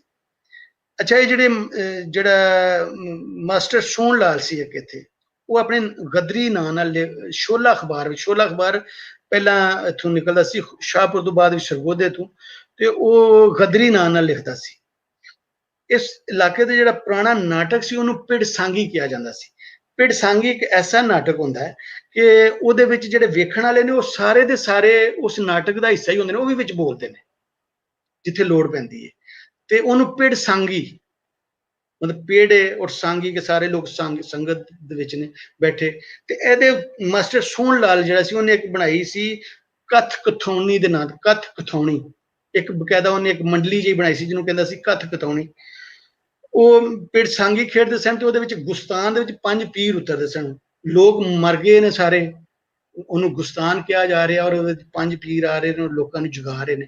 ਇਹਦੇ ਉੱਤੇ ਬਗਾਵਤ ਦਾ ਕਹਿੰਦੇ ਨੇ ਮੁਕੱਦਮਾ ਬਣਿਆ ਔਰ ਇਹਦੇ ਉੱਤੇ ਇਲਜ਼ਾਮ ਟਵਾਣਿਆਂ ਨੇ ਇਹ ਲਵਾਇਆ ਕਿ ਅੰਗਰੇਜ਼ ਜਰਮਨਾਂ ਦਾ ਏਜੰਟ ਹੈ। ਉਹਦਾ ਕੀ ਬਣਿਆ ਸਾਨੂੰ ਕੁਝ ਨਹੀਂ ਪਤਾ ਲੱਗਦਾ, ਫਾਂਸੀ ਚੜਿਆ ਜਾਂ ਮਾਰ ਦਿੱਤਾ ਗਿਆ ਜਾਂ ਇਸ ਇਲਾਕੇ ਦੇ ਵਿੱਚੋਂ ਉਹ ਚਲਾ ਗਿਆ, ਉਹ ਸਾਨੂੰ ਉਸ ਬਾਰੇ ਚ ਕੁਝ ਪਤਾ ਨਹੀਂ ਲੱਗਦਾ। ਅੱਛਾ ਮਸਲੀ ਜਿਹੜੇ ਸਨ ਉਹ ਚੱਕਾਂ ਵਿੱਚ ਨਹੀਂ, ਉਹਨਾਂ ਨੂੰ ਜ਼ਬਰਦਸਤੀ ਬੰਨ ਕੇ ਲਿਆਂਦੇ ਸਨ, ਉਹ ਫਿਰ ਚੱਕਾਂ ਤੋਂ ਦੌੜ ਜਾਂਦੇ ਸਨ। ਇਹਨਾਂ ਵਿਚਾਰਿਆਂ ਦੀ ਜ਼ਮਾਨਤ ਨਹੀਂ ਸੀ ਹੁੰਦੀ ਜੇ ਫੜੇ ਜਾਂਦੇ ਸਨ। ਹੁਣ ਇੱਥੇ ਜਿਹੜਾ ਮਸੱਲੀ ਹੈ ਉਹ ਆਪਣੀ ਜਿਹੜੀ ਉਹਦੀ ਚੂੜਤ ਹੈ, ਜਿਹੜੀ ਉਹਦੀ ਆਕੜ ਹੈ, ਜਿਹਨੂੰ ਕਹਿੰਦੇ ਸਨ ਕਿ ਲੇਸ ਵਿਸੂੜੇ ਦੀ ਤੇ ਆਕੜ ਚੂੜੇ ਦੀ, ਉਹ ਹੁਣ ਖਤਮ ਹੁੰਦੀ ਹੈ ਕਿ ਥਾਂ ਥਾਂ ਤੇ ਉਹਨਾਂ ਦੇ ਮੁਕੱਦਮੇ ਬਣ ਰਹੇ ਨੇ, ਉਹਨਾਂ ਦੀ ਜ਼ਮਾਨਤ ਨਹੀਂ ਹੁੰਦੀ, ਕੋਈ ਉਹਨਾਂ ਦੀ ਜ਼ਮਾਨਤ ਜ਼ਿਮੀਂਦਾਰ ਨਹੀਂ ਦਿੰਦਾ। ਇਹਨਾਂ ਨੂੰ ਫਿਰ ਜ਼ਿਮੀਂਦਾਰਾਂ ਦੀ ਮੁਤਾਜੀ ਹੋਈ ਇਹਨਾਂ ਨੂੰ ਪਹਿਲੀ ਵਾਰੀ ਮਹਿਸੂਸ ਹੋਈ, ਵਰਨਾ ਇਹਨਾਂ ਨੂੰ ਥਾਣੇ ਵਿੱਚ ਡੱਕ ਦਿੰਦੇ ਸਨ, ਬੜੀ ਬੜੀ ਦੇਰ ਪਏ ਰਹਿੰਦੇ ਸਨ ਵਿੱਚ। ਇਹ ਬਿਲਕੁਲ ਇੰਝ ਹੀ ਸਨ ਕਿ ਇਹਨਾਂ ਨੂੰ ਤੁਸੀਂ ਇਨਸਾਨ ਹੀ ਨਾ ਸਮਝੋ। ਜਿਵੇਂ ਤੁਸੀਂ ਅਬੋਰਜੀਨੀਜ਼ ਦੇ ਨਾਲ ਕੀ ਹੋਇਆ ਆਸਟ੍ਰੇਲੀਆ ਦੇ ਵਿੱਚ ਸਾਨੂੰ ਬੜਾ ਖਿਆਲ ਹੁੰਦਾ, ਜਾਂ ਰੈਡ ਇੰਡੀਅਨਸ ਦੇ ਨਾਲ ਉੱਥੇ ਕੀ ਹੋਇਆ ਅਮਰੀਕਾ ਦੇ ਵਿੱਚ ਸਾਨੂੰ ਬੜਾ ਖਿਆਲ ਆਉਂਦਾ, ਲੇਕਿਨ ਕਦੀ ਕਿਸੇ ਨੇ ਇਸ ਬਾਰੇ ਕੰਮ ਨਹੀਂ ਕੀਤਾ ਕਿ ਇਸ ਇਲਾਕੇ ਦੇ ਜਿਹੜੇ ਅਬੋਰਜੀਨੀਜ਼ ਕਹਿ ਲਓ ਜਾਂ ਦਰਾਵੜ ਕਹਿ ਲਓ ਜਾਂ ਮਸੱਲੀ ਜਾਂ ਸਹੋਤਰੇ ਕਹਿ ਲਓ, ਉਹਨਾਂ ਦੇ ਨਾਲ ਕੀ ਹੋਇਆ, ਕਿਵੇਂ ਉਹਨਾਂ ਨੂੰ ਮਾਰਾਂ ਪਈਆਂ, ਕਿੰਨੀ ਦੇਰ ਉਹ ਬਾਹਰ ਦੇ ਜਿਹੜੇ ਧਾੜਵੀ ਸਨ ਉਹਨਾਂ ਨਾਲ ਲੜਦੇ ਰਹੇ, ਕਿਵੇਂ ਉਹ ਮਰਦੇ ਰਹੇ। ਇਹ ਪੂਰਿਆਂ ਦੇ ਵਿੱਚ ਰਹਿੰਦੇ ਸਨ, ਬਾਹਰੋਂ ਹਮਲਾਵਰ ਹੁੰਦੇ ਸਨ ਜਿਹੜੇ ਇਹਨਾਂ ਨੂੰ ਨਾਲ ਮਿਲਾਣਾ, ਇਹ ਕਿਸੇ ਦੇ ਨਾਲ ਨਹੀਂ ਸਨ ਮਿਲਦੇ। ਇਸ ਇਲਾਕੇ ਦੇ ਲੋਕ ਕਬਜ਼ਾ ਕਰਨਾ ਚਾਹੁੰਦੇ ਸਨ। ਇਹ ਛੋਪਲ ਜਿਹੜੀ ਗੁਰੀਲਾ ਲੜਾਈ ਇਹਨੂੰ ਛੋਪਲ ਕਿਹਾ ਜਾਂਦਾ ਸੀ। ਇਹ ਛੁਪਾ ਕਹਿੰਦੇ ਸਨ ਆਪਣੇ ਆਪਣੇ ਗੁਰੀਲਾ, ਇਹ ਜਿਹੜੇ ਪੁਰਾਣੇ ਰੁੱਖ ਹੁੰਦੇ ਸਨ ਬੜੇ ਬੜੇ ਵੱਡੇ ਬੋੜ ਦੇ ਔਰ ਇਸ ਤਰ੍ਹਾਂ ਦੇ ਰੁੱਖ, ਜਿਨ੍ਹਾਂ ਸਾਰਿਆਂ ਨੂੰ ਅੰਗਰੇਜ਼ ਦੇ ਜ਼ਮਾਨੇ 'ਚ ਕਟਾ ਦਿੱਤਾ ਗਿਆ ਕਿਉਂਕਿ ਉਹਨਾਂ ਦੇ ਵਿੱਚ ਜਿਹੜੇ ਸਨ ਲੁਕ ਜਾਂਦੇ ਸਨ, ਉਹਨਾਂ ਨੂੰ ਕਟਾਇਆ ਗਿਆ ਬਕਾਇਦਾ। ਹੁਣ ਇੱਥੇ ਉਹਨਾਂ ਨੂੰ ਲੋੜ ਪਈ, ਜਿਹੜੇ ਜਗੀਰਦਾਰ ਨੇ ਉਹਨਾਂ ਨੇ ਬਕਾਇਦਾ ਛੋਟੇ ਕਿਸਾਨਾਂ ਨੂੰ ਰਿਆਇਆ ਰੱਖਣ ਵਾਸਤੇ ਮੁਸੱਲੀਆਂ ਨੂੰ ਡਾਂਗ ਮਾਰ ਔਰ ਆਪਣਾ ਬਦਮਾਸ਼ ਰੱਖਿਆ। ਇਸ ਜਿਹੜੇ ਆਬਾਦਕਾਰ ਸਨ ਉਹਨਾਂ ਨੂੰ ਤੰਗ ਕੀਤਾ ਜਾਂਦਾ ਸੀ, ਇੱਥੋਂ ਦੇ ਲੋਕਲ ਜ਼ਮੀਨਦਾਰਾਂ ਵੱਲੋਂ ਚੋਰੀ, ਉਹਨਾਂ ਦੇ ਮਾਲ ਚੋਰੀ ਹੋ ਜਾਂਦੇ ਸਨ। ਉਹਨਾਂ ਨੇ ਵੀ ਮੁਸੱਲੀ ਰਾਖ ਰੱਖੇ, ਚੌਕੀਦਾਰ ਰੱਖੇ, ਰਾਖ ਰੱਖੇ, ਕਾਮਾ ਜਿਹੜੇ ਇਹਨੂੰ ਰਾਹ ਕਹਿੰਦੇ ਨੇ, ਰੌਕ ਇਸ ਇਲਾਕੇ ਦੇ ਵਿੱਚ ਉਹਨਾਂ ਨੇ ਵੀ ਮੁਸੱਲੀ ਰੱਖੇ। ਜਿਹੜੇ ਜ਼ਿਮੀਂਦਾਰ ਸਨ ਉਹਨਾਂ ਨੇ ਵੀ ਬਦਮਾਸ਼ ਜਿਹੜੇ ਨੇ ਉਹ ਮੁਸੱਲੀ ਰੱਖੇ। ਇਸ ਤਰ੍ਹਾਂ ਜਿਹੜੇ ਮੁਸੱਲੀ ਨੇ ਉਹ ਜਿਹੜੇ ਮੈਂ ਪੁਰਾਣੇ ਰੁੱਖਾਂ ਦੀ ਗੱਲ ਕਰ ਰਿਹਾ, ਜਿਹੜਾ ਇੱਥੇ ਤੁਸੀਂ ਬਰੋਸ਼ਰ ਦੇ ਉੱਤੇ ਵੀ ਵੇਖਿਆ ਇੱਕ ਰੁੱਖ ਹੈ ਦੁਨੀਆ ਦੇ ਜਿਹੜਾ ਸਭ ਤੋਂ ਪੁਰਾਣਾ ਰੁੱਖ ਹੈ ਕੋਈ ਬਰਮਾ ਜਾਂ ਸ੍ਰੀਲੰਕਾ ਵਾਲੇ ਪਾਸੇ, ਕਹਿੰਦੇ ਨੇ ਦੂਜੇ ਨੰਬਰ ਤੇ ਮਿਡ ਰਾਂਝਾ ਦਾ ਜਿਹੜਾ ਰੁੱਖ ਹੈ, ਕਈ ਏਕੜਾਂ ਦੇ ਵਿੱਚ ਬੋੜ ਹੈ। ਇਸ ਤਰ੍ਹਾਂ ਤੁਸੀਂ ਸਮਝ ਸਕਦੇ ਹੋ ਕਿ ਇੱਥੇ ਕਿੰਨੇ ਕੁ ਹੋਣਗੇ ਜਿਹੜੇ ਰੁੱਖ ਇਸ ਤਰ੍ਹਾਂ ਦੇ। ਤੇ ਅੱਛਾ, ਜਿਹੜੀ ਵਰਲਡ ਵਾਰ ਜਦੋਂ ਹੋਈ ਉਸ ਵੇਲੇ ਮੁਸੱਲੀਆਂ ਦੇ ਉੱਤੇ ਬਹੁਤ ਜ਼ਿਆਦਾ ਮੁਕੱਦਮੇ ਬਣੇ। ਮੁਸੱਲੀਆਂ ਨੂੰ ਇੱਕ ਜ਼ਬਰਦਸਤੀ, ਇੱਕ ਨਾਦਰ, ਇਸ ਇਲਾਕੇ ਦੇ ਵਿੱਚ ਇੱਕ ਕਹਿੰਦੇ ਸੀ ਅਖਾਣ ਸੀ ਫਲਾਣੇ ਦੇ ਨਾਲ ਨਾਦਰਸ਼ਾਹੀ ਹੋਈ ਹੈ, ਜਿਹੜਾ ਬਹੁਤ ਵੱਡਾ ਕਿਸੇ ਨਾਲ ਜ਼ੁਲਮ ਹੁੰਦਾ ਸੀ ਤੇ ਕਹਿੰਦੇ ਸੀ ਨਾਦਰਸ਼ਾਹੀ। ਮੈਨੂੰ ਬਹੁਤ ਦੇਰ ਬਾਅਦ ਪਤਾ ਲੱਗਾ, ਮੈਂ ਸਮਝਦਾ ਕਿ ਉਹ ਜਿਹੜਾ ਨਾਦਰਸ਼ਾਹ ਜਿਹਨੇ ਹਮਲਾ ਕੀਤਾ ਉਹ ਨਹੀਂ ਹੈ, ਉਹ ਨਹੀਂ ਸੀ, ਇਹ ਨਾਦਰਸ਼ਾਹ ਇੱਕ ਤਹਿਸੀਲਦਾਰ ਸੀ ਬਹੁਤ ਜ਼ਾਲਮ।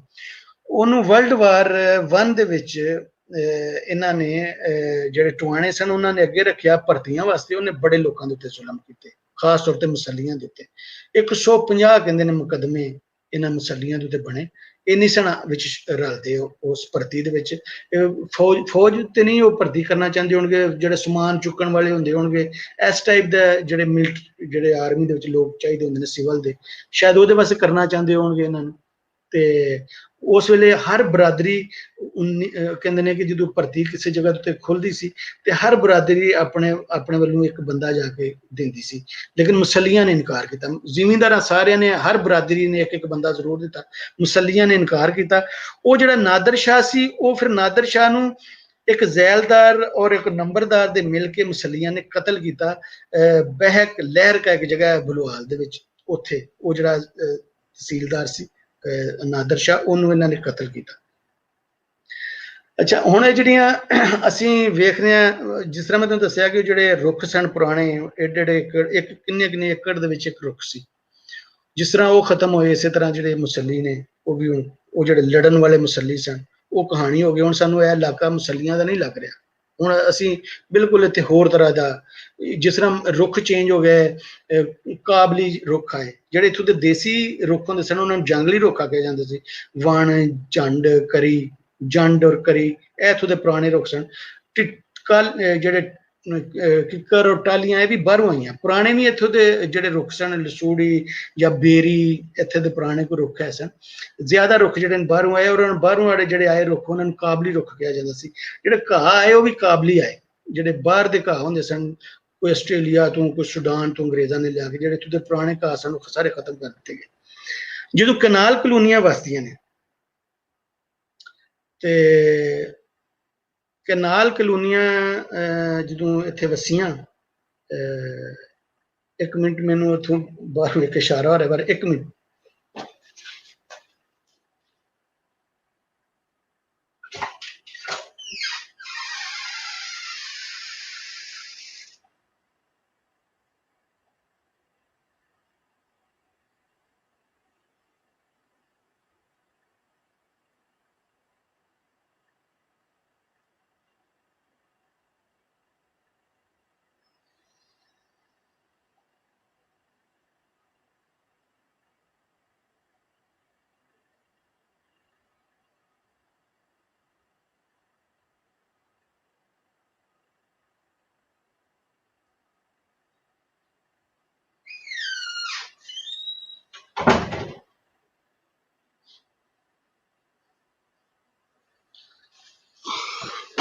सॉरी, मेरी वाइफ की तबीयत कुछ खराब है थोड़ी, तो वो बुलाया सी किसी वास्ते, काम वास्ते।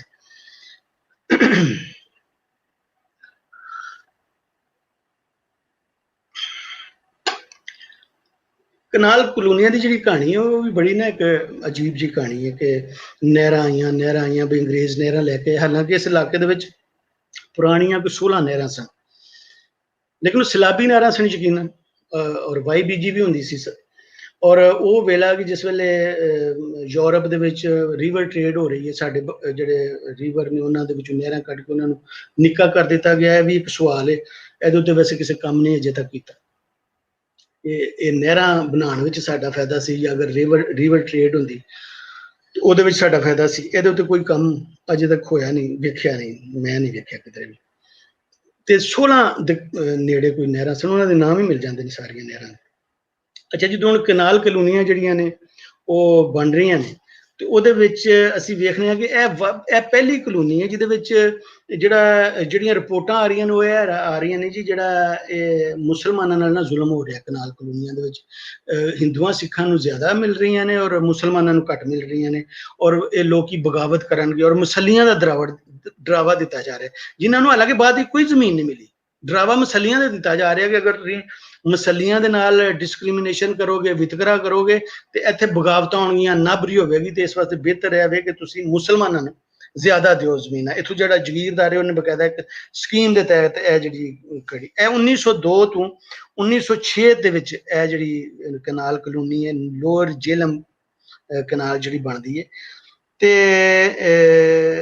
ਘੋੜੀਪਾਲ ਸਕੀਮ ਨੂੰ ਕਿਹਾ ਜਾਂਦਾ, ਘੋੜੀਪਾਲ ਸਕੀਮ। ਔਰ 40 ਏਕੜ ਫੀ ਘੋੜੀ, ਇੱਕ ਘੋੜੀ ਨੂੰ 40 ਏਕੜ ਜ਼ਮੀਨ ਇੱਥੇ ਮਿਲੀ। ਤੇ ਜਿਹੜੀ ਹੱਦ ਰੱਖੀ ਗਈ 40 ਏਕੜ, ਮਤਲਬ ਇੱਕ ਘੋੜੀ ਵਾਸਤੇ। ਜਿਹੜਾ ਰਕਬਾ ਅਲਾਟ ਹੋਇਆ ਟੋਟਲ ਉਹ 4,45,000 ਏਕੜ ਸੀ ਰਕਬਾ, ਜਿਹੜਾ ਇਸ ਇਲਾਕੇ ਦਾ। ਜਿਹੜੇ ਲਾਟੀ ਸਨ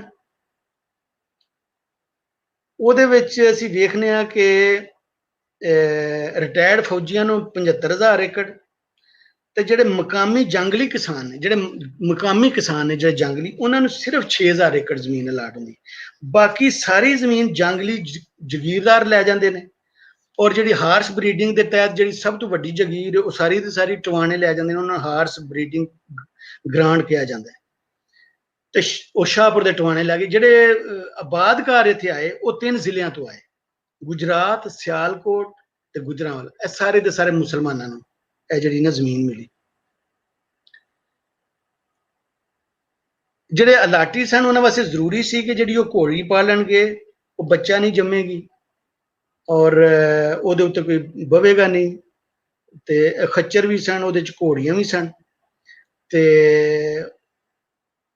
ਜਿਹੜਾ ਵੱਡੇ ਪੁੱਤਰ ਨੂੰ ਅਲਾਟ ਹੋ ਜਾਏਗੀ, ਜਦੋਂ ਪਿਓ ਮਰੇਗਾ ਤੇ ਫਿਰ ਪੁੱਤਰ ਨੂੰ, ਵੱਡੇ ਪੁੱਤਰ ਨੂੰ ਅਲਾਟ ਹੋ ਜਾਏਗੀ। ਬਾਅਦ ਵਿੱਚ ਇਹ ਚੇਂਜ ਹੋਇਆ, ਫਿਰ ਵਿਰਾਸਤ ਦਾ ਕਾਨੂੰਨ ਜਿਹੜਾ ਇਹਦੇ ਉੱਤੇ ਲਾਗੂ ਹੋ ਗਿਆ। ਜਿਹੜੇ ਸਿੱਖਾਂ ਨੂੰ ਬਹੁਤ ਥੋੜੇ ਚੱਕਾਂ ਦੇ ਵਿੱਚ ਜ਼ਮੀਨ ਮਿਲੀ, 119 ਜਨੂਬੀ ਔਰ 125 ਜਨੂਬੀ। ਇਹ 2 ਚੱਕ ਜਿਹੜੇ ਸਨ ਸਿੱਖਾਂ ਵਾਲਿਆਂ ਦੇ ਚੱਕ ਅਖਵਾਉਂਦੇ ਸਨ। ਸਿੱਖਾਂ ਵਾਲਾ ਇੱਥੇ ਸਟੇਸ਼ਨ ਵੀ ਸੀ।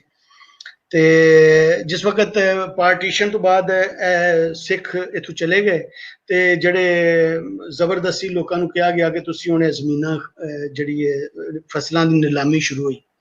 ਤੇ ਜਿਹੜੇ ਇੱਥੋਂ ਦੇ ਜੰਗਲੀ ਸਨ ਉਹਨਾਂ ਨੂੰ ਸਮਝ ਨਹੀਂ ਸੀ ਆਉਂਦੀ ਕਿ ਜਿਨ੍ਹਾਂ ਨੇ ਫਸਲਾਂ ਲਾਈਆਂ ਨੇ, ਬੀਜੀਆਂ ਨੇ, ਉਹਨਾਂ ਤੋਂ ਇਲਾਵਾ ਕੋਈ ਕੱਟੇ।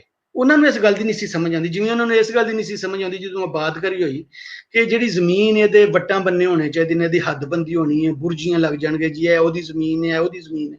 ਇਹਨਾਂ ਜੰਗਲੀਆਂ ਨੂੰ ਇਸ ਗੱਲ ਦੀ ਨਹੀਂ ਸੀ ਸਮਝ ਆਉਂਦੀ। ਕਈ ਬਾਬੇ ਪਾਗਲ ਹੋ ਗਏ ਸੋਚ ਕੇ ਕਿ ਇਹ ਕੀ ਹੁਣ ਇਹ ਨਹੀਂ ਰਹੀ ਮੇਰੀ ਜ਼ਮੀਨ, ਉਹ ਤਾਂ ਕਹਿੰਦੇ ਸਾਰੀ ਸਭ ਦੀ ਜ਼ਮੀਨ ਹੈ। ਇੱਥੋਂ ਦੇ ਲੋਕ ਇਹ ਸਮਝਦੇ ਸਨ।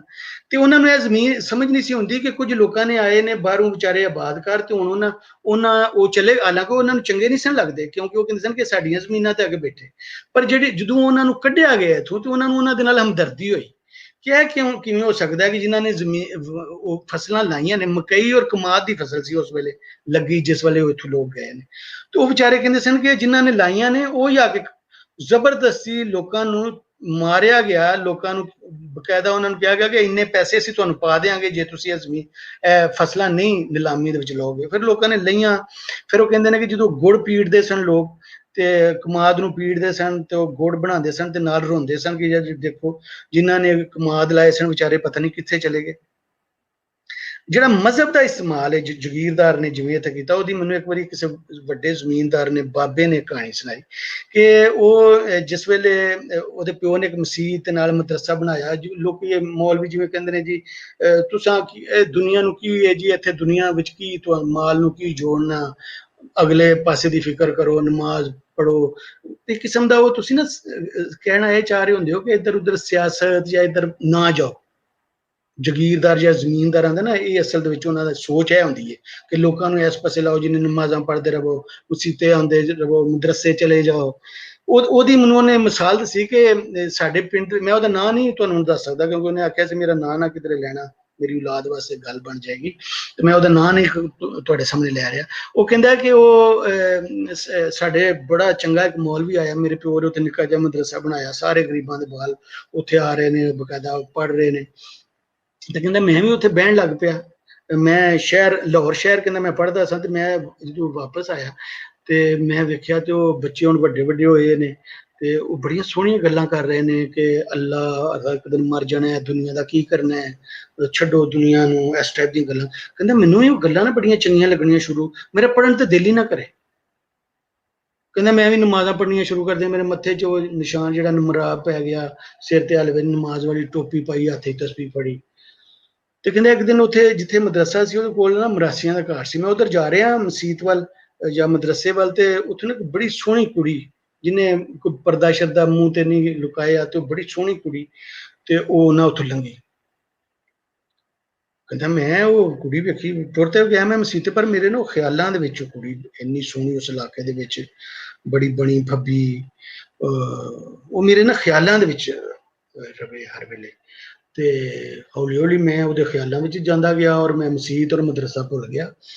ਉਹ ਫਿਰ ਕੁੜੀ ਮੈਨੂੰ ਕਹਿੰਦਾ ਜੀ, ਇੱਕ ਦਿਨ ਕਹਿਣ ਲੱਗੀ ਕਿ ਤੂੰ ਨਾ ਉਹ ਕਹਿੰਦਾ ਕਿ ਮੈਨੂੰ ਕਹਿਣ ਲੱਗੀ ਉਹ ਕਿ ਤੂੰ ਨਾ ਲਾਹੌਰ ਆ, ਮੈਂ ਉੱਥੇ ਤੈਨੂੰ ਮਿਲਾਂਗਾ, ਇੱਥੇ ਨਹੀਂ, ਮੇਰਾ ਪਿੰਡ ਹੈ। ਕਹਿੰਦਾ ਮੈਂ ਫਿਰ ਉਹਦੇ ਪਿੱਛੇ ਲਾਹੌਰ ਚਲਾ ਗਿਆ, ਜਿੱਥੇ ਮੈਂ ਪਹਿਲਾਂ ਪੜ੍ਹਦਾ ਸਾਂ ਉੱਥੇ ਮੈਂ ਚਲਾ ਗਿਆ। ਉੱਥੇ ਮੈਨੂੰ ਕੋਈ ਦੇਰ ਮਿਲਦੀ ਰਹੀ, ਤੇ ਉਹ ਮੈਨੂੰ ਆਖੇ ਨਹੀਂ ਤੂੰ ਪੜ੍ਹਿਆ ਕਰ। ਮੈਂ ਹੌਲੀ ਹੌਲੀ ਇਮਤਿਹਾਨ ਨੇੜੇ ਸੀ, ਮੈਂ ਪੜ੍ਹਨ ਲੱਗ ਪਿਆ। ਫਿਰ ਇੱਕ ਬਿਊਰੋਕਰੇਟ ਦੀ ਕੁੜੀ ਨਾਲ ਮੇਰੀ ਉਹਨੇ ਮੁਲਾਕਾਤ ਕਰਾਈ, ਜਿਹਦੇ ਨਾਲ ਬਾਅਦ 'ਚ ਉਹਦਾ ਵਿਆਹ ਵੀ ਹੋਇਆ। ਉਹ ਬਾਅਦ ਵੀ ਕਹਿੰਦਾ ਕਿ ਬਾਅਦ ਵਿੱਚ ਬੜੇ ਸਾਲਾਂ ਬਾਅਦ ਉਹ ਕਿਧਰੇ ਉਹਨੂੰ ਉਹ ਕੁੜੀ ਦੁਬਾਰਾ ਕਿਧਰੇ ਕਿਸੇ ਮਹਿਫਲ ਦੇ ਵਿੱਚ ਮਿਲੀ, ਤੇ ਉਹਦੇ ਕੋਲ ਉਹਨੂੰ ਪਤਾ ਲੱਗਾ ਕਿ ਉਹਦੇ ਪਿਓ ਨੇ ਹਾਇਰ ਕੀਤੀ ਸੀ ਬਕਾਇਦਾ ਉਹ ਕੁੜੀ ਕਿ ਇਹ ਮਜ਼ਹਬ ਵੱਲ ਨਾ ਜਾਏ। ਤੇ ਵੇਖੋ ਜਦੋਂ ਲੋਕਾਂ ਦੇ ਬੱਚਿਆਂ ਦੇ 10ਵੀਂ ਦੇ ਇਮਤਿਹਾਨ ਦਾ ਰਿਜ਼ਲਟ ਉਸ ਵੇਲੇ ਅਖਬਾਰ ਹੀ ਛਪਦਾ ਸੀ, ਤੇ ਜ਼ਮੀਨਦਾਰ ਜਿਹੜੇ ਨੇ ਉਸ ਦਿਨ ਅਖਬਾਰ ਲੈ ਕੇ ਤੇ ਬਕਾਇਦਾ ਨਾ ਪੜ੍ਹਦੇ ਸਨ। ਜੇ ਇਲਾਕੇ ਦੀ ਰਿਆਇਆ ਦੇ ਵਿੱਚੋਂ ਕੋਈ ਬੰਦਾ ਦੇ ਬੇਟੇ ਨੇ, ਧੀ ਨੇ, ਪੁੱਤਰ ਹੀ ਜ਼ਿਆਦਾ ਧੀਆਂ ਦੇ ਸਕੂਲ ਦੇ ਬਹੁਤ ਬਾਅਦ ਵਿੱਚ ਬਣੇ, ਤੇ ਉਹਨੂੰ ਬਕਾਇਦਾ ਲਿੱਤਰ ਮਾਰੇ ਜਾਂਦੇ ਸਨ ਕਿ ਤੂੰ ਆਪਣੇ ਪੁੱਤਰ ਨੂੰ ਕਿਉਂ ਪੜ੍ਹਾਇਆ। ਕੁੱਤੇ ਦਾ ਜਿਹੜਾ ਇਹ ਜਗੀਰਦਾਰ ਸਨ, ਕੁੱਤਾ ਰੱਖਦੇ ਸਨ, ਤੇ ਆਪਣੇ ਮਜ਼ੇਰੇ ਨੂੰ ਜਿਹੜੇ ਇੱਕ ਨਾ ਕੁੱਤਾ, ਇਹ ਸਾਰੀ ਗੱਲ ਜੰਗਲੀ ਕਿਸਾਨਾਂ ਦੇ ਵਿੱਚ, ਇਹਨਾਂ ਦੇ ਆਬਾਦ ਘਰਾਂ ਦੇ ਵਿੱਚ ਨਹੀਂ ਸੀ। ਤੇ ਉਹ ਉਹਨੂੰ ਦਿੰਦੇ ਨੇ ਆਪਣਾ ਇੱਕ ਕੁੱਤਾ ਦੇ ਦਿੰਦੇ ਨੇ ਕਿ ਤੂੰ ਕੁੱਤੇ ਨੂੰ ਪਾਲਣਾ। ਹੁਣ ਉਹਦਾ ਬੱਚਾ ਬੇਸ਼ੱਕ ਦੁੱਧ ਪੀਣ ਵਾਲਾ ਬੱਚਾ ਹੈ, ਉਹਨੂੰ ਦੁੱਧ ਨਹੀਂ ਮਿਲੇਗਾ, ਲੇਕਿਨ ਉਸ ਕੁੱਤੇ ਨੂੰ ਦੁੱਧ, ਉਹਦੇ ਸਾਹਮਣੇ, ਉਸ ਬੱਚੇ ਦੇ ਸਾਹਮਣੇ ਉਹ ਕੁੱਤਾ ਦੁੱਧ ਪੀ ਰਿਹਾ ਹੋਏਗਾ ਜ਼ਮੀਨ ਦਾ। ਇਹ ਗੱਲਾਂ ਵੀ ਅਸੀਂ ਸੁਣੀਆਂ, ਜਿਨ੍ਹਾਂ ਲੋਕਾਂ ਨੇ ਵੇਖੀਆਂ ਨੇ ਉਹਨਾਂ ਕੋਲ ਮੈਂ ਸੁਣੀਆਂ। ਜਿਹੜਾ ਮੈਂ ਅੱਗੇ ਵਰਲਡ ਵਾਰ ਦੀ ਗੱਲ ਕੀਤੀ, ਜਿਸ ਤਰ੍ਹਾਂ ਵਰਲਡ ਵਾਰ ਹੋਈ ਉਹਦੇ ਵਿੱਚ ਅਸੀਂ ਵੇਖੀਏ ਤੇ ਇੱਕ ਪਾਸੇ ਤੇ ਅਸੀਂ ਦੇਖਦੇ ਹਾਂ ਕਿ ਇਹ ਦਿਹਾਤੀ ਜਿਹਾ ਸ਼ਹਿਰ ਹੈ, ਪੇਂਡੂ ਜਿਹਾ, ਤੇ ਦੂਸਰੇ ਪਾਸੇ ਸਾਨੂੰ ਇੰਝ ਲੱਗਦਾ ਹੈ ਕਿ ਸਾਰੀ ਪੰਜਾਬ ਦੀ ਸਿਆਸਤ ਦਾ ਜਿਹੜਾ ਸੈਂਟਰ ਹੈ ਉਹ ਹੈ ਵੇ। ਇੱਥੋਂ ਦਾ ਹੀ ਬੰਦਾ ਫਿਰੋਜ਼ ਖਾਨ ਨੂਨ ਹੈ, ਇੱਥੋਂ ਦਾ ਹੀ ਖਿਦਰ ਜੱਟ ਟਵਾਣਾ ਹੈ, ਇੱਥੋਂ ਦਾ ਹੀ ਉਮਰ ਜੱਟ ਟਵਾਣਾ ਹੈ। ਅਸੀਂ ਇਹ ਵੇਖਦੇ ਹਾਂ ਉਹ ਸਿਆਸਤ ਦੇ ਫੈਸਲੇ ਕਰ ਰਹੇ ਨੇ। ਵੈਸੇ ਦਿਹਾਤੀ ਜਿਹਾ ਸ਼ਹਿਰ ਹੈ, ਬਲਾਕ ਨੇ, ਔਰ ਬਾਹਰ ਕੋਈ ਵੱਡੀਆਂ ਵੱਡੀਆਂ ਕੋਠੀਆਂ ਨੇ, ਕਚਹਿਰੀ ਹੈ। ਬਾਅਦ ਵਿੱਚ ਪਾਰਟੀਸ਼ਨ ਤੋਂ ਬਾਅਦ ਇਹ ਸਾਰੇ ਜਿਹੜੇ ਤੁਸੀਂ ਦੇਖਦੇ ਹੋ satellite town, new satellite town, ਸਾਰੇ ਜਿਹੜੇ ਮਹੱਲੇ, ਇਕਬਾਲ ਕਲੋਨੀ, ਮਕਾਮੇ ਹਯਾਤ, ਇਹ ਸਾਰੀਆਂ ਜਿਹੜੀਆਂ ਆਬਾਦੀਆਂ ਨੇ, ਗਿੱਲਵਾਲਾ, ਕੋਟ ਫਰੀਦ, ਇਹ ਸਾਰੀਆਂ ਆਬਾਦੀਆਂ ਬਾਅਦ ਦੇ ਵਿੱਚ ਇੱਥੇ ਬੜੀਆਂ। ਤੇ ਉਸ ਵੇਲੇ ਅਸੀਂ ਵੇਖਦੇ ਹਾਂ ਕਿ ਇੱਕ ਬੰਦੇ ਦੀ ਵੇਲ ਹੋਕੀ ਜਾ ਰਹੀ ਹੈ ਅਖਬਾਰਾਂ ਦੇ ਵਿੱਚ। ਅਚਾਨਕ ਇੱਕ ਬੰਦਾ ਜਿਹੜਾ ਅਖਬਾਰਾਂ ਦੇ, ਜਦੋਂ ਵਰਲਡ ਵਾਰ ਜਦੋਂ 1 ਦੀ ਗੱਲ ਹੋ ਰਹੀ ਹੈ, ਤੇ ਮਲਕ ਉਮਰ ਜੱਟ ਟਵਾਣਾ ਐਚਐਸਐਨ ਕਾਲਜ ਦਾ ਪੜ੍ਹਿਆ, ਪੱਗ ਵੱਡੀ ਸਾਰੀ ਕੁੱਲੇ ਵਾਲੀ ਪੱਗ ਬੰਦਾ ਹੈ। ਲੇਕਿਨ ਇਹ ਕਦੀ ਵੀ ਨਹੀਂ ਕਿਸੇ ਸੋਚਿਆ ਕਿ ਕੁੱਲੇ ਵਾਲੀ ਪੱਗ ਸਿਰਫ ਜਗੀਰਦਾਰ ਨਹੀਂ ਸੀ ਬੰਦਾ, ਜਿਹੜਾ ਉਹ ਸ਼ੋਭਰ ਡਰਾਈਵਰ ਹੁੰਦਾ ਸੀ, ਜਿਹੜਾ ਅੜਦਲੀ ਹੁੰਦਾ ਸੀ, ਜਾਂ ਜਿਹੜਾ ਉਹ ਦਰਵਾਜ਼ਾ ਖੋਲਦਾ ਸੀ, ਜਿਹੜਾ ਦਰਬਾਨ ਹੁੰਦਾ ਸੀ ਅੰਗਰੇਜ਼ਾਂ ਦੇ ਦਫ਼ਤਰ ਦਾ, ਉਹ ਵੀ ਉਸੇ ਤਰ੍ਹਾਂ ਹੀ ਪੱਗ ਬੰਨਦਾ ਸੀ, ਉਸੇ ਤਰ੍ਹਾਂ ਹੀ ਉਹਦਾ ਵੀ ਸ਼ਿਮਲਾ ਨਿਕਲਿਆ ਹੁੰਦਾ ਸੀ। ਲੇਕਿਨ ਉਹ ਬਾਹਰ ਜੋ ਵੀ ਹੈ, ਜਗੀਰਦਾਰ ਉਹ ਜਿਹੜਾ ਸੀ ਮਲਕ ਉਮਰ ਜੱਟ, ਉਹਦੀ ਵੇਲ ਹੋਕੀ ਜਾ ਰਹੀ ਹੈ ਹਰ ਪਾਸੇ। ਉਹ ਕਦੀ ਹਬੀਬੁੱਲਾ ਜਿਹੜਾ ਅਮੀਰ ਹਬੀਬੁੱਲਾ ਅਫਗਾਨਿਸਤਾਨ ਦਾ ਬਾਦਸ਼ਾਹ ਹੁੰਦਾ ਹੈ, ਉਹਨੂੰ ਰਿਸੀਵ ਕਰ ਰਿਹਾ ਹੈ ਕਦੀ, ਔਰ ਇਸਲਾਮੀਆ ਕਾਲਜ ਦੀ ਜਦੋਂ ਬੁਨਿਆਦ ਰੱਖੀ ਜਾ ਰਹੀ ਹੈ, ਜਿਹੜਾ ਸ਼ਿਮਲਾ ਡੈਪੂਟੇਸ਼ਨ ਜਿਹੜਾ ਬਣਦਾ ਸਰਾਏ ਵਾਇਸਰਾਏ ਨੂੰ ਮਿਲਦੇ ਨੇ ਜਿਹੜੇ 34 ਮੁਸਲਮਾਨ, ਉਹਨਾਂ ਦੇ ਵਿੱਚ ਵੀ ਉਹ ਬੈਠਾ ਹੈ। ਫਿਰ ਜਦੋਂ ਮੁਸਲਿਮ ਲੀਗ ਬਣਦੀ ਹੈ ਤਾਂ ਉਹ ਜਿਹੜੇ 34 ਜਿਹੜੇ ਬੰਦੇ ਹੁੰਦੇ ਨੇ ਉਹਨਾਂ ਨੂੰ ਸ਼ਾਮਿਲ ਕੀਤਾ ਜਾਂਦਾ, ਜਿਹੜੇ 60 ਬੰਦਿਆਂ ਦੀ ਜਿਹੜੀ ਕਮੇਟੀ ਬਣਦੀ ਮੁਸਲਿਮ ਲੀਗ ਵਾਸਤੇ, ਉਹਦੇ ਵਿੱਚ ਵੀ ਉਹ ਸ਼ਾਮਿਲ ਹੁੰਦਾ ਹੈ। ਤੇ ਉਹ ਜਿਹੜਾ ਜਦੋਂ ਵਰਲਡ ਵਾਰ 1 ਹੁੰਦੀ ਹੈ ਤੇ ਉਹਦੇ ਵਿੱਚ ਜਿਹੜੇ ਪੂਰੇ ਇੰਡੀਆ ਦੀ 2,35,000 ਭਰਤੀ ਹੁੰਦੇ ਨੇ ਇੰਡੀਅਨ, ਉਹਨਾਂ ਦੇ ਵਿੱਚ 1,10,000 ਪੰਜਾਬੀ ਸਨ, ਤੇ ਜਿਨ੍ਹਾਂ ਵਿੱਚ ਬਹੁਤ ਵੱਡੀ ਤਾਦਾਦ ਦੇ ਵਿੱਚ ਜਿਹੜੀ ਭਰਤੀ ਦਿੱਤੀ, ਜਿਨ੍ਹਾਂ ਲੋਕਾਂ ਜਿਵੇਂ ਮਹਾਰਾਜਾ ਪਟਿਆਲੇ ਨੇ, ਮਹਾਰਾਜਾ ਫਰੀਦਕੋਟ ਨੇ, ਬਾਕੀ ਨਵਾਬਾਂ ਨੇ, ਇਸੇ ਤਰ੍ਹਾਂ ਜਿਹੜੇ ਸਰਗੋਧੇ ਦੇ ਵਿੱਚ ਸਭ ਤੋਂ ਜ਼ਿਆਦਾ ਭਰਤੀ ਦਿੱਤੀ ਉਹ ਟਵਾਣਿਆਂ ਨੇ ਦਿੱਤੀ। ਔਰ ਟਵਾਣੇ ਖੁਦ ਕਹਿੰਦੇ ਨੇ ਕਿ ਹਰ 7ਵਾਂ ਟਵਾਣਾ ਜਿਹੜਾ ਸੀ ਉਹ ਫੌਜ ਦੇ ਵਿੱਚ ਸੀ। ਤੇ ਉਸ ਦੇ ਵਿੱਚ ਜਿਹੜੀਆਂ ਜਗੀਰਾਂ ਮਿਲੀਆਂ ਵਰਲਡ ਵਾਰ 1 ਦੇ ਵਿੱਚ ਉਸ ਭਰਤੀ ਦੀ ਵਜ੍ਹਾ ਤੋਂ, ਉਹ 15 ਲੋਕ ਸਨ ਜਿਹੜੇ ਅੱਗੋਂ ਦੀ ਸਾਰੀ ਜਿਹੜੀ ਸਿਆਸਤ ਹੈ ਸਰਗੋਧੇ ਦੀ, ਉਹਦੇ ਵਿੱਚ ਉਹਨਾਂ ਉਹ ਸਿਰ ਕੱਢ ਰਹੇ, ਉਹਨਾਂ ਦਾ ਹੀ ਰੋਲ ਰਿਹਾ, ਉਹ ਸਿਆਸਤ ਦੇ ਫੈਸਲੇ ਵੀ ਉਹ ਕਰਦੇ ਰਹੇ। ਤਿੰਨ ਤੇ ਉਹਨਾਂ ਦੇ ਵਿੱਚੋਂ ਟਵਾਣੇ ਸਨ, ਮਲਕ ਉਮਰ ਯਾਤ ਟਵਾਣੇ ਦਾ ਜਿਹੜਾ ਨਾਂ ਸੀ ਉਹ ਸਭ ਤੋਂ ਉੱਪਰ ਸੀ ਉਸ ਵੇਲੇ ਵੀ, ਔਰ ਉਹਦੇ ਨਾਲ 2 ਟਵਾਣੇ ਹੋਰ ਸਨ। ਤੇ 1906 ਦੇ ਵਿੱਚ ਜਿਹੜੀ 31 ਸਾਲ ਦੀ ਉਮਰ ਵਿੱਚ ਇਹ ਪੰਜਾਬ ਲੈਜਿਸਲੇਟਿਵ ਕੌਂਸਲ ਦਾ ਮੈਂਬਰ ਬਣ ਜਾਂਦਾ ਹੈ। 31 ਸਾਲ ਦੀ ਸਭ ਤੋਂ ਨਿੱਕਾ ਮੈਂਬਰ ਹੁੰਦਾ ਹੈ ਉਸ ਵੇਲੇ ਦਾ।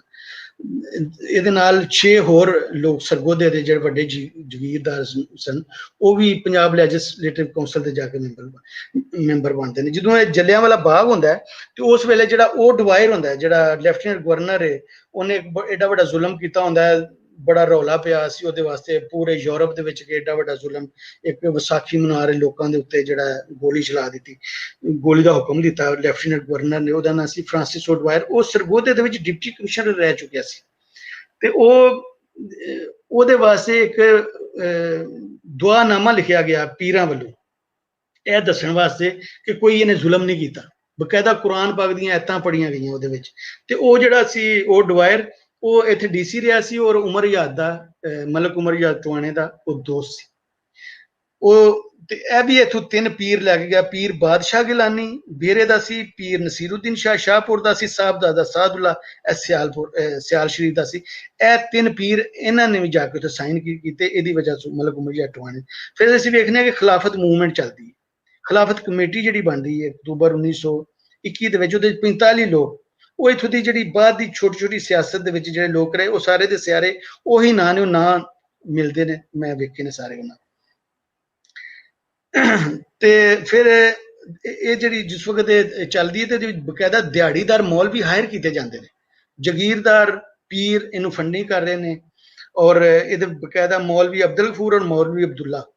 ਤੇ ਸਮਰਨਾ ਫੰਡ ਇੱਕ ਰੱਖਿਆ ਜਾਂਦਾ ਹੈ, ਜਿਹੜੇ ਤੁਰਕਾਂ ਨੂੰ ਜਾ ਕੇ ਸਾਂ ਭੇਜਣਾ, ਜਦੋਂ ਉੱਥੇ ਤੁਰਕ ਲੜ ਰਹੇ ਨੇ, ਉਹਨਾਂ ਨੂੰ ਸਮਰਨਾ ਦੇ ਵਿੱਚ ਲੋੜ ਪੈ ਗਈ ਹੈ, ਸਮਰਨਾ ਫੰਡ ਇੱਕ ਕਾਇਮ ਹੋਇਆ, ਤੇ ਇੰਨੇ ਗਰੀਬ ਕਿਸਾਨਾਂ ਦੇ ਕੋਲੋਂ 9,600 ਰੁਪਇਆ ਇਕੱਠਾ ਕੀਤਾ ਗਿਆ ਜਗੀਰਦਾਰਾਂ ਨੇ, ਇੱਥੋਂ ਦੇ ਪੀਰਾਂ ਨੇ, ਉੱਥੇ ਦੇਣ ਵਾਸਤੇ।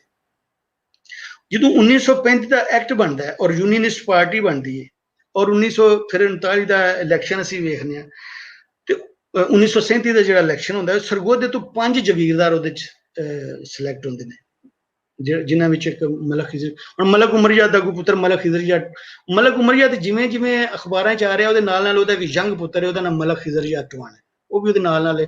ਇਹ ਦੋਵਾਂ ਨੂੰ ਸਰ ਅੰਗਰੇਜ਼ਾਂ ਨੇ ਟਾਈਟਲ ਦਿੱਤਾ ਸੀ, ਸਰ ਉਮਰ ਯਾਦ ਟਵਾਣਾ ਔਰ ਮਲਕ ਉਮਰ ਯਾਦ ਟਵਾਣਾ। ਅੱਛਾ, ਇਹ ਜਿਹੜਾ 1937 ਦਾ ਇਲੈਕਸ਼ਨ ਹੋਇਆ, ਉਹਦੇ ਵਿੱਚ ਇੱਕ ਉਸ ਵੇਲੇ ਡਾਕਟਰ ਆਲਮ ਨਾਂ ਦਾ ਬੰਦਾ, ਜਿਹਨੂੰ ਕਿਹਾ ਜਾਂਦਾ ਹੈ ਕਿ ਪੰਜਾਬ ਦੀ ਸਿਆਸਤ ਦਾ ਪਹਿਲਾ ਲੁੱਟ ਹੈ, ਜਿਹੜਾ ਇਲੈਕਸ਼ਨ ਕਿਸੇ ਹੋਰ ਪਾਰਟੀ ਵੱਲ ਜਿੱਤਿਆ, ਬਾਅਦ ਵਿੱਚ ਕਿਸੇ ਹੋਰ ਪਾਰਟੀ ਵੱਲ ਹੋ ਗਿਆ, ਉਹ ਵੀ ਮਿਆਨੀ ਦਾ, ਉਹ ਵੀ ਇਸੇ ਇਲਾਕੇ ਦਾ ਸੀ, ਮਿਆਨੀ ਦਾ ਸੀ ਉਹ ਪਿੱਛੋਂ। ਡਾਕਟਰ ਆਲਮ ਲੋਟਾ, ਜ਼ਮੀਨ ਦਾ ਅਖਬਾਰ ਉਹਦੇ ਬਾਰੇ ਤਕਰੀਬਨ ਰੋਜ਼ ਖਬਰ ਲਾਉਂਦੀ ਸੀ, ਡਾਕਟਰ ਆਲਮ ਲੋਟਾ ਨੇ ਅੱਜ ਇਹ ਕੀਤਾ, ਡਾਕਟਰ ਆਲਮ ਲੋਟਾ ਨੇ ਅੱਜ ਇਹ ਕੀਤਾ। ਬਾਅਦ ਵਿੱਚ ਉਹਨਾਂ ਨੂੰ ਵੀ ਬੜੀਆਂ ਜਗੀਰਾਂ ਸ਼ਗੀਰਾਂ ਮਿਲੀਆਂ, ਔਰ ਬੜੇ ਉਹ ਵੀ, ਉਹਨਾਂ ਦੀ ਫੈਮਿਲੀ ਨੇ ਵੀ ਬੜੇ ਉੱਤੇ ਤੱਕ ਉਹਨਾਂ ਦੀ ਫੈਮਿਲੀ ਗਈ। ਜਦੋਂ ਲਾਹੌਰ ਰੈਜ਼ੋਲੂਸ਼ਨ ਹੋ ਜਾਂਦੀ ਹੈ 1940 ਦੇ ਵਿੱਚ, ਤੇ 1942 ਦੇ ਵਿੱਚ ਜੋ ਸਿਕੰਦਰ ਜਿਨਾ ਪੈਕਟ ਹੋ ਜਾਂਦਾ। ਜਦੋਂ ਸਿਕੰਦਰ ਜਿਨਾ ਪੈਕਟ ਹੋ ਜਾਂਦਾ ਤੇ ਅਸੀਂ ਵੇਖ ਰਹੇ ਹਾਂ ਕਿ ਨਹੀਂ, ਉਸ ਤੋਂ ਪਹਿਲਾਂ ਇੱਕ ਵਾਕਿਆ ਹੁੰਦਾ ਕਿ ਜਿਹੜੀ ਹੁਣ ਇੱਥੇ ਮੁਸਲਿਮ ਲੀਗ ਕੋਈ ਨਹੀਂ ਇਸ ਇਲਾਕੇ ਦੇ ਵਿੱਚ, ਮੁਸਲਿਮ ਲੀਗ ਜਿਹੜੀ ਹੈ ਨਾ ਉਹ ਇੱਥੇ ਕੋਈ ਨਹੀਂ ਬਣ ਰਹੀ, ਕਾਂਗਰਸ ਵੀ ਕੋਈ ਨਹੀਂ ਬਣ ਰਹੀ ਇੱਥੇ।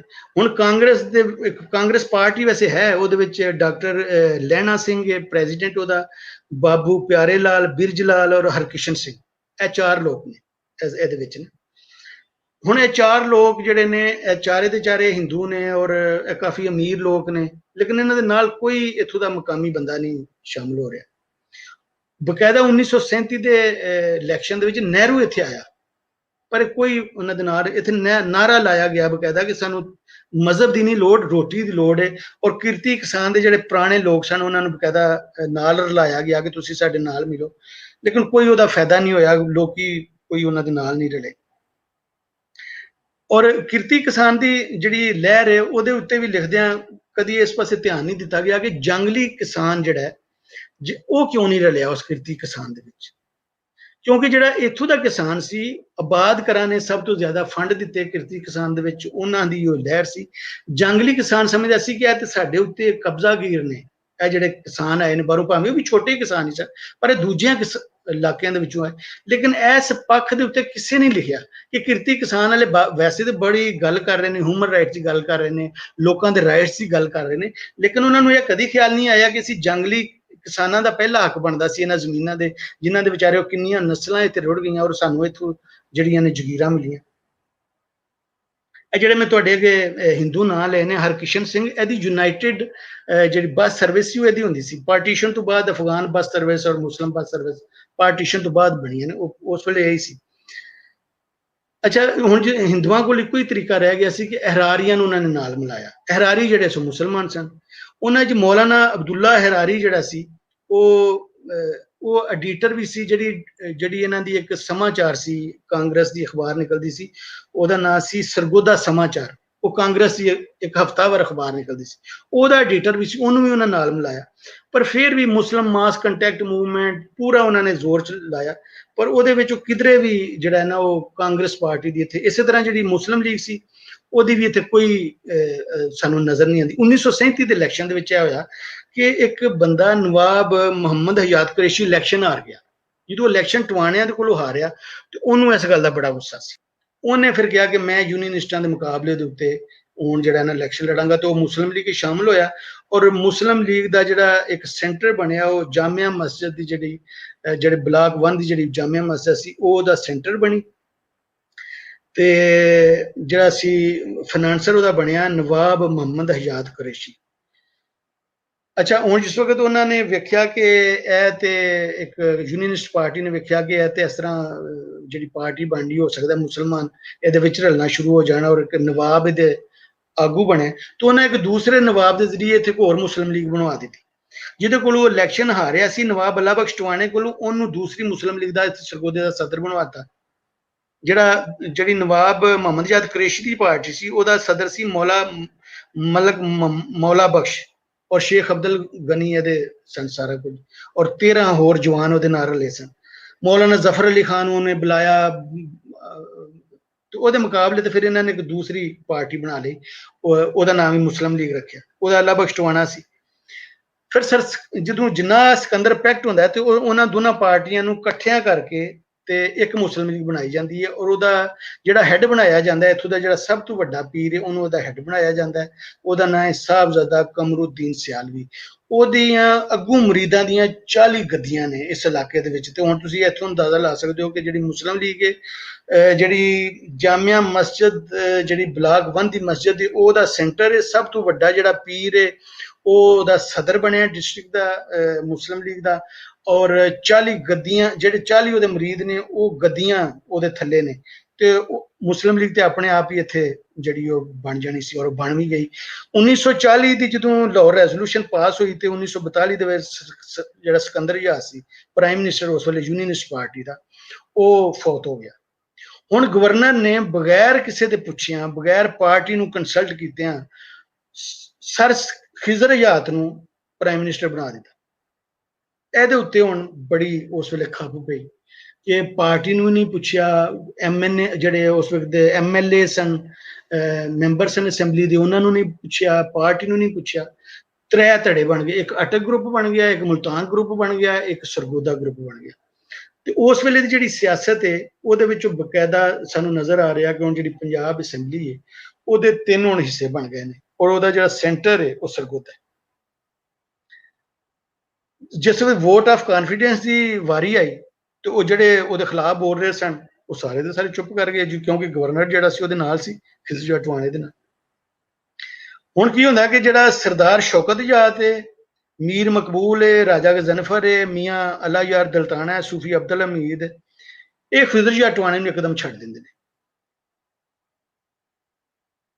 ਇਹ ਮਤਲਬ 1944 ਦੇ ਵਿੱਚ ਮੇਰੇ ਖਿਆਲ ਇਹ ਛੱਡ ਦਿੰਦੇ ਨੇ, ਵਿੱਚੋਂ ਕੁਝ ਵਜ਼ੀਰ ਨੇ, ਕੁਝ ਉਹਦੇ ਮੈਂਬਰ ਨੇ ਅਸੈਂਬਲੀ ਦੇ, ਔਰ ਉਹਨੂੰ ਇੱਕਦਮ ਛੱਡ ਦਿੰਦੇ ਨੇ। ਔਰ ਸਰਗੋਦਾ ਸੈਂਟਰ ਬਣਾਇਆ ਜਾਂਦਾ ਹੈ ਖਿਜ਼ਰ ਜਟਵਾਣੇ ਦੇ ਖਿਲਾਫ। ਮਈ 1927 ਮਈ 1944 27 ਮਈ 1944 ਨੂੰ ਇੱਥੇ ਇੱਕ ਬਹੁਤ ਵੱਡਾ ਜਲਸਾ ਕੀਤਾ ਜਾਂਦਾ। ਫਿਰ ਅੰਜਮਨ ਇਸਲਾਮੀਆ ਐਕਟਿਵ ਹੋ ਜਾਂਦੀ, ਜਿਹੜੀ ਪੁਰਾਣੀ ਕਿਸੇ ਜ਼ਮਾਨੇ 'ਚ ਜਿਹਨੂੰ ਟਵਾਣੀ ਪੈਸਾ ਦਿੰਦੇ ਸਨ ਉਹ ਇੱਕਦਮ ਐਕਟਿਵ ਹੋ ਜਾਂਦੀ, ਕਿਉਂਕਿ ਜਿਹੜੇ ਮੁਸਲਿਮ ਲੀਗੀ ਸਨ ਉਹ ਜਿਹੜਾ ਵੀ ਅੱਗੇ ਆਉਂਦਾ ਸੀ ਉਹਨਾਂ ਨੂੰ ਖਰੀਦ ਲੈਂਦਾ ਸੀ ਖਿਜ਼ਰ ਜਟਵਾਣਾ। ਕਿਸੇ ਨੂੰ ਕੋਈ ਮੁਲਾਜ਼ਮ ਕਰਾ ਦਿੱਤਾ, ਕਿਸੇ ਨੂੰ ਕਿਸੇ ਤਰ੍ਹਾਂ ਕਿਤੇ ਸੈੱਟ ਕਰਾ ਦਿੱਤਾ, ਉਹ ਪਿੱਛੇ ਹਟ ਜਾਂਦੇ ਸੀ। ਫਿਰ ਉਹਨਾਂ ਨੇ ਅੰਜਮਨ ਇਸਲਾਮੀਆ ਉੱਥੇ ਲਿਆਂਦੀ ਤੇ ਮੌਲਾਨਾ ਜ਼ਫਰ ਅਲੀ ਖਾਂ ਕਦੀ ਆ ਰਿਹਾ, ਕਦੀ ਕੋਈ ਮੌਲਵੀ ਉੱਥੇ ਆ ਰਿਹਾ ਹੈ। ਜਿਹੜਾ ਮੌਲਾਨਾ ਜ਼ਫਰ ਅਲੀ ਖਾਂ ਦਾ ਜਲਸਾ 1945 ਦੇ ਵਿੱਚ ਉੱਥੇ ਦਫਾ 144 ਬਕਾਇਦਾ ਲਾਈ ਗਈ। ਔਰ ਇੱਕ ਜਿਹੜਾ ਸੀ ਇੱਥੇ ਜਿਹੜੇ ਮੁਸਲਿਮ ਲੀਗੀ ਸਨ ਉਹਨੇ ਅਚਾਨਕ ਜਿਹੜਾ ਹੈ ਉਹ ਰਿਜ਼ਾਈਨ ਕਰ ਦਿੱਤਾ। ਇੱਕ ਨੂੰ ਜਿਹੜਾ ਮੁਸਲਿਮ ਲੀਗੀ ਸੀ ਉਹਨੂੰ ਖਿਜ਼ਰ ਜਟਵਾਣੇ ਨੇ ਐਗਜ਼ੈਕਟਿਵ ਅਫੀਸਰ ਲਵਾ ਦਿੱਤਾ, ਇੱਕ ਨੂੰ ਪਬਲਿਕ ਪ੍ਰੋਸੀਕਿਊਟਰ ਲਾ ਦਿੱਤਾ, ਤੇ ਮੁਸਲਿਮ ਲੀਗ ਇੱਕਦਮ ਜਿਹੜੀ ਉੱਥੇ ਉਹ ਇੱਕਦਮ ਖਤਮ ਹੋ ਗਈ। ਫਿਰ ਅੰਜਮਨ ਇਸਲਾਮੀਆ ਦੇ ਕੁਝ ਲੋਕ ਜਿਹੜੇ ਸਨ, ਅੱਛਾ ਖਿਜ਼ਰ ਜਟਵਾਣਾ ਜਿਹੜਾ ਬਜ਼ਾਹਿਰ ਤੇ ਪ੍ਰਾਈਮ ਮਿਨਿਸਟਰ ਹੈ, ਲੇਕਿਨ ਇੱਥੇ ਜਿਹੜੇ ਉਹ ਡੀਸੀ ਲਾਵੇ ਉਹ ਅਚਾਨਕ ਉਹਨਾਂ ਦੇ ਖਿਲਾਫ ਇੱਕ ਕੰਪੇਨ ਚੱਲੇ, ਉਹ ਡੀਸੀ ਨੂੰ ਹਟਾ ਦਿੱਤਾ ਜਾਵੇ। 8 ਡੀਸੀ ਜਿਹੜੇ 1940 ਜਦੋਂ ਉਹ ਬਣਦਾ 1942 ਸਰਗੋਦੇ ਦੇ ਵਿੱਚ 8 ਡੀਸੀ ਲੱਗਦੇ ਨੇ, ਔਰ ਉਹ ਇੱਕ ਨੂੰ ਲਾਂਦਾ ਉਹਦੇ ਖਿਲਾਫ ਇੱਕਦਮ ਕੰਪੇਨ ਚੱਲਣੀ, ਫਿਰ ਉਹਨੂੰ ਬਦਲ ਦੇਣਾ, ਤੇ ਐਸਾ ਲਾਣਾ ਕਿ ਜਿਹੜਾ ਮੁਸਲਿਮ ਲੀਗ ਦਾ ਹਾਮੀ ਹੋਵੇ, ਐਸਾ ਉੱਥੇ ਲਾਇਆ ਜਾਂਦਾ ਸੀ। ਮਤਲਬ ਪ੍ਰਾਈਮ ਮਿਨਿਸਟਰ ਉਹਦੇ ਕੰਟਰੋਲ ਵਿੱਚ ਨਹੀਂ, ਮਤਲਬ ਪਿੱਛੇ ਕੋਈ ਹੋਰ ਤਾਕਤ ਵੀ ਜਿਹੜੀ ਉਹ ਸਾਨੂੰ ਲੱਗਦਾ ਕਿ ਕੰਮ ਕਰ ਰਹੀ ਸੀ। 2 ਸਿਰਫ ਡੀਸੀ ਜਿਹੜੇ ਸਨ, ਇੱਕ ਦਾ ਨਾਮ ਸਰੂਪ ਕ੍ਰਿਸ਼ਨ ਔਰ ਕੇਵਲ ਸਿੰਘ, ਸਿਰਫ ਇਹ 2 ਜਿਹੜੇ ਸਨ ਉਹ ਕੁਝ ਦੇਰ ਰਹੇ ਔਰ ਉਹਨਾਂ ਨੇ ਉਹਦੇ ਵਿੱਚ ਉਹਦਾ ਸਾਥ ਦਿੱਤਾ, ਮੁxtਲਿਫ ਐਕਟੀਵਿਟੀਜ਼ ਜਿਹੜੀਆਂ ਹੋ ਰਹੀਆਂ ਸੀ। ਜਾਮੀਆ ਮਸਜਿਦ ਜਿਹੜੀ ਬਲਾਕ 1 ਦੀ ਮੈਂ ਤੁਹਾਨੂੰ ਦੱਸੀ, ਉੱਥੇ 1946 ਦੇ ਵਿੱਚ ਮੌਲਾਨਾ ਬਸ਼ੀਰ ਅਹਿਮਦ ਅਖਗਰ, ਮੌਲਾਨਾ ਮੁਸਤਫਾ ਸ਼ਾਹ ਗਿਲਾਨੀ, ਮੌਲਾਨਾ ਅਬਦੁਲ ਸਤਾਰ ਨਿਆਜ਼ੀ, ਇਹ ਬੜੇ ਬੜੇ ਵੱਡੇ ਸਪੀਕਰ ਸਨ ਉਸ ਵੇਲੇ ਦੇ, ਇਹ ਆ ਕੇ ਤਕਰੀਰਾਂ ਕਰ ਰਹੇ ਨੇ। ਫਿਰ ਰਾਣਾ ਜਿਹੜਾ ਰਾਜਾ ਗਜ਼ਨਫਰ ਹੈ, ਨਵਾਬ ਇਫਤਖਾਰ ਮਮਦੂਦ ਜਿਹੜਾ ਮੁਸਲਿਮ ਲੀਗ ਦਾ ਸਦਰ ਹੈ, ਮੁਮਤਾਜ਼ ਉਲਦਾਨਾ ਜਿਹੜਾ ਸੈਕਟਰੀ ਹੈ, ਉਹ ਇੱਥੇ ਮਤਲਬ ਆ ਕੇ ਡੇਰਾ ਲਾ ਕੇ ਬਹਿ ਗਏ ਉਹਦੇ ਘਰ ਦੇ ਵਿੱਚ। ਖਿਜ਼ਰ ਜਟਵਾਣੇ ਦਾ ਇਲਾਕਾ ਹੈ, ਉਹਦੇ ਘਰ ਦੇ ਵਿੱਚ ਆ ਕੇ ਉਹ ਕਬਜ਼ਾ ਮਤਲਬ ਲਾ ਕੇ ਬੈਠ, ਉਹਨਾਂ ਨੇ ਕਿਹਾ ਕਿ ਇਹਦੀ ਅਸੀਂ ਲੱਕ ਤੋੜਾਂਗੇ ਇਹਦੇ ਇਲਾਕੇ ਦੇ ਵਿੱਚੋਂ। ਰਾਮ ਸਿੰਘ ਨਾਂ ਦਾ ਐਸਪੀ ਜਿਹੜਾ, ਉਹਨੇ ਬੜੀ ਕੋਸ਼ਿਸ਼ ਕੀਤੀ ਕਿ ਪਿੰਡਾਂ ਦੇ ਵਿੱਚ ਲੋਕਾਂ ਨੂੰ ਰੋਕਿਆ ਜਾਏ, ਜ਼ਮੀਨਦਾਰਾਂ ਨੂੰ ਜਗੀਰਦਾਰਾਂ ਨੂੰ ਆਖਿਆ ਗਿਆ ਕਿ ਤੁਸੀਂ ਆਪਣੇ ਪਿੰਡਾਂ ਦੇ ਵਿੱਚੋਂ ਨਹੀਂ ਨਿਕਲਣਾ, ਤੁਸੀਂ ਇਹਨਾਂ ਦੇ ਜਲਸੇ ਦੇ ਵਿੱਚ ਨਹੀਂ ਆਣਾ। ਉਹ ਜਿਹੜਾ ਜਲਸਾ ਹੋਇਆ 1946 ਦੇ ਵਿੱਚ, ਉਹਦੇ ਵਿੱਚ ਦਿਨ ਦੇ ਟਾਈਮ 50,000 ਬੰਦਾ ਇਕੱਠਾ ਹੋਇਆ ਔਰ ਰਾਤ ਦੇ ਟਾਈਮ 1 ਲੱਖ ਬੰਦਾ ਇਕੱਠਾ ਹੋਇਆ। ਤੇ ਇਹ ਸਰਗੋਦਾ ਦੀ ਤਾਰੀਖ ਦਾ ਉਸ ਵੇਲੇ ਤੱਕ ਦਾ ਸਭ ਤੋਂ ਵੱਡਾ ਜਲਸਾ ਸੀ। ਹੁਣ ਜਦੋਂ ਅਸੀਂ ਗੱਲ ਸ਼ੁਰੂ ਕੀਤੀ ਕਿ ਸਰ ਉਮਰ ਯਾਦੀ ਵੇਲ ਹੋ ਕੇ ਜਾ ਰਹੀ ਹੈ ਜਦੋਂ ਵਰਲਡ ਵਾਰ 1 ਹੋਈ, ਹੁਣ ਇਹ ਵੇਲੇ ਹੈ ਵੀ ਕਿ 1 ਲੱਖ ਬੰਦਾ ਉੱਥੇ ਨਾਰੇ ਲਾ ਰਿਹਾ ਹੈ ਉਹਨਾਂ ਦੇ ਖਿਲਾਫ, ਔਰ ਜਿਹੜਾ ਨਾਰਾ ਬਾਰ-ਬਾਰ ਲਾਇਆ ਜਾ ਰਿਹਾ। ਹੁਣ ਤੁਸੀਂ ਜ਼ਰਾ ਜ਼ਿਹਨ ਵਿੱਚ ਲਿਆਵੋ ਕਿ ਮਸਲੀਆਂ ਦਾ ਇਲਾਕਾ ਹੈ, ਮਸਲੀਆਂ ਨੂੰ ਇਸ ਇਲਾਕੇ ਤੋਂ ਕਿਵੇਂ ਕੱਢਿਆ ਗਿਆ, ਇੱਥੋਂ ਦੇ ਪੁਰਾਣੇ ਜਿਹੜੇ ਲੋਕ ਸਨ ਉਹਨਾਂ ਨੂੰ ਕਿਵੇਂ ਕਿਸਾਨਾਂ ਨੂੰ ਸ਼ਾਹੂਕਾਰਾਂ ਦੇ ਜ਼ਰੀਏ ਕਿਵੇਂ ਉਹਨਾਂ ਨੂੰ ਬੰਨ ਕੇ ਰੱਖਿਆ ਗਿਆ ਰਿਆਇਆ ਨੂੰ। ਤੇ ਹੁਣ ਉਹੀ ਜਿਹੜਾ ਸਰਦਾਰ ਹੈ ਇਸ ਇਲਾਕੇ ਦਾ, ਉਹ ਪ੍ਰਾਈਮ ਮਿਨਿਸਟਰ ਬਣ ਕੇ ਬੈਠਾ ਹੈ ਉੱਤੇ, ਔਰ ਉਸੇ ਇਲਾਕੇ ਦੇ ਵਿੱਚ 1 ਲੱਖ ਬੰਦਾ ਇਕੱਠਾ ਹੋਇਆ ਹੈ, ਔਰ 1 ਲੱਖ ਬੰਦਾ ਜਿਹੜਾ ਉਹ ਨਾਰਾ ਕੀ ਲਾ ਰਿਹਾ ਹੈ, ਇੱਕ ਪੌਲਾ ਜੁੱਤੀ ਦਾ ਖਿਜ਼ਰਾ ਪੁੱਤਰ ਕੁੱਤੀ ਦਾ, ਬਾਰ-ਬਾਰ ਇਹ ਨਾਰਾ ਲੱਗ ਰਿਹਾ, ਇੱਕ ਪੌਲਾ ਜੁੱਤੀ ਦਾ ਖਿਜ਼ਰਾ ਪੁੱਤਰ ਕੁੱਤੀ ਦਾ।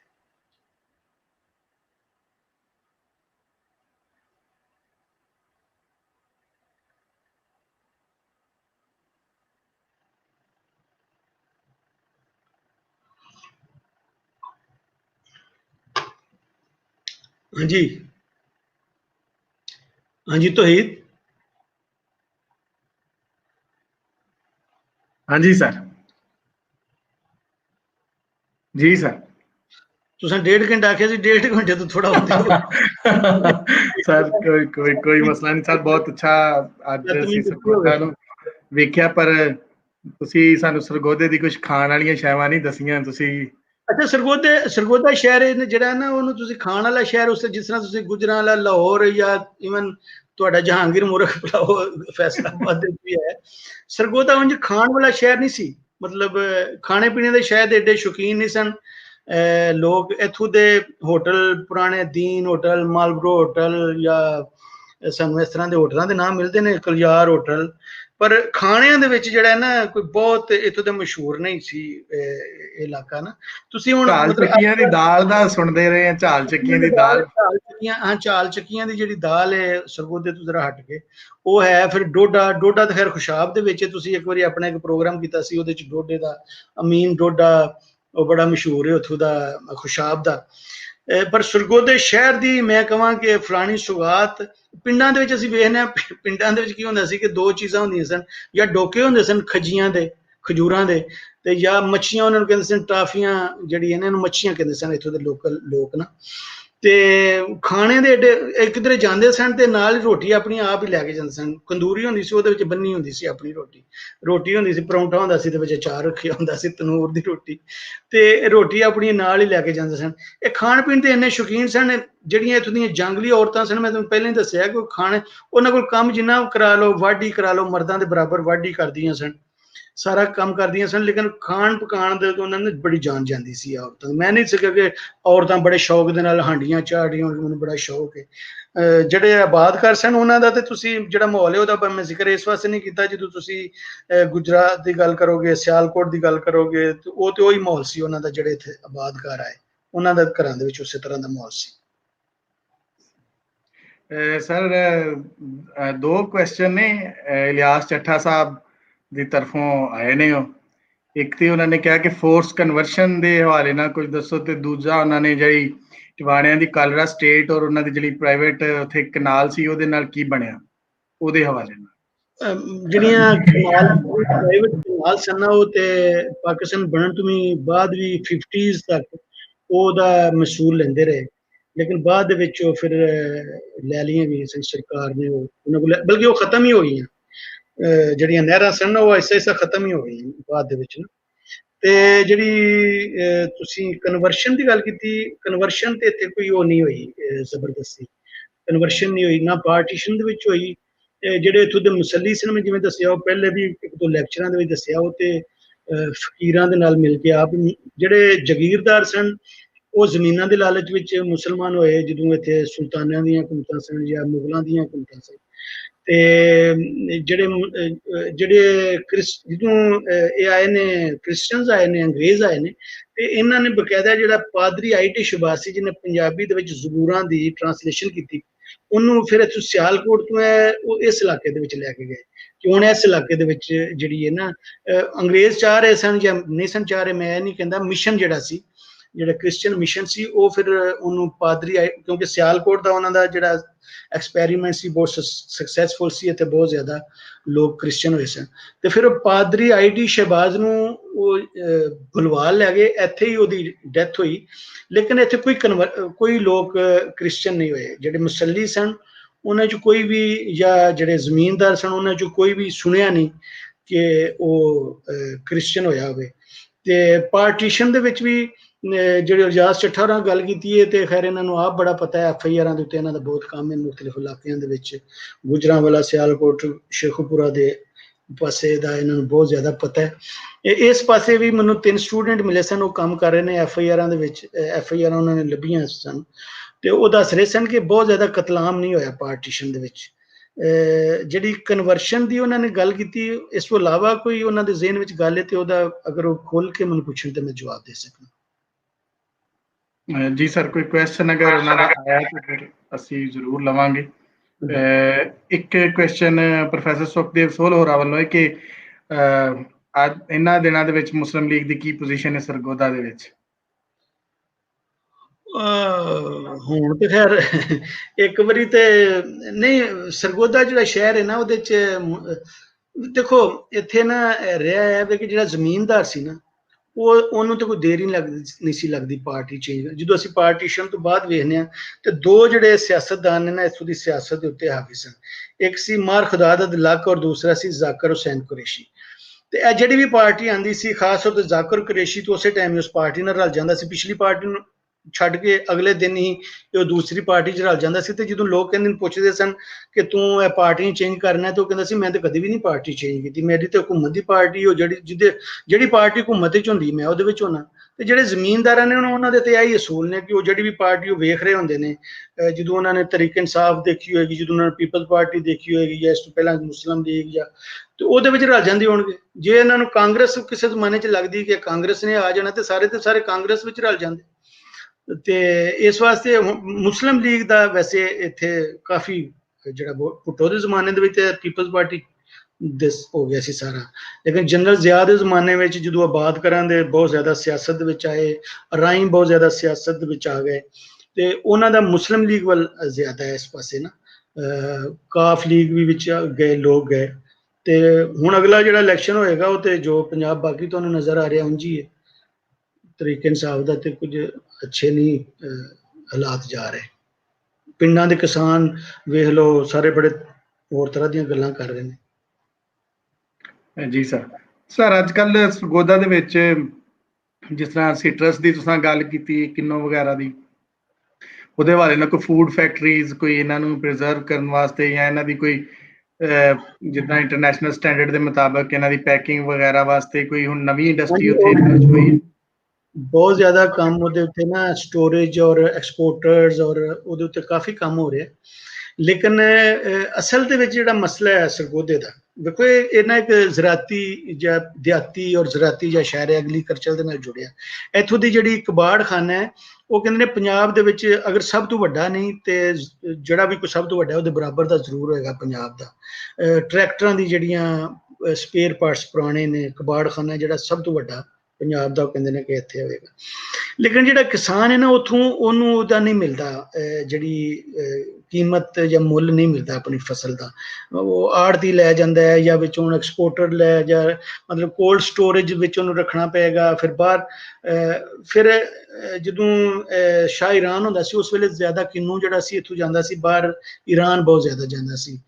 ਕਹਿੰਦੇ ਨੇ ਜਿਹੜੇ ਉਹ ਡਰਿੰਕ ਕਰਦੇ ਸਨ, ਸ਼ਰਾਬਾਂ ਪੀਂਦੇ ਸਨ, ਤੇ ਨਾਲ ਜੂਸਿਸ ਦੇ ਤੌਰ ਦੇ ਉੱਤੇ ਕਿੰਨੂ ਬਹੁਤ ਜ਼ਿਆਦਾ ਪਸੰਦ ਕੀਤਾ ਜਾਂਦਾ ਸੀ। ਹੁਣ ਵੀ ਅਸੀਂ ਵੇਖਦੇ ਹਾਂ ਕਿ 2018 ਦੇ ਵਿੱਚ ਜਿਹੜਾ ਪਾਕਿਸਤਾਨ ਦਾ ਕਿੰਨੂ ਸਭ ਤੋਂ ਜ਼ਿਆਦਾ ਰਸ਼ੀਆ ਗਿਆ ਹੈ। ਤੇ ਹੁਣ ਸੀਡਲੈਸ ਕਿੰਨੂ ਅੱਗੋਂ ਆ ਰਿਹਾ ਹੈ, ਉਹਦੇ ਤੇ ਬੜੇ ਤਜਰਬੇ ਹੋ ਰਹੇ ਨੇ, ਬੀਆਂ ਦੇ ਉੱਤੇ ਹਾਈਬ੍ਰਿਡ ਜਿਹੜੇ ਬੀ ਨੇ ਉਹਨਾਂ ਦੇ ਉੱਤੇ ਬੜੇ ਤਜਰਬੇ ਹੋ ਰਹੇ ਨੇ, ਉਹਨੂੰ ਪ੍ਰੀਜ਼ਰਵ ਕਰਨ ਦਾ, ਸਟੋਰ ਦੇ ਵਿੱਚ ਰੱਖਣ ਦਾ, ਪ੍ਰੋਸੈਸਿੰਗ ਦਾ ਬੜੇ ਪਲਾਂਟ ਇੱਥੇ ਇਸ ਇਲਾਕੇ ਦੇ ਵਿੱਚ ਲੱਗ ਰਹੇ ਨੇ। ਲੇਕਿਨ ਜਿਹੜਾ ਅਸੀਂ ਅਗਲਾ ਵੇਖ ਰਹੇ ਨਾ ਕਿ ਇੱਥੇ ਬਕਾਇਦਾ ਜੂਸਿਸ ਕੱਢ ਕੇ, ਜਾਂ ਉਹਨਾਂ ਦੀ ਅੱਗੋਂ ਉਹਨਾਂ ਦੀਆਂ ਚੀਜ਼ਾਂ ਬਣਨ, ਪ੍ਰੋਡਕਟਸ ਬਣ ਕੇ ਫਿਰ ਬਾਹਰ ਜਾਣ, ਇਹਦੇ ਵੱਲ ਕੋਈ ਧਿਆਨ ਨਹੀਂ। ਯੂਨੀਵਰਸਿਟੀ ਦੇ ਇੱਥੇ ਇੱਕ ਬੜੀ ਅੱਛੀ ਯੂਨੀਵਰਸਿਟੀ ਜਿਹੜੀ ਸਰਗੋਦਾ ਦੀ ਯੂਨੀਵਰਸਿਟੀ ਹੈ, ਕਿਸੇ ਜ਼ਮਾਨੇ 'ਚ ਇੱਕ ਕਾਲਜ ਹੁੰਦਾ ਸੀ ਬਹੁਤ ਵੱਡਾ।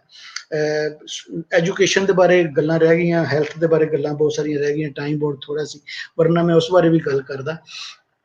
ਤੇ ਸਰਗੋਦਾ ਯੂਨੀਵਰਸਿਟੀ ਉਹਦੇ ਵਿੱਚ ਜਿਹੜੇ ਹੁਣ ਇਸ ਵਕਤ ਦੇ ਉੱਥੇ ਦੇ VC ਨੇ ਇਸ਼ਤਿਆਕ ਸਾਹਿਬ, ਉਹਨਾਂ ਨੇ ਕੋਈ ਪੰਜਾਬ ਦਾ ਡਾਕਟਰ ਇਸ਼ਤਿਆਕ ਸਾਹਿਬ, ਉਹਨਾਂ ਨੇ ਕੋਈ ਪੰਜਾਬੀ ਜਾਂ ਪੰਜਾਬ ਦੇ ਬਾਰੇ ਵੀ ਉਹ ਕੁਝ ਸੋਚਦੇ ਨੇ ਕਿ ਉੱਥੇ ਅਸੀਂ ਕੋਈ ਇੰਸਟੀਚਿਊਟ ਜਿਹਾ ਬਣਾਈਏ ਪੰਜਾਬ ਦੇ, ਜਿਹੜਾ ਪੰਜਾਬ ਵਾਸਤੇ ਜਾਂ ਪੰਜਾਬੀ ਵਾਸਤੇ ਹੋਵੇ, ਪਰ ਹਾਲੇ ਬਣਿਆ ਨਹੀਂ ਉੱਥੇ।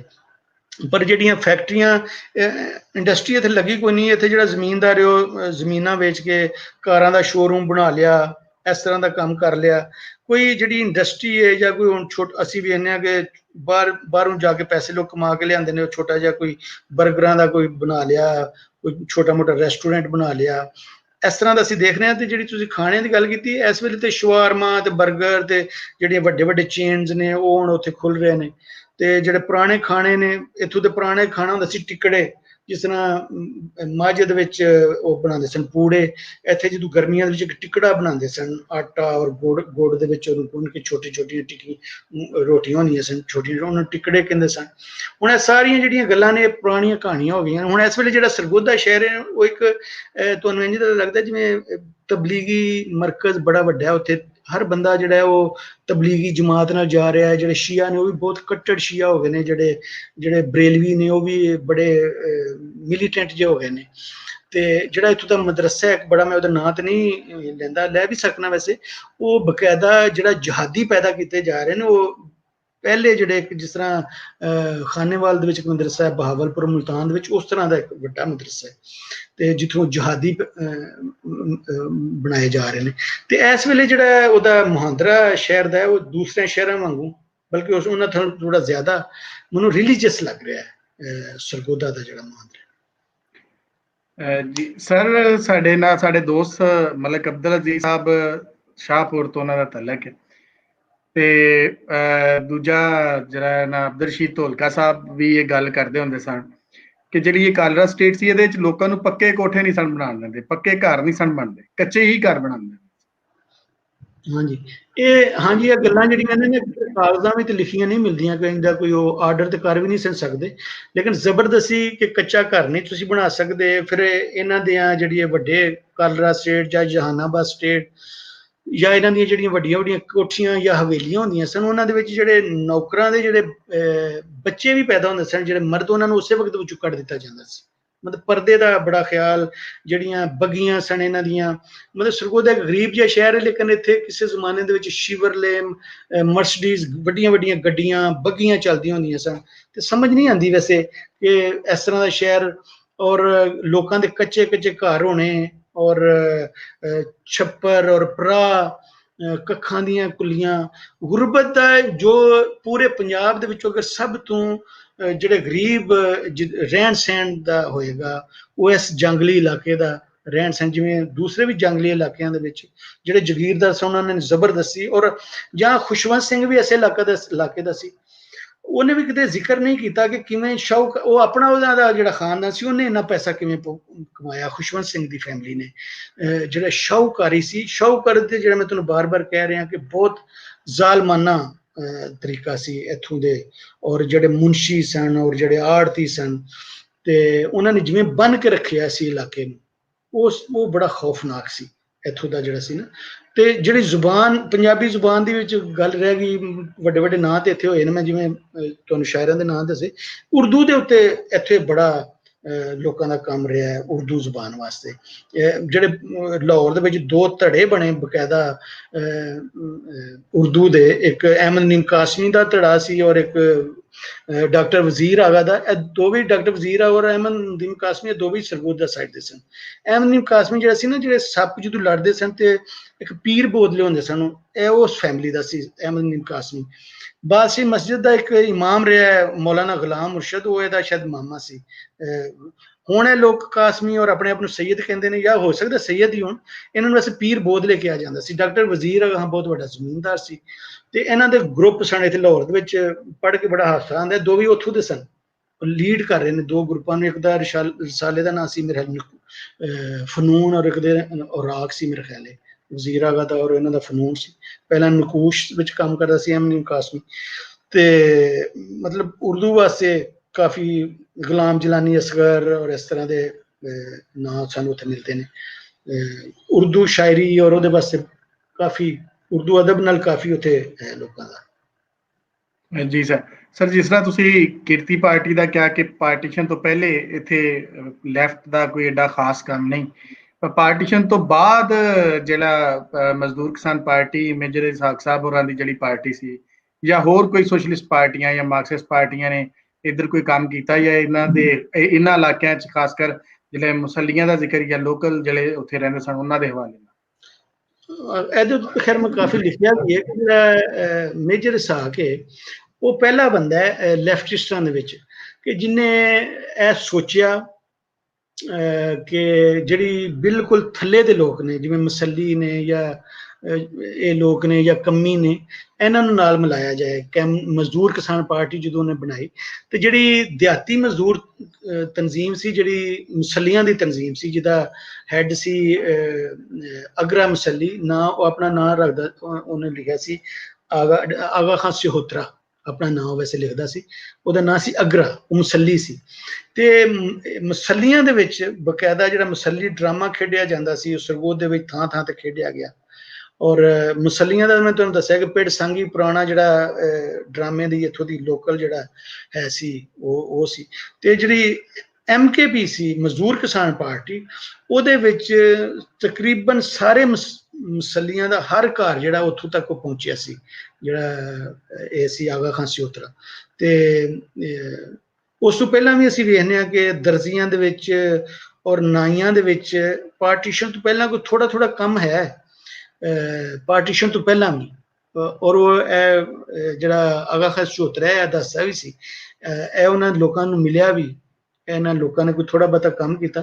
ਪਰ ਪਾਰਟੀਸ਼ਨ ਤੋਂ ਪਹਿਲਾਂ ਜਿਹੜਾ ਕਿਰਤੀ ਕਿਸਾਨ ਦਾ ਕੰਮ ਹੈ ਜਾਂ ਬਾਕੀ ਲੈਫਟ ਦਾ ਕੋਈ ਕੰਮ ਹੈ ਇੱਥੇ, ਉਹ ਕੋਈ ਸਾਨੂੰ ਨਜ਼ਰ ਨਹੀਂ ਆਉਂਦਾ ਕਿ ਜਿਹੜੀ ਕਿਰਤੀ ਕਿਸਾਨ ਵੀ ਸੀ ਉਹ ਕਾਂਗਰਸ ਦੇ ਨਾਲ ਰਲ ਕੇ ਹੀ ਉਹਨੇ ਕੋਈ ਥੋੜਾ ਬਹੁਤਾ ਇੱਥੇ ਕੰਮ ਕੀਤਾ। ਹੋ ਸਕਦਾ ਉਹ ਕਾਂਗਰਸ ਤੋਂ ਇੰਡੀਪੈਂਡੈਂਟ ਹੋ ਕੇ ਕੋਈ ਕੰਮ ਕਰਦੇ ਇੱਥੇ ਤੇ ਔਰ ਉਹਦੇ ਵਿੱਚ ਮੁਸਲਮਾਨ ਰਲਦੇ, ਕਿਉਂਕਿ ਕਿਰਤੀ ਕਿਸਾਨ ਦੇ ਵਿੱਚ ਮੁਸਲਮਾਨ ਰਲੇ ਹੋਣਗੇ ਕੋਈ ਦੂਜਿਆਂ ਇਲਾਕਿਆਂ ਦੇ ਵਿੱਚ। ਇੱਥੋਂ ਦੇ ਮੈਂ ਬਹੁਤ ਵਾਰੀ ਪੁੱਛਣਾ ਲੋਕਾਂ ਨੂੰ, ਮੈਨੂੰ ਨਹੀਂ ਮਿਲਿਆ ਕਿ ਕੋਈ ਕਿਰਤੀ ਕਿਸਾਨ ਦੇ ਵਿੱਚ ਇੱਥੋਂ ਦਾ ਲੋਕਲ। ਅੱਛਾ, ਇੱਕ ਗੱਲ ਮੈਨੂੰ ਮੇਰੇ ਜ਼ਿਹਨ ਵਿੱਚ ਸੀ, ਮੈਂ ਕਰਾਂਗਾ। ਮੈਂ ਜਦੋਂ ਇੰਡੀਆ ਗਿਆ ਤੇ ਮੈਂ ਚੰਡੀਗੜ੍ਹ ਇੱਕ ਸ਼ਿਵਾਲਿਕ ਵੀ ਹੋਟਲ ਹੈ, ਉੱਥੇ ਇੱਕ ਪੰਜਾਬੀ ਕਾਨਫਰੰਸ ਵੀ ਉਹਨਾਂ ਦਿਨਾਂ ਵਿੱਚ ਹੋ ਰਹੀ ਸੀ, ਫਖਰ ਜ਼ਮਾਨ ਜਿਹੜੀ ਕਰਵਾਉਂਦਾ। ਤੇ ਉੱਥੇ ਮੈਂ ਗੇਟ ਦੇ ਉੱਤੇ ਦੇਖਿਆ, ਅਸੀਂ ਉੱਥੇ ਬਾਹਰ ਪਤਾ ਨਹੀਂ ਸੀ ਉੱਥੋਂ ਜਾਣ ਲੱਗੇ ਸਾਂ ਜਾਂ ਕੁਝ, ਤੇ ਇੱਕ ਬਾਬਾ ਬਹੁਤ ਬਜ਼ੁਰਗ ਉੱਥੇ ਖੜਾ ਸੀ ਤੇ ਉਹ ਹਰ ਬੰਦੇ ਨੂੰ ਕੁਝ ਪੁੱਛ ਰਿਹਾ ਸੀ। ਮੈਂ ਬਹੁਤ ਪਿੱਛੇ ਖਲੋਤਾ ਸਾਂ ਤੇ ਮੈਂ ਜਦੋਂ ਉਸ ਬਾਬੇ ਦੇ ਕੋਲ ਆਇਆ ਨਾ, ਤੇ ਉਹ ਬਾਬਾ ਪੁੱਛ ਰਿਹਾ ਸੀ ਕਿ ਮੈਂ ਇੰਨੀ ਦੇਰ ਦਾ ਇੱਥੇ ਖਲੋਤਾ ਤੇ ਕੋਈ ਵੀ ਤੁਹਾਡੇ ਵਿੱਚ ਸਰਗੋਧੇ ਦਾ ਨਹੀਂ ਬੰਦਾ, ਉਹ ਕਹਿ ਰਿਹਾ ਸੀ। ਤੇ ਮੈਂ ਬੜਾ ਇੱਕਦਮ ਮੈਂ ਕਿਹਾ ਅੱਛਾ, ਮੈਂ ਉਸ ਫਿਰ ਬਾਬੇ ਨੂੰ ਜਦੋਂ ਮਿਲਿਆ ਤੇ ਮੈਂ ਉਹਨੂੰ ਦੱਸਿਆ ਮੈਂ ਸਰਗੋਧੇ ਦਾ। ਤੇ ਫਿਰ ਮੈਨੂੰ ਆਪਣੇ ਬਾਰੇ ਦੱਸਿਆ, ਉੱਥੋਂ ਦੀਆਂ ਬਰਾਦਰੀਆਂ, ਫਿਰ ਉਹ ਬੜੀਆਂ ਉਹਦੇ ਨਾਲ ਪੁਰਾਣੀਆਂ ਸਾਂਝਾਂ ਨਿਕਲ ਆਈਆਂ। ਉਸ ਬਾਬੇ ਦਾ ਨਾਂ ਸੀ ਨਰਿੰਦਰ ਖੇਤਰਪਾਲ, ਮੇਰੇ ਖਿਆਲ ਨਰਿੰਦਰ ਖੇਤਰਪਾਲ, ਮੈਂ ਉਹਦਾ ਕਿਧਰੇ ਨਾਂ ਲਿਖਿਆ। ਇਹ ਕਿਧਰੇ ਅਫਰੀਕਾ ਜਾਂ ਕਿਸੇ ਐਗਰੀਕਲਚਰ ਨਾਲ ਰਿਲੇਟਡ ਕੋਈ ਕੰਮ ਕਰਦਾ ਰਿਹਾ ਬਾਹਰ ਅਫਰੀਕਾ ਦੇ ਕਿਸੇ ਕੰਟਰੀ ਦੇ ਵਿੱਚ। ਹੁਣ ਬਜ਼ੁਰਗ ਸੀ, 2002 ਦੀ ਮੈਂ ਗੱਲ ਕਰ ਰਿਹਾ, ਨਰਿੰਦਰ ਖੇਤਰਪਾਲ। ਉਹਨੇ ਜਿਵੇਂ ਮੈਨੂੰ ਸਰਗੋਧੇ ਦੇ ਬਾਰੇ ਦੱਸਿਆ ਨਾ, ਉਹ ਕਹਿੰਦਾ ਜੀ ਮੈਂ 2 ਘੰਟਿਆਂ ਦੇ ਵਿੱਚ ਸਾਈਕਲ ਦੇ ਉੱਤੇ ਨਾ ਫਿਰ ਲੈਂਦਾ ਸਾਂ ਕਿ ਬਲਾਕਾਂ ਦੇ ਵਿੱਚ ਜਿਹੜਾ ਉਹ ਸ਼ਹਿਰ ਨੇ 16 ਬਲਾਕ ਨੇ ਔਰ 23 ਬਲਾਕ ਨੇ, ਔਰ ਬਾਹਰ ਕੁਝ ਕੋਠੀਆਂ ਨੇ, ਕੋਈ ਟਵਾਣਿਆਂ ਦੀ ਕੋਠੀ ਹੈ ਕੋਈ, ਤੇ ਉਹਨਾਂ ਦੇ ਕੋਲ ਗੁਜ਼ਰਨਾ, ਕਚਹਿਰੀ ਹੈ। ਫਿਰ ਮੈਂ ਉਹਨੂੰ ਦੱਸਿਆ ਕਿ ਹੁਣ ਉੱਥੇ ਫਲਾਣਾ ਇਲਾਕਾ ਹੈ ਜਿਹੜਾ ਸੈਟਲਾਈਟ ਔਨ ਡਿਪਟੀ ਸਫਰੁੱਲਾ ਚੌਕ। ਅੱਛਾ, ਉਹ ਕਿਧਰੇ ਰਹਿ ਕੇ ਨਾ ਲੋਕਾਂ ਕੋਲ ਪੁੱਛਦਾ ਰਿਹਾ, ਉਹ ਮੈਨੂੰ ਸਭ ਦੱਸ ਰਿਹਾ ਹੁਣ ਉੱਥੇ ਇਹ ਇਲਾਕਾ ਬਣ ਗਿਆ, ਹੁਣ ਉੱਥੇ ਇਹ ਇਲਾਕਾ ਬਣ ਗਿਆ, ਨਹਿਰ ਦੇ ਨਾਲ ਇਹ ਚੀਜ਼ ਹੋਈ ਹੈ, ਨਹਿਰ ਦੇ ਨਾਲ ਇਹ ਚੀਜ਼ ਹੋਈ ਹੈ। ਫਿਰ ਇੱਕ ਹੋਰ ਤਰਲੋਚਨ ਨਾਂ ਦੀ ਬੀਬੀ ਮੈਨੂੰ ਮਿਲੀ, ਉਹਦਾ ਪਿਓ ਕਿਧਰੇ ਇੱਥੇ ਮੁਲਾਜ਼ਮਤ ਕਰਦਾ ਰਿਹਾ। ਉਹਨੇ ਮੈਨੂੰ ਜਿਹੜੀਆਂ ਇੱਥੇ ਹਿੰਦੂ ਸਿੱਖ ਫੈਮਲੀਆਂ ਰਹਿੰਦੀਆਂ ਸਨ, ਕਿਵੇਂ ਰਹਿੰਦੀਆਂ ਸਨ, ਉਹਨਾਂ ਦੇ ਬਾਰੇ ਮੈਨੂੰ ਉਹਨੇ ਬਹੁਤ ਸਾਰੀਆਂ ਗੱਲਾਂ ਦੱਸੀਆਂ ਕਿ ਕਿਵੇਂ ਦੀ ਅੰਦਰ ਦੀ ਲਾਈਫ ਸੀ, ਜਿਹੜਾ ਬਲਾਕਾਂ ਦੇ ਅੰਦਰ ਸੀ ਸ਼ਹਿਰ, ਜਿਹਦੇ ਵਿੱਚ 90% ਦੇ ਕਰੀਬ ਉਹ ਰਹਿੰਦੇ ਸਨ। ਅੱਛਾ, ਜਿਹੜੇ ਇੱਥੇ ਕੁਰੈਸ਼ੀ ਸਨ ਨਾ, ਇੱਥੇ ਜਿਹੜੇ ਕਸਾਈ, ਉਹ ਵੀ ਪਾਰਟੀਸ਼ਨ ਦੇ ਵੇਲੇ ਬਾਹਰੋਂ ਆਏ ਸਨ। ਤੁਹਾਨੂੰ ਪਤਾ ਹੀ ਹੋਏਗਾ ਕਿ ਜਿਹੜਾ ਗਾਂ ਨੂੰ ਜ਼ਬਾ ਕਰਨਾ, ਉਹ ਜਿਹੜੇ ਚਿਸ਼ਤੀ ਪੀਰ ਸਨ, ਉਹ ਲੋਕਾਂ ਨੂੰ ਕਹਿੰਦੇ ਸਨ ਕਿ ਗਾਵਾਂ ਨੂੰ ਨਾ ਜ਼ਬਾ ਕਰੋ, ਕਿਉਂਕਿ ਜਿਹੜੇ ਹਿੰਦੂ ਨੇ ਉਹ ਗਾਵਾਂ ਨੂੰ ਉਹਨਾਂ ਨੂੰ ਪੂਜਦੇ ਨੇ ਜਾਂ ਉਹਨਾਂ ਦੀ ਆਦਰ ਕਰਦੇ ਨੇ, ਤੇ ਤੁਸੀਂ ਉਹਨਾਂ ਨੂੰ ਗਾਵਾਂ ਨੂੰ ਜ਼ਬਾ ਨਾ ਕਰਿਆ ਕਰੋ, ਗੋਸ਼ਤ, ਵੱਡਾ ਗੋਸ਼ਤ ਮਨਾ ਕਰਦੇ ਹੁੰਦੇ ਸਨ। ਇਸ ਵਾਸਤੇ ਜਿਹੜੀ ਮੁਸਲਮਾਨਾਂ ਦੇ ਵਿੱਚ ਜਿਹੜੇ ਬੱਕਰਾ ਜਾਂ ਦੁੰਬਾ ਜਾਂ ਇਹਨਾਂ ਦੀ ਤੇ ਜ਼ਬਾ ਕਰਨ ਦੀਆਂ ਮਿਸਾਲਾਂ ਮਿਲਦੀਆਂ ਨੇ, ਪਰ ਜਿਹੜਾ ਕਸਾਈ ਹੈ, ਜਿਹੜੇ ਕੁਰੈਸ਼ੀ ਆਏ ਅਰਬ ਤੋਂ, ਇੱਧਰ ਹਰਿਆਣਾ ਜਿੱਥੇ ਹੁਣ ਹੈ ਔਰ ਯੂਪੀ ਹੈ, ਇੱਧਰ ਆਏ ਔਰ ਫਿਰ ਇੱਥੋਂ ਹੀ ਪੰਜਾਬ ਦੇ ਵਿੱਚ ਆਏ, ਇਹ ਉਰਦੂ ਸਪੀਕਿੰਗ ਹੁੰਦੇ ਸਨ। ਤੇ ਇਹ ਜਿਹੜੇ ਕੁਰੈਸ਼ੀ ਹੋਣ ਤਾਂ ਖੈਰ ਬੜੇ ਅਮੀਰ ਹੋ ਗਏ ਨੇ ਇੱਥੇ, ਹੁਣ ਆਪਣੀਆਂ ਡਿਫਰੈਂਟ ਕਹਾਣੀਆਂ ਵੀ ਸੁਣਾਉਂਦੇ ਨੇ, ਪਰ ਇਹ ਹੈ ਵੱਡ ਕਸਾਈ ਇਹਨਾਂ ਨੂੰ ਕਿਹਾ ਜਾਂਦਾ ਸੀ। ਤੇ ਹਾਂਜੀ ਜੀ ਸਰ, ਅੱਜ ਦਾ ਬੜਾ ਇੱਕ ਜ਼ਬਰਦਸਤ ਲੈਕਚਰ ਹੋਇਆ ਸਾਡਾ ਅੱਜ ਸਿਟੀ ਐਜ਼ ਇਟ ਵਾਜ਼ ਦੇ ਵਿੱਚ। ਤੇ ਸਰ ਤੁਹਾਡਾ ਬਹੁਤ ਸ਼ੁਕਰੀਆ, ਤੁਸੀਂ ਆਏ ਅੱਜ, ਸਾਨੂੰ ਟਾਈਮ ਦਿੱਤਾ, ਔਰ ਬੜਾ ਥੋੜੇ ਜਿਹੇ ਟਾਈਮ ਦੇ ਵਿੱਚ ਤੁਸੀਂ ਸਰ ਸਾਡੇ ਕੋਲ ਪੂਰਾ ਜਲਾਲਨਾ ਅਰੇਂਜ ਕਰਵਾ ਦਿੱਤਾ। ਬੜੀ ਮਿਹਰਬਾਨੀ ਸਰ ਤੁਹਾਡੀ। ਮਿਹਰਬਾਨੀ ਜੀ। ਸਾਰੇ ਦੋਸਤਾਂ ਦਾ ਬਹੁਤ ਸ਼ੁਕਰੀਆ ਜਿਹੜੇ ਸਾਡੇ ਨਾਲ ਮੌਜੂਦ ਸਨ ਔਰ ਜਿਹੜੇ ਇਹ ਵੇਖ ਰਹੇ ਸਨ ਔਰ ਆਪਣੀ ਗੱਲਬਾਤ ਵੀ ਸਾਂਝੀ ਕਰ ਰਹੇ ਸਨ। ਇੱਥੇ ਸਾਡੇ ਇੱਕ ਦੋਸਤ ਮਲਕ ਵਕਾਸ ਆਜ਼ਮ ਅਵਾਨ ਸਾਹਿਬ ਨੇ, ਉਹਨਾਂ ਨੇ ਮੈਸੇਜ ਵੀ ਕੀਤਾ, ਉਹਨਾਂ ਤਰੀਕੇ ਸਰਗੋਦਾ ਦੇ ਹਵਾਲੇ ਨਾਲ ਕੋਈ ਆਪਣਾ ਪੇਜ ਵੀ ਬਣਾਇਆ ਹੋਇਆ, ਉਹਨੂੰ ਵੀ ਤੁਸੀਂ ਵੇਖ ਲੈਣਾ। ਤੇ ਜਿਹੜੇ ਸਾਡੇ ਦੋਸਤ ਅੱਜ ਸਾਡੇ ਨਾਲ ਮੌਜੂਦ ਸਨ, ਉਹਨਾਂ ਦਾ ਬਹੁਤ ਸ਼ੁਕਰੀਆ। ਔਰ ਅਸੀਂ ਜਿਹੜਾ ਹੈ ਉਹ ਇਸ ਜਿਹੜਾ ਸ਼ਹਿਰਾਂ ਦਾ ਇਹ ਸਿਲਸਿਲਾ ਇਸੇ ਤਰ੍ਹਾਂ ਹੀ ਜਾਰੀ ਰਹੇਗਾ, ਸ਼ਹਿਰਾਂ ਦੀ ਤਾਰੀਖ ਨੂੰ ਇਕੱਠਿਆਂ ਕਰਨ ਦਾ ਔਰ ਇਹਨਾਂ ਨੂੰ ਵੇਖਣ ਦਾ ਕਿ ਅਸੀਂ ਕਿਸ ਤਰ੍ਹਾਂ ਇਹਨਾਂ ਨੂੰ ਆਪਣੀ ਜਿਹੜੇ ਸ਼ਹਿਰ ਨੇ ਦੋਵਾਂ ਸਾਈਡਾਂ ਦੇ ਉਹਨਾਂ ਨੂੰ ਕਵਰ ਕਰ ਸਕਨੇ ਹਾਂ। ਸੋ ਇਹ ਇੱਕ ਸਿਲਸਿਲਾ ਜਾਰੀ ਰਹੇਗਾ ਸਿਟੀ ਐਜ਼ ਇਟ ਵਾਜ਼ ਦੇ ਨਾਲ। ਔਰ ਇਸ ਤਰ੍ਹਾਂ ਹੀ ਅਸੀਂ ਜਿਹੜੇ ਬਾਹਰ ਵਾਸਤੇ ਪੰਜਾਬੀ ਨੇ ਉਹਨਾਂ ਨੂੰ ਉਹ ਵੀ ਸ਼ਹਿਰ ਅਸੀਂ ਨਾਲ ਦੀ ਨਾਲ ਜ਼ਰੂਰ ਕਰਦੇ ਰਵਾਂਗੇ। ਸੋ ਹੁਣ ਸਾਡਾ ਜਿਹੜਾ ਅਗਲਾ ਜਿਹੜਾ ਲੈਕਚਰ ਹੈ ਉਹ 19 ਤਾਰੀਖ ਦਾ ਹੋਏਗਾ। ਤੇ ਅਸੀਂ ਜਨਾਬ ਅਗਲੇ ਲੈਕਚਰ ਦੇ ਨਾਲ ਹਿਸਟਰੀ ਲੈਕਚਰ ਸੀਰੀਜ਼ ਤੇ ਉਸੇ ਤਰ੍ਹਾਂ ਹੀ ਚੱਲੇਗੀ। ਸੋ ਸਿਟੀ ਐਜ਼ ਇਟ ਵਾਜ਼ ਦੇ ਵਿੱਚ ਅਸੀਂ ਨੈਕਸਟ ਜਿਹੜਾ ਹੈ ਉਹ ਜ਼ਰੂਰ ਕਰਾਂਗੇ ਜੀ, ਅਗਲੇ ਮੰਗਲ ਨੂੰ ਹੀ ਹੋਏਗਾ। ਤੇ ਅਗਲਾ ਜਿਹੜਾ ਹਿਸਟਰੀ ਲੈਕਚਰ ਸੀਰੀਜ਼ ਦਾ ਲੈਕਚਰ ਹੈ ਉਹ ਸਾਡਾ 19 ਤਾਰੀਖ ਨੂੰ ਹੋਏਗਾ। ਤੇ ਮਿਲਦੇ ਆ ਅਗਲੇ ਲੈਕਚਰ ਦੇ ਨਾਲ। ਬਹੁਤ ਸ਼ੁਕਰੀਆ, ਰੱਬ ਰਾਖਾ।